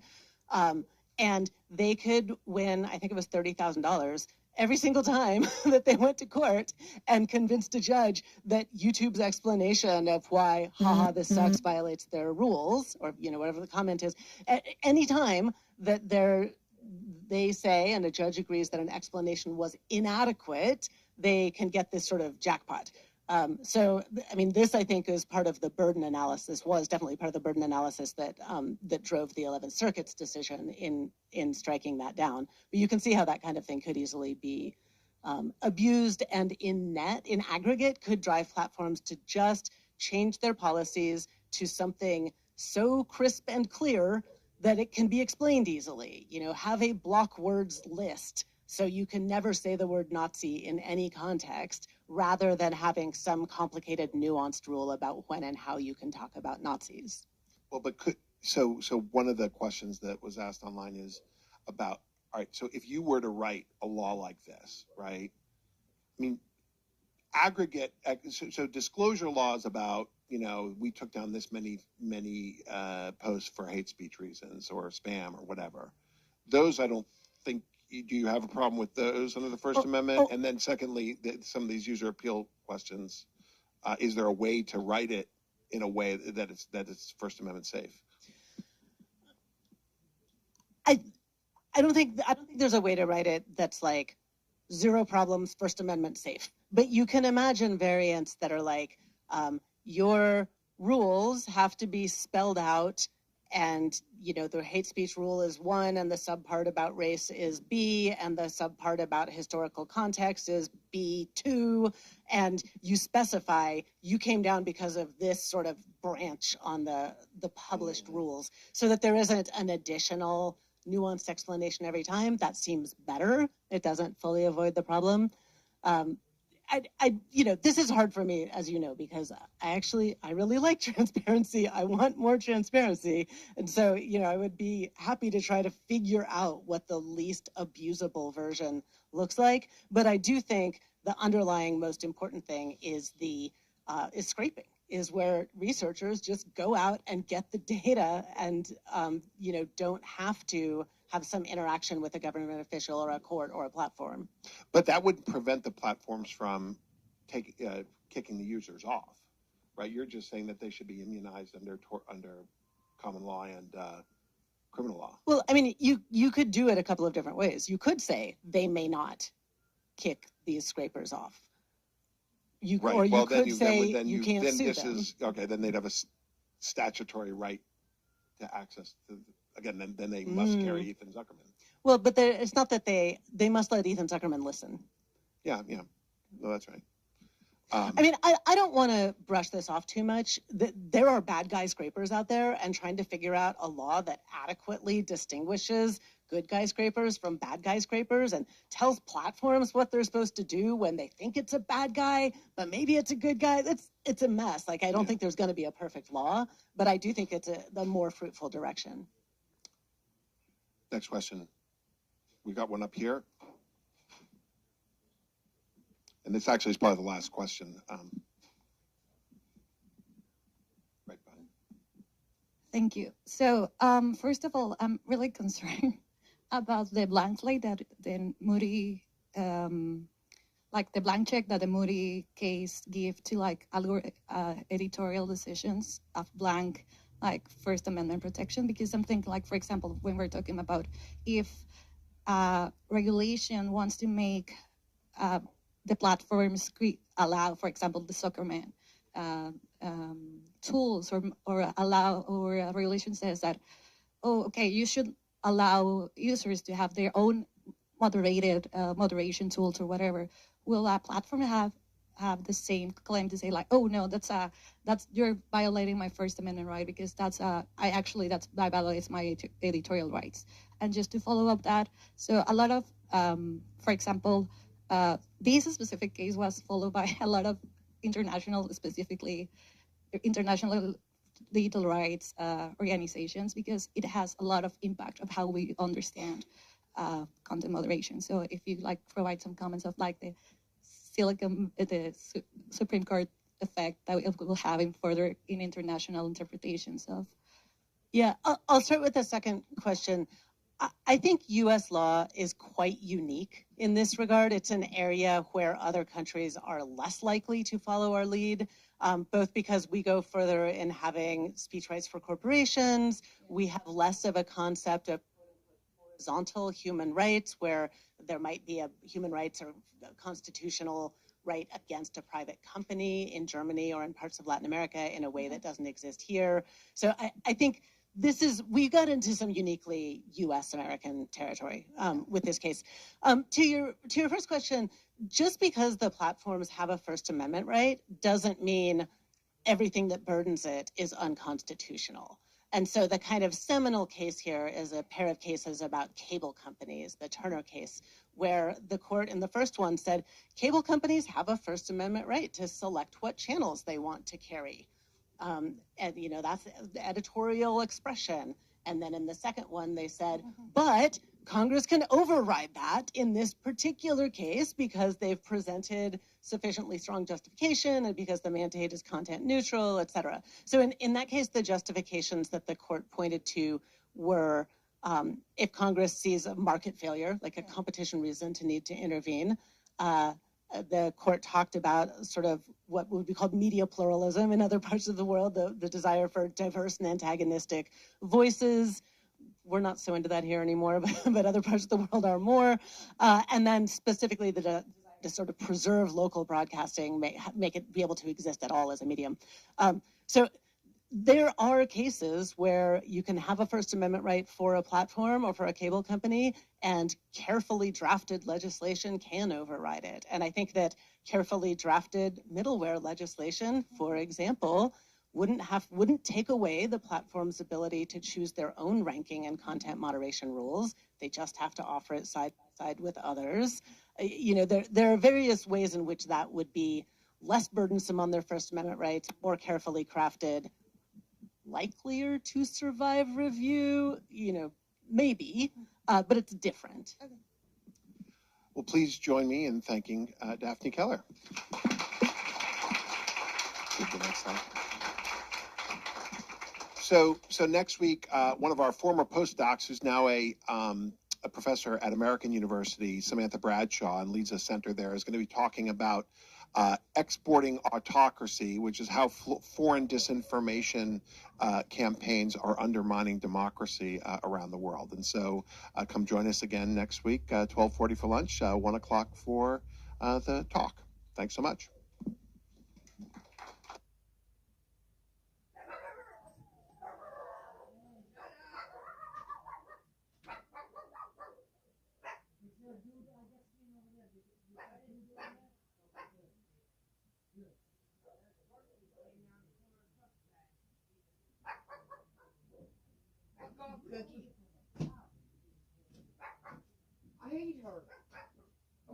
Our annual in-house council conference coming back to Chicago on Friday, June 6th. It started in Chicago 4 years ago, and we moved it to Houston just this last May. It was a wonderful event. We had a keynote speech by Viet Din, and now it's going to come back to Chicago. So please mark your calendars, Friday, June 6th in Chicago at the Ritz. Now it is my distinct pleasure to introduce Chief Judge Pryor for this panel on litigation environment.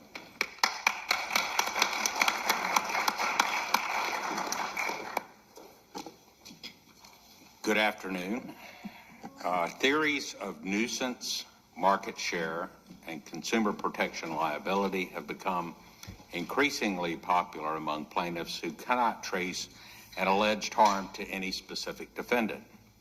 Recently, states and local governments have sought to impose market share liability on companies based on allegedly misleading statements or silence about the potential effect of their products. These cases raise difficult legal issues that remain underdeveloped because the risk of a crippling damages award often pressures companies to settle claims early in the litigation. To discuss this topic, the Federalist Society has, as usual, assembled a distinguished panel of experts. I will introduce them in the order that they will speak. Regrettably, a professor at Georgetown who had been slated as a defender of this litigation canceled at the last minute, but we nevertheless have a great panel. Ted Boutros is a partner at Gibson, Dunn & Crutcher and is a member of the firm's executive and management committees. He's a member of the American Law Institute and a fellow of the American Academy of Appellate Lawyers. He has represented clients in the federal and state appellate courts throughout the nation in a wide spectrum of cases and has argued appeals before the Supreme Court of the United States. Elbert Lynn is a partner at Hunton Andrews Kurth LLP and chairs the firm's issues and appeals practice. He's been a litigator in the honors program, a trial attorney in the honors program for the United States Department of Justice, and for 4.5 years served as Solicitor General for the state of West Virginia. I should also mention that he served as a law clerk to Justice Clarence Thomas in 2010 term, but he also previously clerked for me. O.H. Skinner is Executive Director for the Alliance for Consumers, where he leads Alliance for Consumers fighting to ensure that consumer protection efforts, class action lawsuits, and Attorney General enforcement actions are consistent with the rule of law and benefit everyday consumers. Mr. Skinner clerked for the judge who I still refer to as my chief, Larry Edmondson of the 11th Circuit. Judge Edmondson was the chief when I became a member of that court. Ted. Thank you, Chief Judge Pryor. Before I dive in, personal note, as many of you know, my dear friend and law partner Ted Olson died earlier this week. Ted loved the Federalist Society and the rule of law and the Constitution. It seems very fitting and makes me feel better to be here today with all of you. I remember my first Federalist Society event. Ted came to my office and said, come with me. There's this Federalist Society meeting at the Mayflower across the street from our office. And I didn't even know what the Federalist Society was. We went over, and the afternoon speaker was President Reagan. He was in a tan suit, which was very interesting to me. He gave a great he gave a great speech, and I thought this Federalist Society is a very interesting group. So on to our topic. The doctrine of public and private nuisance and similar theories have become the weapon of choice for plaintiffs' lawyers in a wide array of areas. I'm going to give you a report from the field in the most active and dangerous battleground. The wave of climate change litigation brought by cities, counties, municipalities, 2 Indian tribes, represented by private plaintiffs' lawyers in state courts under state law around the country against energy companies, and only energy companies, just one sliver of the universe of people and entities that are contributing to greenhouse gas emissions and climate change. There's a lot going on. There are 34 cases and counting since this wave of state litigation and state law litigation began in 2017, and it ranges from Maui to Hoboken, San Francisco to Chicago to Charleston to Wilmington, Delaware. I represent Chevron. I'm proud to do so, and have been arguing the motions to dismiss now that we've been back in state court after seeking to remove to federal court. We're back in state court in all these cases, and I feel a little bit like I'm on a baseball team traveling the circuit here, and just getting to see the legal systems of all these different jurisdictions. It's an interesting thing to do, but we're trying to stop it from continuing. The plaintiffs' theories in these cases is, to say the least, novel. They argue that the defendants owe them billions of dollars in damages under state law because the defendants made alleged misrepresentations and failed to warn around the world about climate change and climate change policy, and that supposedly increased greenhouse gas emissions beyond reasonable levels, allegedly causing local harm back in their own jurisdictions. And so they do not limit their claims to in-state activities or in-state emissions. In fact, they adamantly oppose the notion that their claims could be anything other than totally global. So they have used misrepresentation as their theory, and the argument is that the companies downplayed or made false statements about climate change. By the way, they don't ever identify a single statement, for example, that Chevron made, but nonetheless, it's attacking speech around the globe over a period of about 75 years. And when plaintiffs we've challenged them, I've argued some of these cases, and every time I say to the judge, I think if you ask my opponent, he will say their claims are not limited to in-state conduct. They are global, and they absolutely are. Sweeping doesn't begin to describe these claims. The claims they plead, while identified by familiar labels like nuisance, failure to warn, trespass, consumer fraud, look nothing like any of those tort claims. I think that's why nuisance has become so popular. The Supreme Court has said in the Ouellette case that it's the vague and indeterminate standards. Anything can be sort of, theoretically branded a nuisance. Judge Wilkinson in the Fourth Circuit said, talked about the variety of things nuisance law has been applied to, none of which has anything to do with something like a global issue like climate change. It's more like your neighbor is making a mess and it's affecting you, or it's affecting the public. Prosser and Keaton would be shocked if they heard about this new tort theory and how it's being applied. While the plaintiffs' claims in these cases hinge on the repeated assertions that the defendants concealed important information about climate change leading to this increase in greenhouse gas emissions, it's globally, the relationship and the things they say that the energy companies knew about dating back 30 or 40 or 50 years was widely known. And President Johnson in 1965 announced that the climate was changing, and we've had the world's best scientists since then and before then working on these issues, talking about these issues, how to deal with them, how to balance the policy of energy needs and national security versus the environment and the climate. It's been widely known. In fact, the plaintiffs in these cases had enormous amounts of information. Some of them passed laws 10, 20 years ago on these very issues. So the big news is we have a cert petition pending in the Supreme Court asking it to review the one outlier, well, the main outlier decision that has at least allowed these claims to go past the motion to dismiss stage. The Hawaii Supreme Court's decision in a case that Honolulu brought, and nuisance, all these cases basically have the same theory. Nuisance is the headline, and then they add some other claims that sound a lot like their nuisance claim. The Hawaii ruling squarely conflicts with the Second Circuit's ruling in the case that had been brought by the City of New York, and that decision came down a few years ago. And so we've got a clear, clean conflict of authority on an issue of great national importance. We have really strong amicus support. The court has called for the views of the Solicitor General. We're waiting that brief. Plus 19 states have filed an original petition, 19 states who say these other states, if they create torts for global activity, are going to be intruding on our prerogatives as states, and I'll come back to that. And so the Supreme Court is a pretty unusual thing for states to file an original petition. Alabama led the charge here. The Supreme Court has asked for the views of the Solicitor General in that case too. So we're optimistic, or at least hopeful, that the Supreme Court will weigh in, because otherwise we are going to have years and years of litigation in cases that are ultimately doomed to fail, either as a matter of federal law or state law.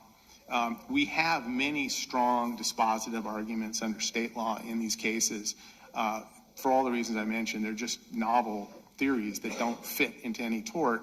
But our overarching argument is a federal one, that the structure of our federal Constitution precludes application of state law under these circumstances and requires dismissal. And the reason that is that the Supreme Court has repeatedly, consistently held for over a century that our federal constitutional structure means that state law cannot be used to resolve disputes involving interstate air or water pollution, precisely because of their inherently interstate nature. Justice Ginsburg for the court in AEP, rejecting federal common law climate change cases, said that the basic scheme of the Constitution demands that federal law be the only potential source for a claim in this area, because if each state is trying to use tort law to regulate the same emissions and the same activities around the globe, it would be a clash in the prerogatives of the state. The Supreme Court, in a case called Milwaukee 1, said there's an overriding federal interest in federal rule, and that basic interests of federalism require that federal law, not state law, govern disputes involving air and water in their ambient or interstate aspects. So we argue that that body of law requires, precludes state law from applying. And as I mentioned, the chaos that would ensue of all these cities and municipalities and states are all applying their state law to things that happen all over the globe, including in states that do not want these lawsuits to proceed, that say your speech is true, we need energy, we reject these tort claims, but these cases would necessarily be imposing liability for lawful activity in these other states. The Supreme Court in a Clean Water Act case said that it would lead to chaotic confrontation between sovereign states if states were allowed to apply their own law to out-of-state emissions or sources of pollution. The Supreme Court most recently, in an opinion authored for the court by Justice Thomas, Franchise Tax Board, put it this way in 2019: the Constitution implicitly forbids the exercise of power by a state because the interstate nature of the controversy makes it inappropriate for state law to control, and only federal rules, whether they find a cause of action or not, can apply. And as I said, that's exactly what these claims are all about. Plaintiffs are seeking to impose nuisance liability under state tort law for the effects of interstate and global emissions based on defendants' speech and conduct occurring across every state and every nation on the planet, and involving the actions of billions of people and entities in those other jurisdictions. The Second Circuit in the City of New York case that I mentioned agreed with our constitutional structure arguments, said that stripped to the essence, the city's claim was whether, the question before the court was whether a nuisance suit seeking to recover damages for harms allegedly caused by global greenhouse gas emissions may proceed under New York law.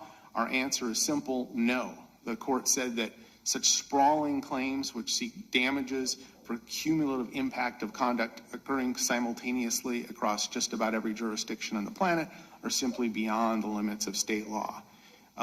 The gist of it is that because of the interstate and international nature of the claims, only principles of federalism, foreign policy, the Clean Air Act, the relationships among the states preclude one state from using its tort law that way. And the Second Circuit noted that for over a century, the Supreme Court had held just that. I want to be clear, our argument is not that a state cannot regulate emissions or cannot have torts that affect emissions. And our argument is not necessarily that a state can't have a tort that targets misleading speech. And I know my fellow panelists are going to talk a little bit about this within the state or even outside the state that may have cause harm in the state. But what the state, in fact, the Clean Air Act contemplates that states can establish emission standards, and they have a responsibility to do for their own state. They can regulate within their borders, but it forbids the states from imposing liability, in our view, or regulating and punishing for emissions in another state where those emissions may be perfectly lawful under that state law. Since the Second Circuit, we've had several rulings. The only one that the Hawaii Supreme Court ruled against us in this string of cases, and at least allowed the case to go forward beyond motion to dismiss. But in July, a Maryland trial court judge reached exactly the same conclusion as the Second Circuit in basically an identical case, finding that our federal constitutional structure does not allow application of state law to claims like those that were being made because of the reasons I just mentioned. In January, the Delaware trial court reached the same conclusion in virtually identical cases, finding that these claims are beyond state law. The Delaware court allowed claims based on in-state activities and in-state emissions to go forward. The state of Delaware said, we don't want any part of that. We do not want to bring that claim. That's not our claim. Our claim is about global emissions. So they're seeking the ability to appeal that immediately. So we believe we've got a very strong cert petition with the split with Hawaii, and these issues are clearly of national and international importance, so really well suited to Supreme Court review. The last point I want to make is that these are not new issues. It's sort of like I'm in a recurring dream here, in the sense that in the early 2000s, governmental entities started bringing cases under federal common law, and they argued that, recognizing that the only body law that could conceivably apply was federal law, they argued that there should be federal common law tort climate change cases. One of the first cases was involved all the automakers, and I represented all the automakers in that case back in 2006 and 2007, and a case brought by the California Attorney General. And we won. The district judge, who was in federal court, found that this is just not something courts could handle. This was a policy question, a political question. The Kivalina case from the Ninth Circuit involved many of the same energy companies who are now being sued. The Ninth Circuit held such claims cannot go forward because this is an issue committed to Congress and to the EPA. And the American Electric Power case, which I mentioned earlier, we call it AEP, where Justice Ginsburg, writing for a unanimous court, emphatically rejected global warming tort claims, finding that global warming, climate change pose complex balancing choices between scientific issues, issues of national and international policy, energy needs, the environment, and that falls within the Clean Air Act zone, the EPA zone. It's a policy issue. It's just not something suitable for courts, federal courts, to resolve. We argue, well, if federal courts aren't suitable for resolving these issues, how can zillions of state courts around the country be the ones making these very, very delicate determinations? I'll pause. Okay. Thank you, Ted. Albert. Do we have to turn these on? No. Okay. All right. I guess good afternoon. I have morning written here. Thank you to the Federalist Society for the opportunity to speak today. I'm honored to be here with my old boss, Judge Pryor, and two really excellent lawyers, Ted and OH. So in my opening remarks, I'm going to talk a little bit, I'm going to pull back a little bit and talk more generally about public nuisance, which I think is a threat not only to the energy sector, but to pretty much any industry, as I hope will become clear. So I have essentially 2 points. The first is, I believe that the way public nuisance has been used over the past several decades, but particularly in the last decade, is ahistorical and inconsistent with the rule of law. And furthermore, I believe that state legislatures need to step in to address this problem. So let's take a little trip back in time. Public nuisance, which should not be confused with private nuisance, right? So private nuisance, you've got your neighbor is doing something that is affecting you. Public nuisance is a cause of action that dates back to medieval England. And for centuries, courts have treated public nuisance as a narrow legal action, mainly for governmental entities to abate, so stop, reduce, remove, a localized criminal or quasi-criminal interference with a public right. And so what does that mean? So that's, think about, and so by public right, the courts meant things like the ability to navigate down a river, drive down a public highway. So a sort of a quintessential public nuisance was a felled tree obstructing a public road. There have been at least 5 important limitations on this narrow cause of action. First, as the name suggests, a public nuisance required the involvement of a public right. It's just discussing, not just something that affects the public. So the Rhode Island Supreme Court once wrote that the long-standing principle is that a public right is a right of the public to shared resources such as air, water, or public rights of way.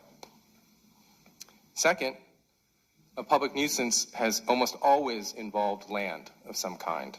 So either a defendant's obstruction of land, so it's just discussing like the felled tree, or at least the defendant's offensive use of land.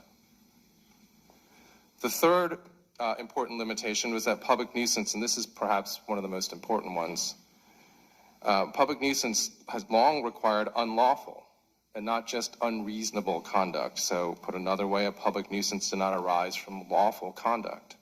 And let's put a pin in that point because we'll come back to that. And I think that's really sort of where the worm started to turn on public nuisance, is this understanding that public nuisance is about unreasonable interference with public rights and not unlawful interference with public rights. The fourth limitation was that the remedies and the plaintiffs have always been limited. So public nuisance was mainly for governmental plaintiffs and only for those governmental plaintiffs to seek to stop or abate the nuisance, not to seek damages. Private plaintiffs, there's a narrow exception that was recognized for private plaintiffs to seek damages, but only for those who suffered a special injury. And so what does that mean, special injury? So it's somebody who is harmed more uniquely than the public at large, right? Because we're talking about public nuisances, and the government should be vindicating the right to the access to the public right. So what's a person with a special injury? So let's come back to the felled tree example. Maybe a person who was hit by the tree when the tree fell, or a person who was going down the road in their horse-drawn carriage and swerved to avoid the tree, right, and crashed into the ditch on the side. That those might be people with special injuries. They could bring their own public nuisance action, seek damages, but it's a limited, narrow subset of people. And then the fifth limitation, sort of follows from the limited remedy of seeking abatement, is that a public nuisance defendant had to have control of the nuisance and actually cause any alleged harm from it. Well, that makes sense, right? If the remedy is abatement, a defendant cannot stop or remove or abate a nuisance that it does not have control over. And one place where this sort of really easily comes up is a public nuisance was used to sue lead paint companies in the 90s. And oftentimes the lead paint was, companies no longer had control of the lead paint, right? It was in buildings. It was put there by a variety of intervening causes and actors. So we had these 5 longstanding limitations on public nuisance that kept it to be a fairly controlled and narrow cause of action. This all started to change in the 1970s, and particularly in 1979 with the second restatement of torts, which took on for the first time the task of defining public nuisance. And it's funny, Ted mentioned Prosser and Keaton. So the initial reporter for the second restatement of torts was in fact William Prosser. And he presented a draft that defined public nuisance as a criminal interference. That was rejected. Prosser resigned. At the urging of environmental activists, the new reporter reported a draft that ultimately expanded the legal action beyond criminal interferences to also address any, quote, unreasonable interference with a right common to the general public. And unreasonable was then defined as any conduct that, quote, involves a significant interference with the public health, the public safety, the public peace, the public comfort, or the public convenience. So basically anything. So that's 1979, and so unsurprisingly, lawsuits have since sought to label all manner of things as public nuisances by way of their unreasonably affecting the public. Ted talked for a while about climate change lawsuits, but there's a long list of things that have been labeled a public nuisance in lawsuits. Firearms, lead paint, subprime mortgages, pharmaceutical products of all kinds, particularly opioids recently, marketing and sale of fossil fuels, cars that are more frequently stolen. Those are a lawsuit that was brought recently. PFAS, plastics. Recent lawsuit was dismissed. Attorney General of New York brought up plastics. Public nuisance lawsuit. You name it, it's probably been done. And in doing this, plaintiffs have urged courts to abandon all of the traditional principles of public nuisance. So public rights are no longer limited to shared resources like air, water, and public rights of way. They are now whatever generally widespread social ill or public policy concern that legislation or regulation has not, in the eye of the plaintiff's bar, adequately addressed. Public nuisance is no longer tied to a use of or obstruction of land. It has been used to target the manufacture, distribution, marketing, and sale of indisputably lawful and non-defective products, and often years after those products have left the control of the defendants with multiple intervening and independent causes and actors. So as I said, how did that lead paint get in your house? Where did those opioids come from? Finally, the plaintiffs and the remedies are expanding too. Governmental plaintiffs are seeking damages. They call it abatement, but they call it an abatement fund. So it's not just abatement, but they're seeking a pot of money to pay for the abatement. And that, the seeking of damages, has led to contingent fee litigation creeping into this space, which has led to an explosion in the number of governmental entities. So in the past, maybe it was just the state that had the resources to bring these kinds of suits, but with the pot of gold at the end of the rainbow, you can now have counties and municipalities and school boards and little tiny governmental entities that before would not have had the resources to bring these suits, but now can sign a contingent fee contract. And so you've got an innumerable number of plaintiffs.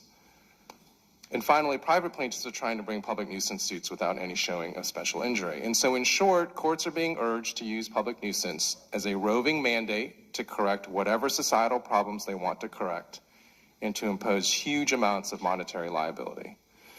The Eighth Circuit, in a 1993 case, described these new public nuisance theories as turning that cause of action into, quote, a monster that would devour in one gulp the entire law of tort.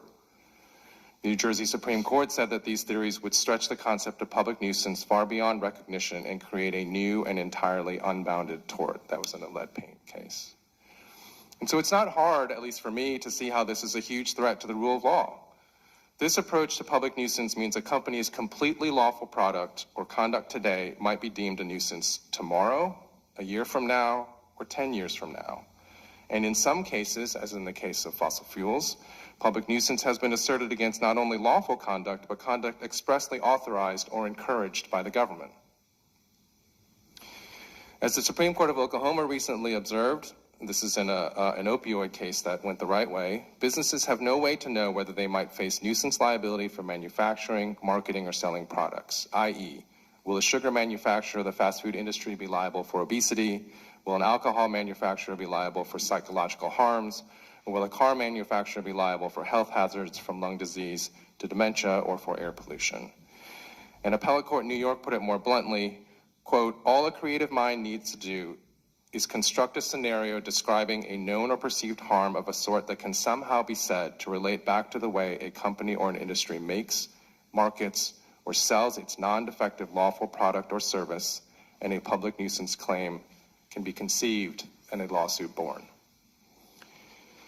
These suits have been met with only mixed success in court. Some of these quotes that I've given you are from cases that have rejected these public nuisance theories, but some success is enough when the potential scope of liability is huge.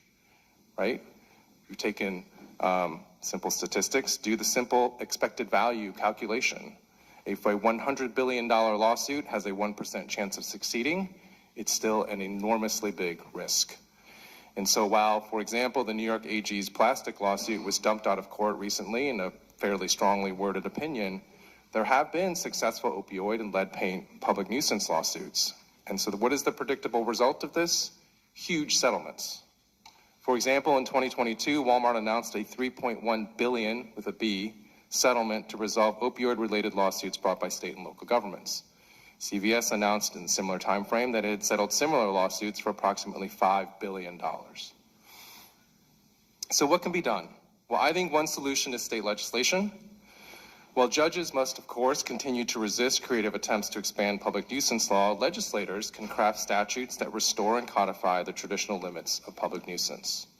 As an example, they could define a narrow set of activities that constitute a public nuisance. One example is a law in the state of Arizona that says a public nuisance, and hopefully this will sound familiar, constitutes anything that, quote, unlawfully obstructs the free passage or use in the customary manner of any navigable lake, river, bay, stream, canal, or basin, or any public park, square, street, or highway. That tracks the traditional understanding of what a public right is. Conversely, state legislation could say what a public nuisance cannot be. And this has happened, there are a number of statutes out there for the firearms industry, as well as what are called right to farm laws, protecting the agricultural industry. All 50 states have enacted right to farm laws that prevent public nuisance claims against certain categories of agricultural activities. Other examples of things that could be done is you could have a statute that requires causation or control of the public nuisance. Could limit remedies to abatement and bar workarounds like abatement funds that are really just damages in another form. And finally, another sort of outside the box path, which Judge Pryor might appreciate from his state AG days, is to prevent municipalities from bringing public nuisance lawsuits for issues that are of statewide concern, and to require those to go at a minimum through the state AG's office. So that's all I have for now, and I look forward to our discussion. Okay, thank you. OH? So I'm not going to talk to you about case names or restatements or anything else. I think that both of these presentations have explained people who actually litigate these cases on the ground. And I think issues of causation and issues of in-state versus out-of-state, I think those are important. I think at a fundamental level, it's important to recognize that the concept is quite simple. people who bring these claims identify a nuisance, and then, and Albert's right, and Ted are more specific, but like at a fundamental level, if you don't litigate these cases, it looks like this. I find a nuisance. The nuisance is bad. I go after the person who contributed to the nuisance, and I make them fix it. Because really what you're supposed to have at the end of one of these cases is abatement. And what does abatement mean? It means you take away the nuisance. If that's a tree or something, you can understand that. But here, what is that? What is a climate change case really? Climate change is a problem. Fix climate change. Gun violence is a problem. Fix gun violence. Right? Plastic pollution is a problem. Fix pollution. I'm simplifying it because I think when you understand it like that, you can understand why this gets to be very confusing to a court or to anybody else, right? So I'm going to start with 2 examples of how that's fine, right? I think it's important to talk about how public nuisance is a fine thing to bring. It's a little hard because people talk about a tree over a road and a carriage, and your first thought is like, well, why do you need a lawsuit for that? You just have like the Public Works Department clear the road. I know that in West Virginia, maybe they're not always sure about whether they have this, but you fix it, right? Why you got to sue somebody over that? Okay, well, I'll use 2 examples that have happened in recent years that I think are totally fine exercises of nuisance, okay? There's a literal sriracha factory in the LA area. I think it's LA, it might be Orange County, it doesn't matter. In Southern California. And like the pepper stuff is getting out of the stacks and it's making everybody not be able to go outside their homes because it's burning their eyes and their throats. So let's assume that that is actually happening and not that like that's false claims.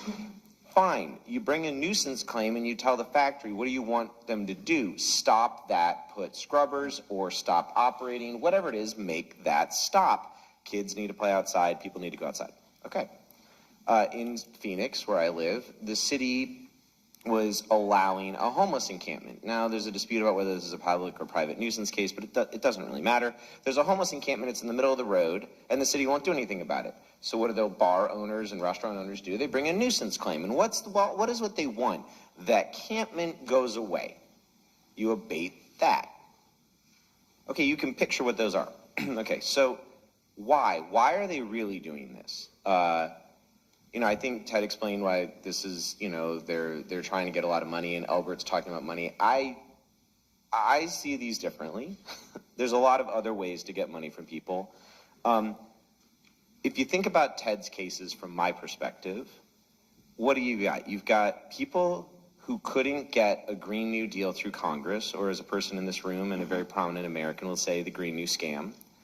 And what you get is they can't get something through Congress.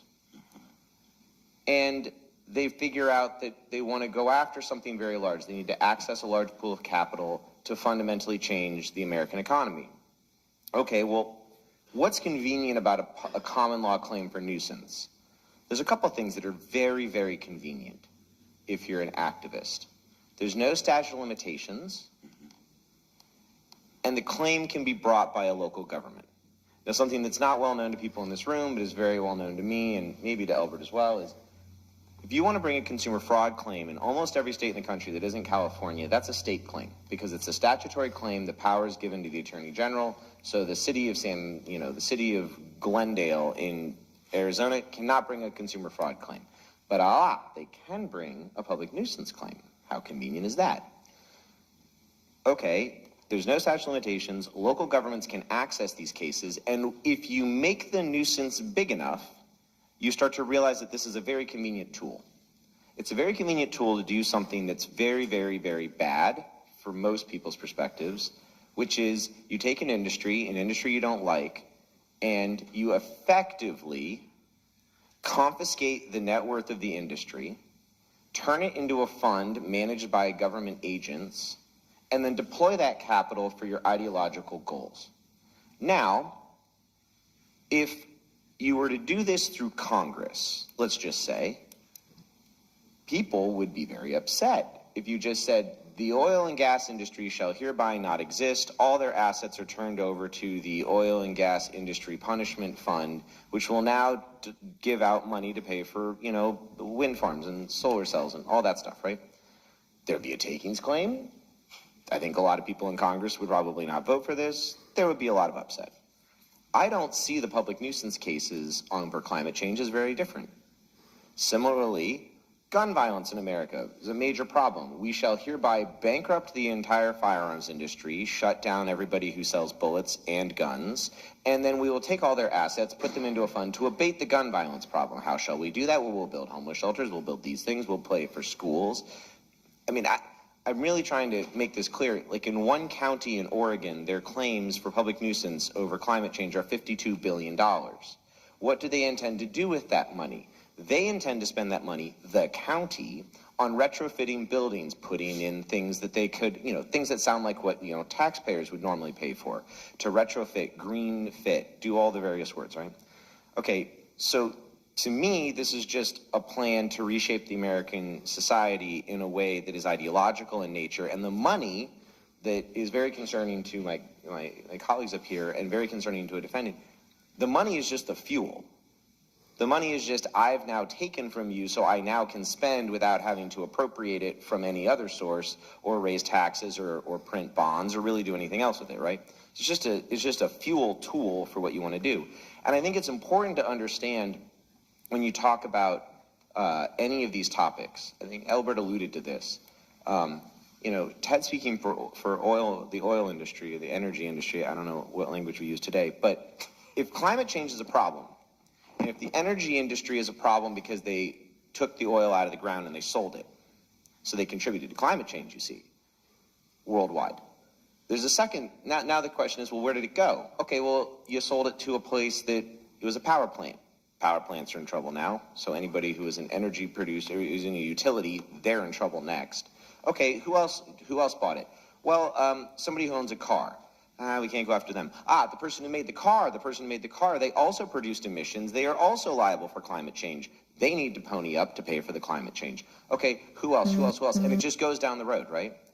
I mean, this is it sounds hyperbolic until you look at a couple of the cases. Tish James, the Attorney General of New York, has recently sued JBS Foods. It's a consumer fraud claim, but what is the claim? Cows contribute to climate change. You said you'll be net zero.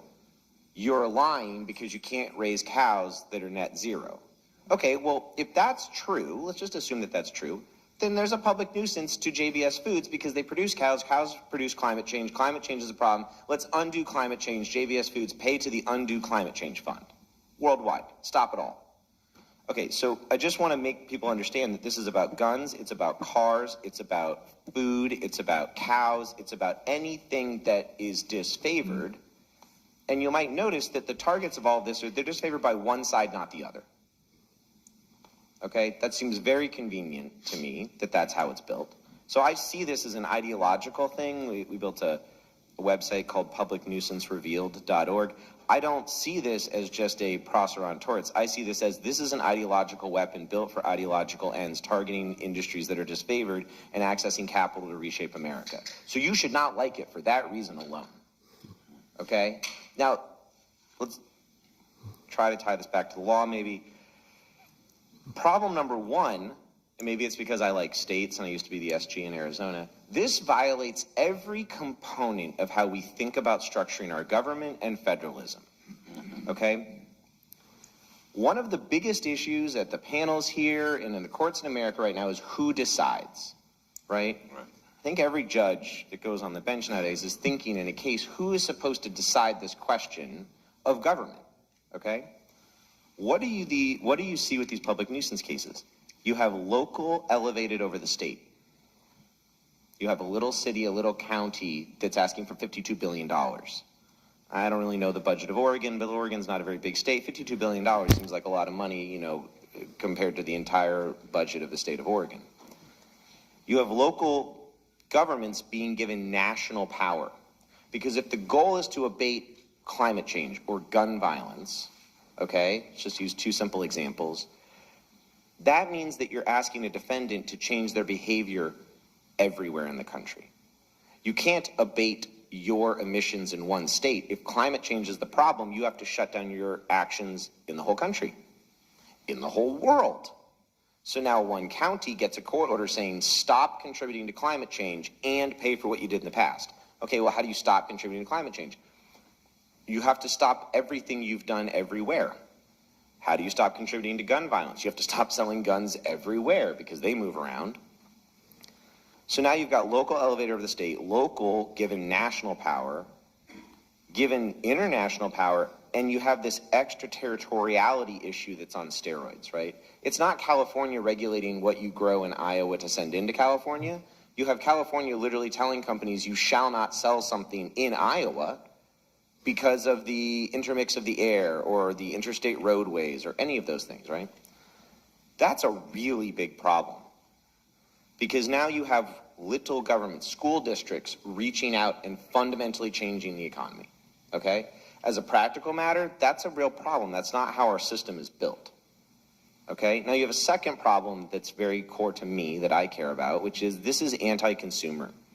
It removes products. It's designed, from my perspective, to remove products from store shelves. You're not allowed to buy gas, you're not allowed to buy guns, you're not allowed to buy bullets, you're not allowed to buy beef, you're not allowed to buy plastic bottles. Okay, it's designed to obtain money, but none of that money goes to any consumer. The $3 billion opioid settlements, they pay for stuff, for things. No victim of an opioid death and their family receives any money from any of these cases. This has nothing to do with making somebody whole for something that happened to them in the past, even if we all agree that somebody died from opioids that should have never been given to them.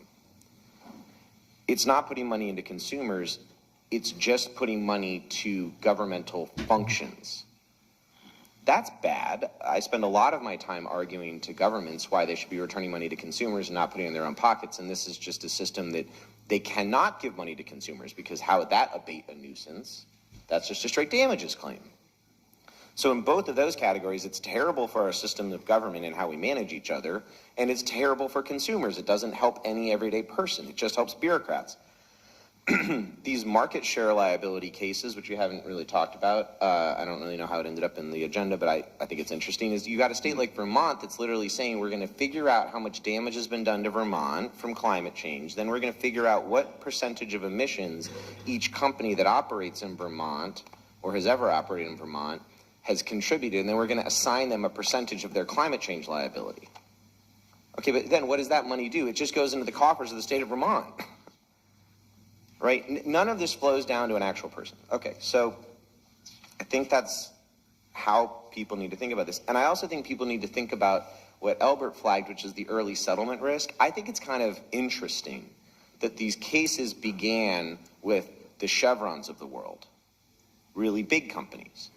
Because if I were an insidious actor, I would actually begin with like the middle-sized companies. If climate change is an existential threat, the guy who's probably the least comfortable with this is like the Van Tys or somebody who owns a lot of car dealerships. Like enough car dealerships to be like a really deep pocket, but not enough to be Chevron and litigate and pay Ted's rates. Very high. To pay Ted all the way through, right? So you go up to me and say, hey, I'm going to take $1 billion from you, or to Albert's point, I'm going to sue you for $100 billion, and I got like a 10% chance of getting this, and if I get this, then I'm going to bankrupt your entire family because it's a privately owned business. Or you could just stop selling gas-powered cars and pay me like, I don't know, like $100 million. That's a hard moment for somebody who only has $1 billion as opposed to $100 billion. So ironically, they've gone after the deepest pockets. If they get the deepest pockets, the car dealers, the gas station owners, everybody down, a large farmer, somebody who watches like Yellowstone, those guys are going to get hit with an offer they can't refuse, which is change what you do, give me part of your money, or I take your entire net worth. And now you're going to start to see products wiped off the store shelves without any district judge or trial court judge doing anything. It's going to be done. It's just they cook it. So I think people have to think about it from that perspective because I think it's an ideological tool as much as, and the money is about the ideology. Okay, now answer. I actually disagree with Albert, so now see we've got our counterpoint going. I disagree with Albert. I don't think legislation solves this. I think legislation solves it if you approach it from like Albert's perspective. And just be clear, Albert and I are very good friends. That lowers your liability share. So if your goal is to tamp down your overall amount of potential liability, You ban public nuisance in Texas, you ban it in Arizona, you ban it in, I don't know, Florida's pretty red these days. You ban it in Alabama, life's getting better, right? Incrementally getting better. From my perspective, this does almost nothing because California and Oregon will still be able to wipe away the products that I want to buy. Okay? The company has to spend a little bit less money for past abatement or something, but I'm mad because the end result of those cases is the product goes away. The bullets go away, the gun goes away, the Super Duty truck goes away. That's not very helpful. So you've got people who are spending a lot of money to try to pass bills that are incrementally making the liability share better for their interests, but don't actually stop the ideological war. And you're never going to pass a public nuisance ban in California or Oregon or Illinois or Washington State. It's just not going to happen. I say it's not going to happen because they know that it's an ideological tool that is available to them. I wrote in the Wall Street Journal, as they lose access to levers of power in Congress or levers of power in state houses in more states, this is more important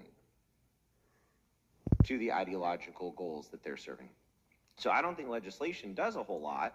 I mean, it helps some things and it helps some people, and that's fine, and I'm happy when people pass the bills, but if I were advising people, I would say don't do that, right? Because what you really need, and advocacy is not enough, as many websites as I build.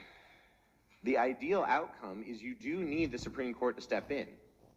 And I wish that the case that are sitting there were not about climate change, because I think it's more, and Ted and I talk about this a little differently because I suspect we might have voted for somebody a little differently at some point in our lives. I don't know, just guessing. It's happened. It's happened.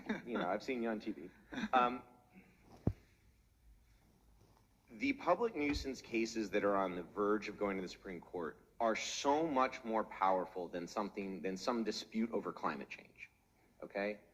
Because what they really are presenting is, I think, a very, very interesting set of questions to this Supreme Court.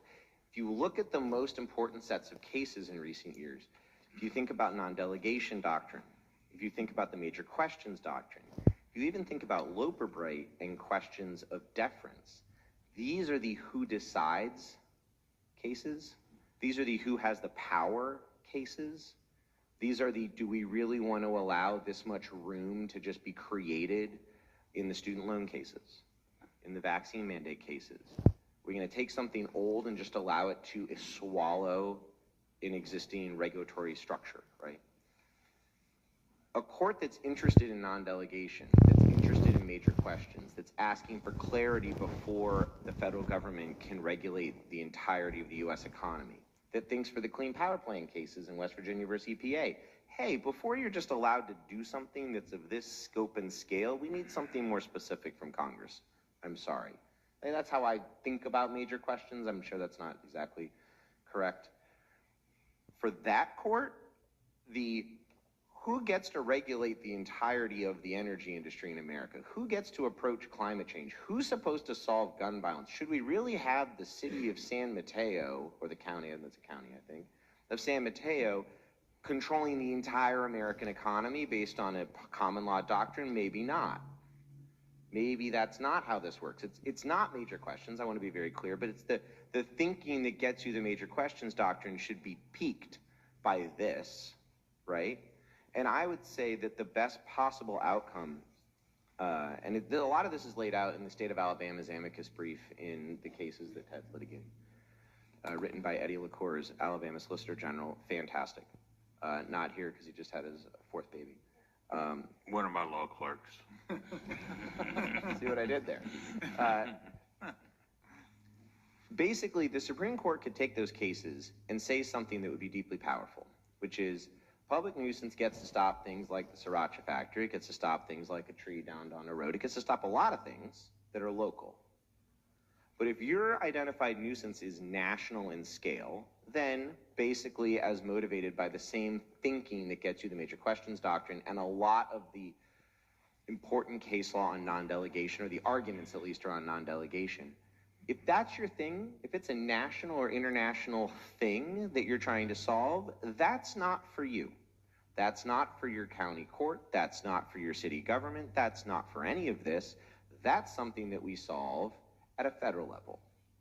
So no. If that's your situation, no. Now, what they don't have to say, but what the result of that is it nationwide gun violence? That's not a nuisance that gets solved from litigation. Is it international climate change? That's not solved by this. Is your problem that cows contribute to that? Great, don't care. The problem is national, international, you're done.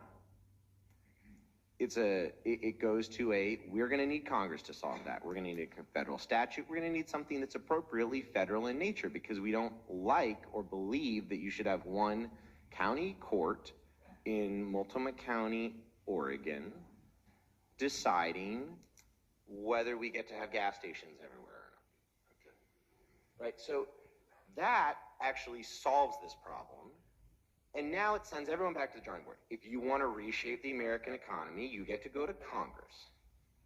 If you want to spend a bunch of money, you get to put in taxes. You can tax the oil and gas industry all to death in your state if you want. But what's interesting about taxing somebody is they can just leave your state. What's interesting about these climate change cases is they don't want you to leave, they just want all your money. I think that's important to think about. Like, if California doesn't want gas stations and wants to have a confiscatory tax, maybe somebody here will try to tell you can't have confiscatory tax, take all the money in the state, all the profit in the state, fine. They're allowed to do that. It's terrible for California consumers, but they're allowed to do that. What they can't do is shut down the gas stations in Iowa and take all the money that's ever been made from international drilling in Ecuador and all the places that, these companies do their things. That's not what we get to do, right? So you get the money the ways you're allowed to get the money. You don't get the money through this. And so I just think everyone should understand that you want these climate change cases to get granted, and you want the Supreme Court to weigh in, whatever your positions on climate change are, because you want this whole intellectual, ideological war against disfavored industries, of which the left has found more and more and more, to stop. You don't want nuisance to be available to describe anything that's bad and nationwide. You want it to stop. Okay. And that's what I would say. Okay. So listening to this discussion reminds me, I feel like I'm in a time warp. It reminds me of my tenure as a state attorney general. I became a state attorney general in January of '97 after having previously served as the deputy for then state attorney general Jeff Sessions. And we were in the midst of what our neighboring states were calling the tobacco litigation.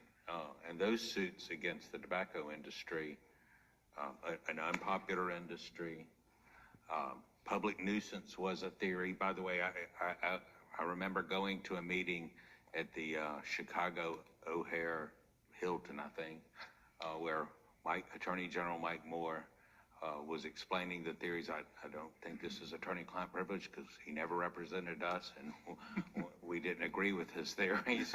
But his idea was, let's use public nuisance, state governments, against this industry.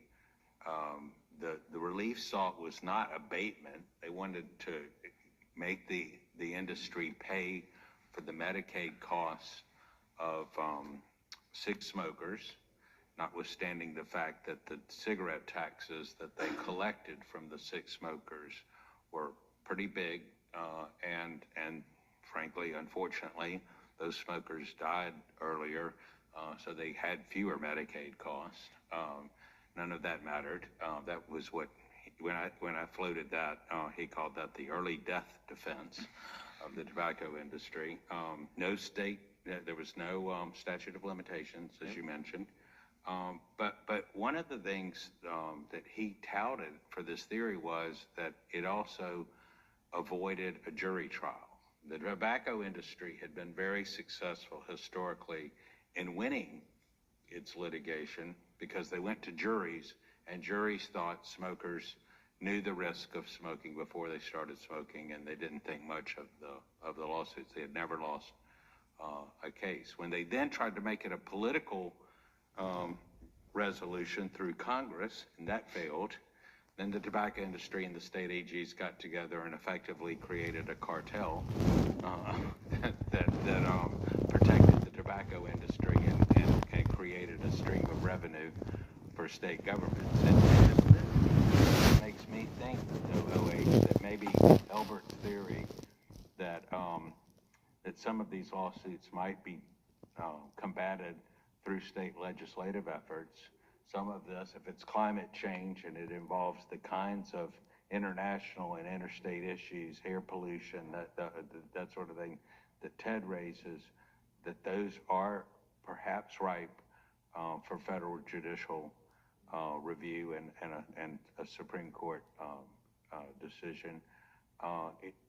But it doesn't sound to me like all of these cases are necessarily all alike, and that would not have necessarily stopped the tobacco litigation. There were state legislative efforts that were very successful in curtailing that. It's not that there's just one answer to this kind of litigation, is it? The problem, too, I think, not to pile on Albert, I agree, legislation can be very helpful, but because if one state passes legislation, the other states are seeking damages based on things happening in the state that passed the statute. That's really the clash, the chaotic clash I mentioned. And Chief Judge Pryor, you're right to focus on tobacco because that's the analogy the plaintiffs, the states, and municipalities keep using, and it breaks down in about 10 different ways because, first of all, the states and the municipalities, they're huge consumers of the product that they're claiming is creating a nuisance.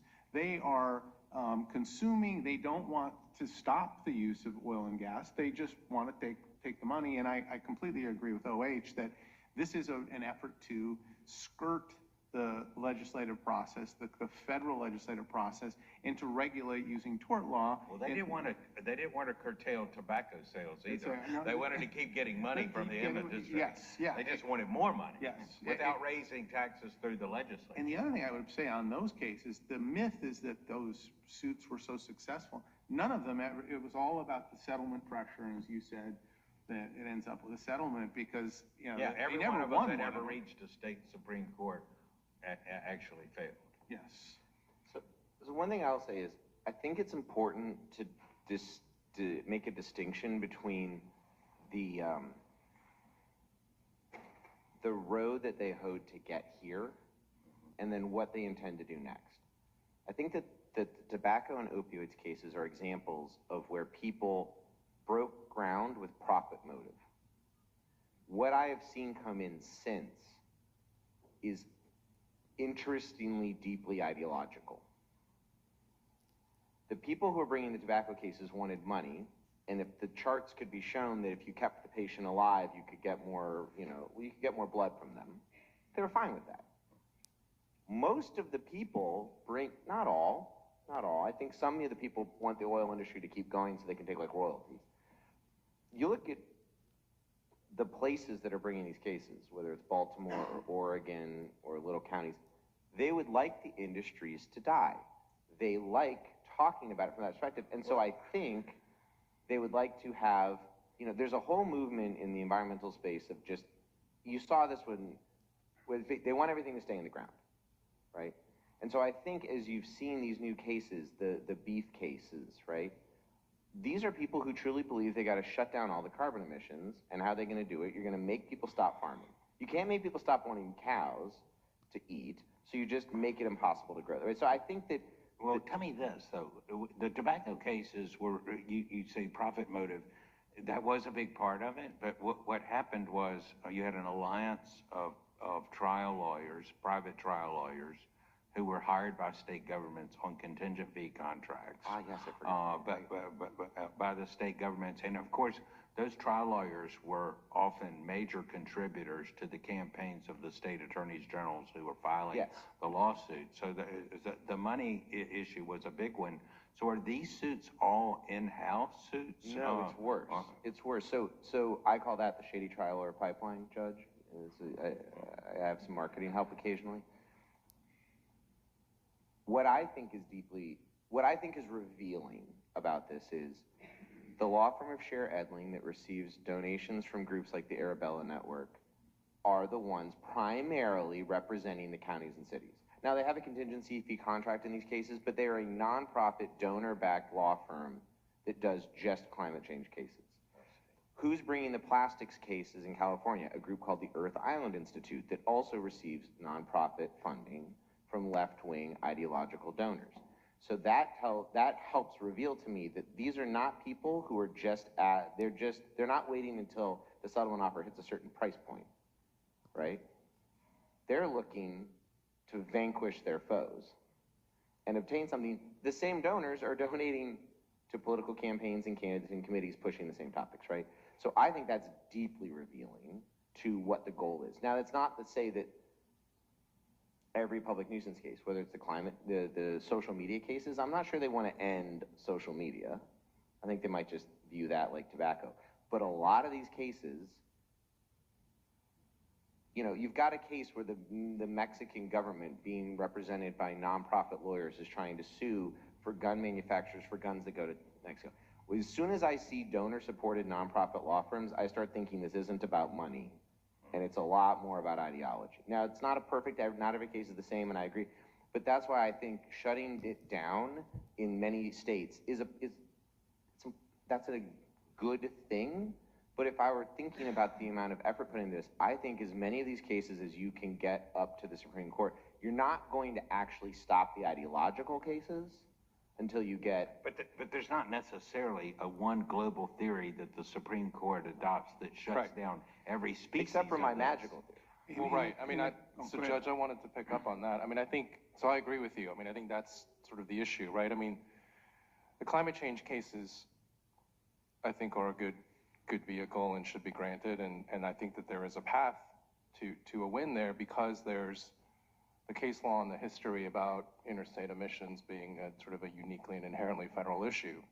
I don't know that that necessarily applies to all of the theories that we're talking about, particularly when you're talking about products that don't necessarily, right, travel across state lines, opioids or lead paint or whatever, and then you run into, you know, the recent Dormant Commerce Clause cases, right, and the folks who tend to be our friends on the court start asking what the textual hook is in the Constitution for overriding state law. So I mean, I think where I come down on this is, I mean, I don't disagree that we need good vehicles and we need the Supreme Court to step in where it will. It denied cert in one of the lead paint cases that came out of the Ninth Circuit. But I think state legislation is part of the fix as well, because, I mean, one of the state laws that was passed in the midst of the tobacco wars was some of the states, the American Legislative Exchange Council particularly was touting this. I think the first state maybe to pass it was North Dakota. They passed laws forbidding state attorneys general from hiring lawyers on contingency fee contracts. That sounds pretty good.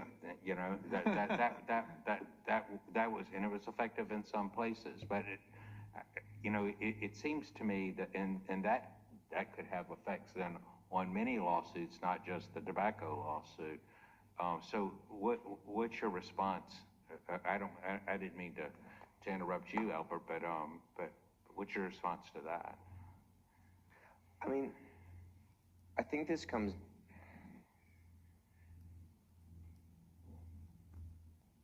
I have a response. All right. Because the problem with the hiring of contingency fee lawyers skews the public interest. It's just, the rules are that if the attorney general or the locality, the government official maintains control, but it really completely throws things off. And kind of to your point, it's that the metrics and the incentives are completely thrown out the window. And so I think, at least it helps in some instances because they can't make choices they wouldn't otherwise make. Yeah. I mean, so look, I immediately think, Judge, about states that then would just have to have a lot more budget support from the state legislature, and I support that.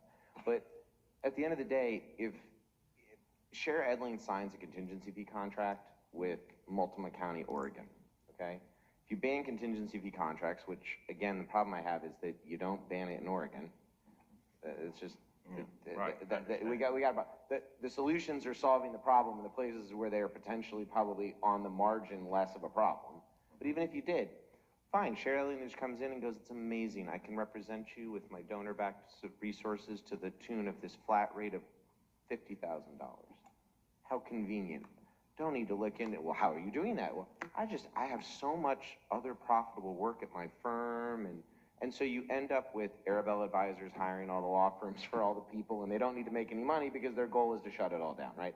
So that, I think, I would love to see like a universal test case where you like ban outside contingency fee contracts, run the simulation, and see how many places still bring the cases.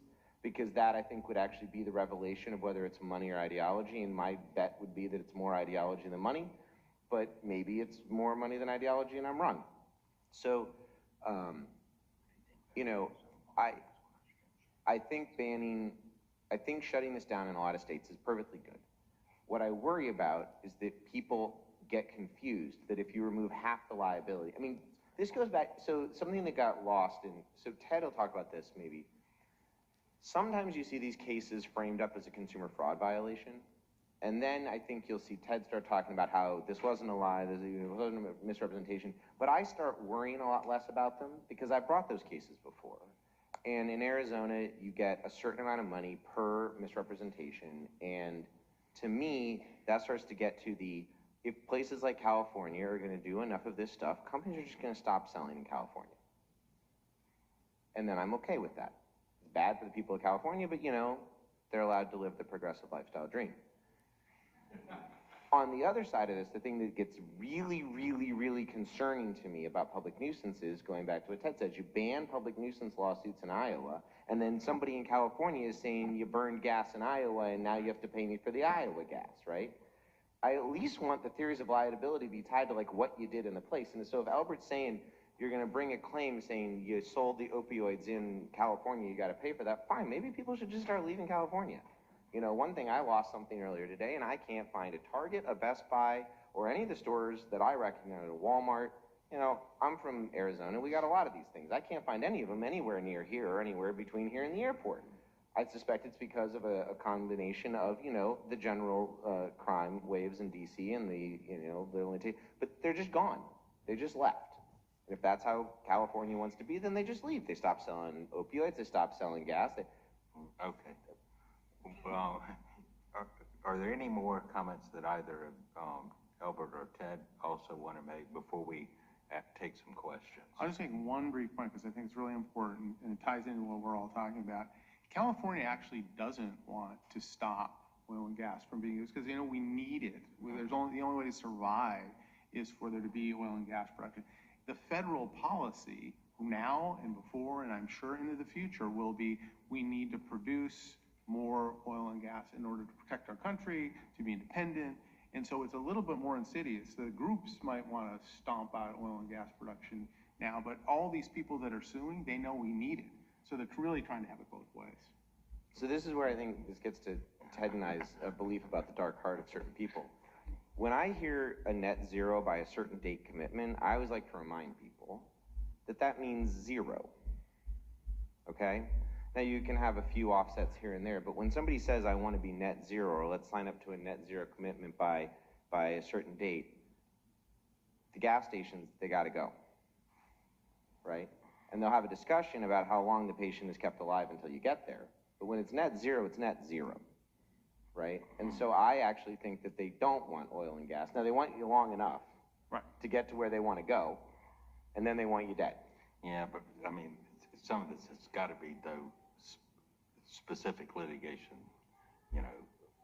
specific. I mean, Yeah, you're but just I want to. before we go further down this road, Albert. One, I mean, I had mentioned the Dormant Commerce Clause before. I mean, I do think that one piece of this is going to be, the court's going to have to address whatever that footnote was in pork producers about, state law that applies extraterritorially, specifically to conduct that's outside the state. And so that might be another piece to sort of.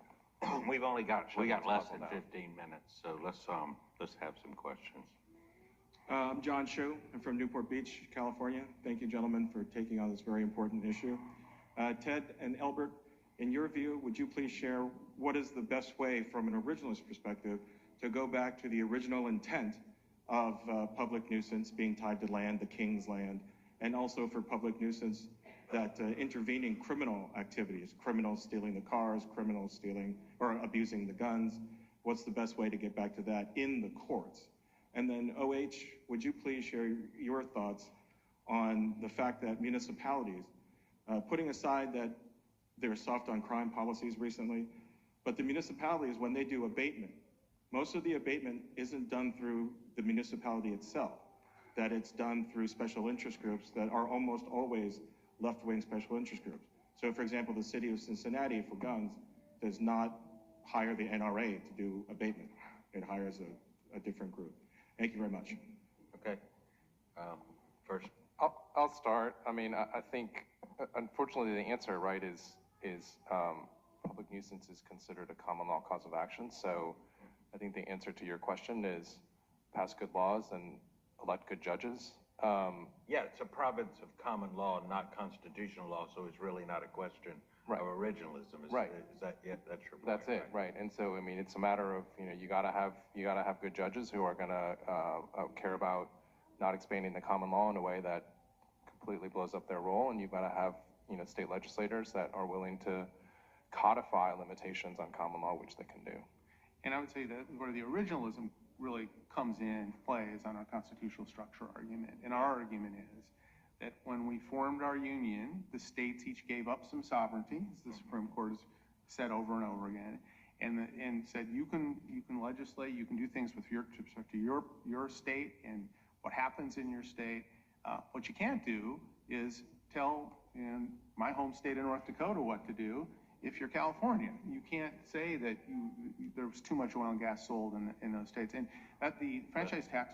Yes, but that's an argument that might work if it's an interstate, international problem, if it's the pollution problem, that sort of thing. But if it's the firearms industry distributing a lawful product, it doesn't necessarily work there. That's exactly right. It really is.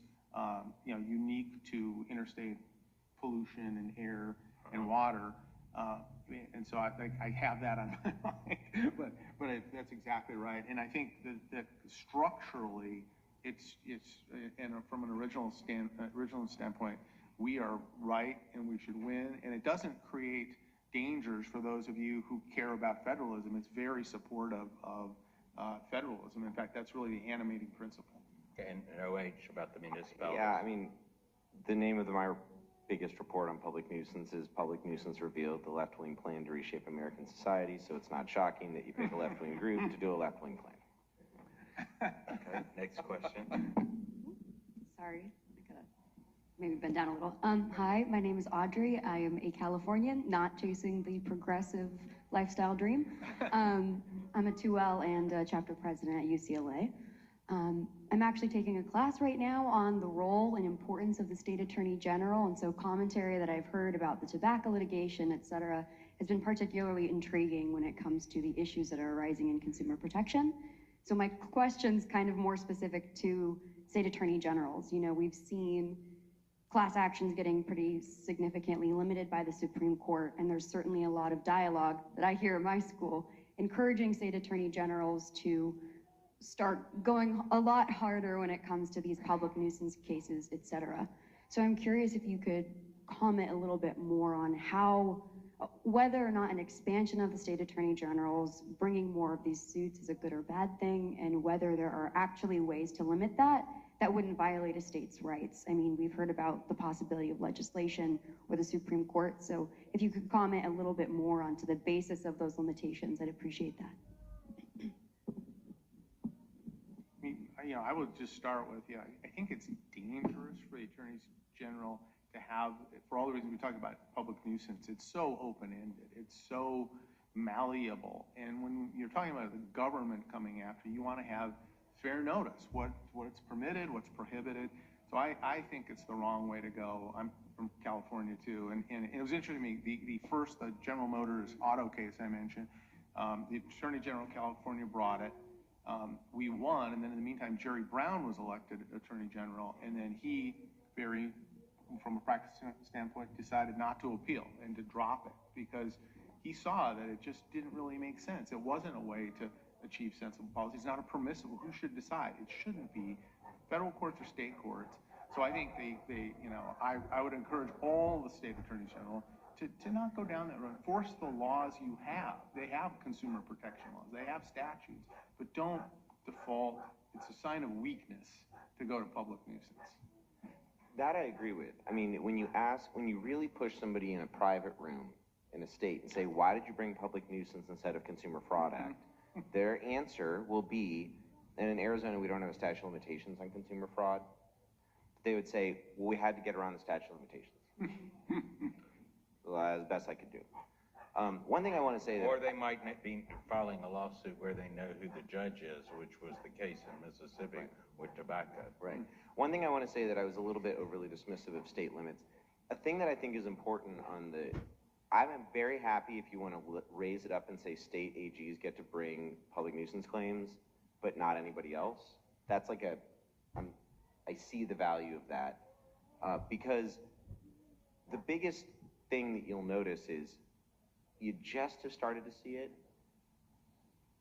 A very, very, very progressive city in a state that is very, very, very red with the public nuisance claim could wipe away products in that whole state.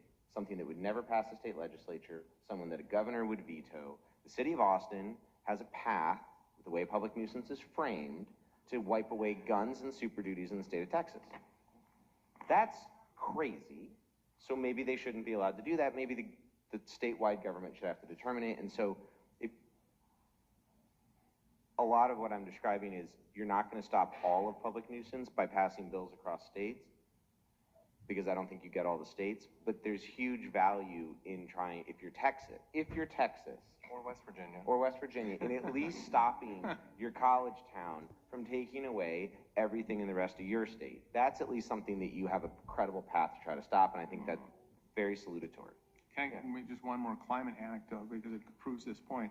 In South Carolina, Charleston has brought one of these climate change cases, same theories. We're moving to dismiss that. The Attorney General of South Carolina filed an amicus brief in support of our cert petition and joined the original action saying these lawsuits should not be permitted. That's a really good example. Exactly that clash. That's exactly that. Yeah, I mean, West Virginia, it's Huntington and Morgantown, right? And so I think there's so many issues here, and one of them is, in addition to the problem of public nuisance and all that, is the municipalities and the contingent fee. And it gets a little bit, I think, Judge, to what you're saying, which is, I think there's a lot of different ways to try to address this. Part of it is maybe going after contingent fees. Part of it is trying to consolidate these kinds of cases in the state AGs. And, maybe they're pieces of the fix, but I think it's important as you're trying to get your arms around this, that it's not just one thing, right? It's a whole bunch of different problems. All right, last question. Yeah. We'll have to quickly. Yeah, sure. So I'm Connor Fraley, 3L at UNC, was the chapter president last year. My question, mostly for OH, I think I agree with almost everything you said there. I'm writing a piece right now on kind of full faith and credit and how that might help with some of these state extraterritoriality type stuff. Like, I love your hey, this is a national thing, but what's your hook? What's your hook for this limitation? Is it dormant commerce? Because it's not a textual hook. And no, it's inspired by the Second Circuit's decision that Ted explained very, very well. I think he just asked you to write his paper for him. Yeah, sure. It's inspired by Ted's kind of, okay, look, they're common law claims, okay? And there's a fundamental, I mean, I'm not as doctrinally stupendous as the two men here on the stage, all three men on the stage, other than myself, but if you have a common law claim and the thing you're trying to solve is nationwide in scope, one of the things that triggers federal common law, amongst others, is where you need to have a uniform answer to the question at hand. I can think of no more simplistic illustration of that than if you have a nuisance and the nuisance in question is federal, you need to have a uniform analysis of whether it is a nuisance and how to fix that nuisance. So the minute you say it's a nationwide nuisance, you get a nationwide federal common law claim of nuisance. Now, Ted has a very detailed, there's all sorts of briefing, I'm not sure I agree with all of it, about how the Clean Air Act supplants it, but at a minimum, it needs to be a federal standard governed by federal courts, and then if the federal court says it's a political question, we're done. So I think it's as simple as that. I don't see how you have nationwide nuisances solved by local common law claims. Federal common law is exactly for this. I know it's not a big area of law, but it's for this. Yeah, and that's basically what the Supreme Court has said, that there may or may not be a cause of action, but it's federal common law and federal law that governs. And the AEP case is really amazing because it's ideologically, unified opinion. It's Justice Ginsburg talking about how these are scientific issues, you need experts, the EPA is made for this. And this is not something the court should do, so we're not going to allow there to be a cause of action under federal common law, even though federal common law is the body we look to. Yeah, I should be clear that when I say that the Supreme Court solves this by saying these claims are only for local harms, it's because they say if it's federal, if it's nationwide, if it's international, that's federal common law, and federal common law doesn't allow you to bring a nuisance claim like this on any topic. This is where the Clean Air Act matters less to me. Right. On any topic, it's supplanted by federal common law, and we don't have a federal common law claim to do what you're trying to do. I agree. Last question. There is a Harvard Law Review or Harvard Journal of Environmental Law or whatever article from last year that argues that there should be climate homicide claims brought against energy companies. And speaking of the creativity of lawyers earlier, and of course accompanied by civil asset forfeiture. I'm curious for your thoughts on what the other avenues are if this closes and what courts should be thinking about as that comes up. Not homicide. We agree that's off the table. Mere manslaughter. Mere manslaughter. No. Well, and again,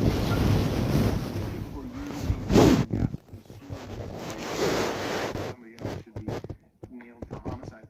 But I do think it's a very difficult policy question that should be dealt with. It can be dealt with at the state level and limiting emissions within the state and regulating, but the overarching issues have to be decided nationally and internationally. It's a hard question, and we need to address it through that means. Yeah, I mean, one of the answers to why nuisance and sort of tort became less of a sort of regulatory factor is because there is regulation, right? I mean, this whole conference has been about pushing back on the administrative state, right? But there's a place for government regulation, and part of the problem here is that, and this gets to the ideological point, they're unhappy, right, with what EPA can do and what Congress has been doing, and that they can't get those kinds of laws through, and so they resort to these creative theories. So it's not like there's not a solution. There's lots of other paths to get to the outcome they want. It's just that they can't succeed at it. And the AEP court made the point that there is a role for the courts. There's a judicial review process. A citizen can bring a case saying the EPA should have done more or less. There is a role for the courts, but it's through that mechanism. I would just say, if I were Albert, I would just hold up a card that just says causation in response to every new claim, because in this space, the climate space, at least, the causation chain for public nuisance, for homicide, I mean, what? Like, you sell a product that's legal. That's so important. A legal, regulated product. And then, the gnomes, like, liability. And you're like, what? That's not a thing, because we have causation. We have causation on torts. You have to have something in the criminal space. You would never allow a criminal conviction for murder or manslaughter at that level for a legal product. I think it would be different if they're selling an illicit product that they know is like a 99% death rate, but they've not. All right. So please join me in thanking our panel.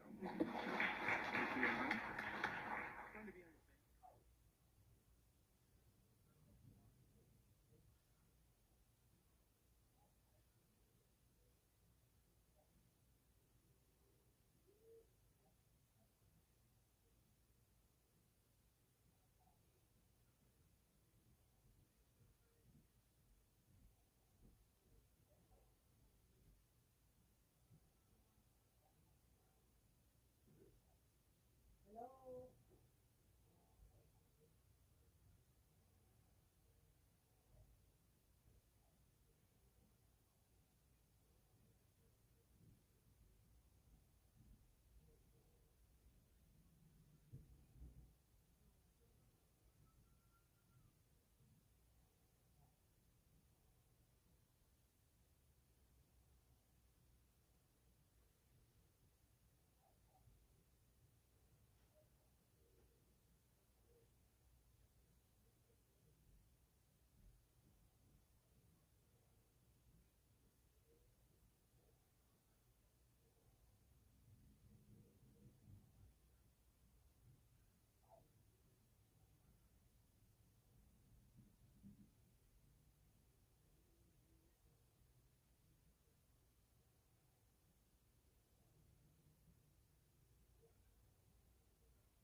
What the seeds is holding there.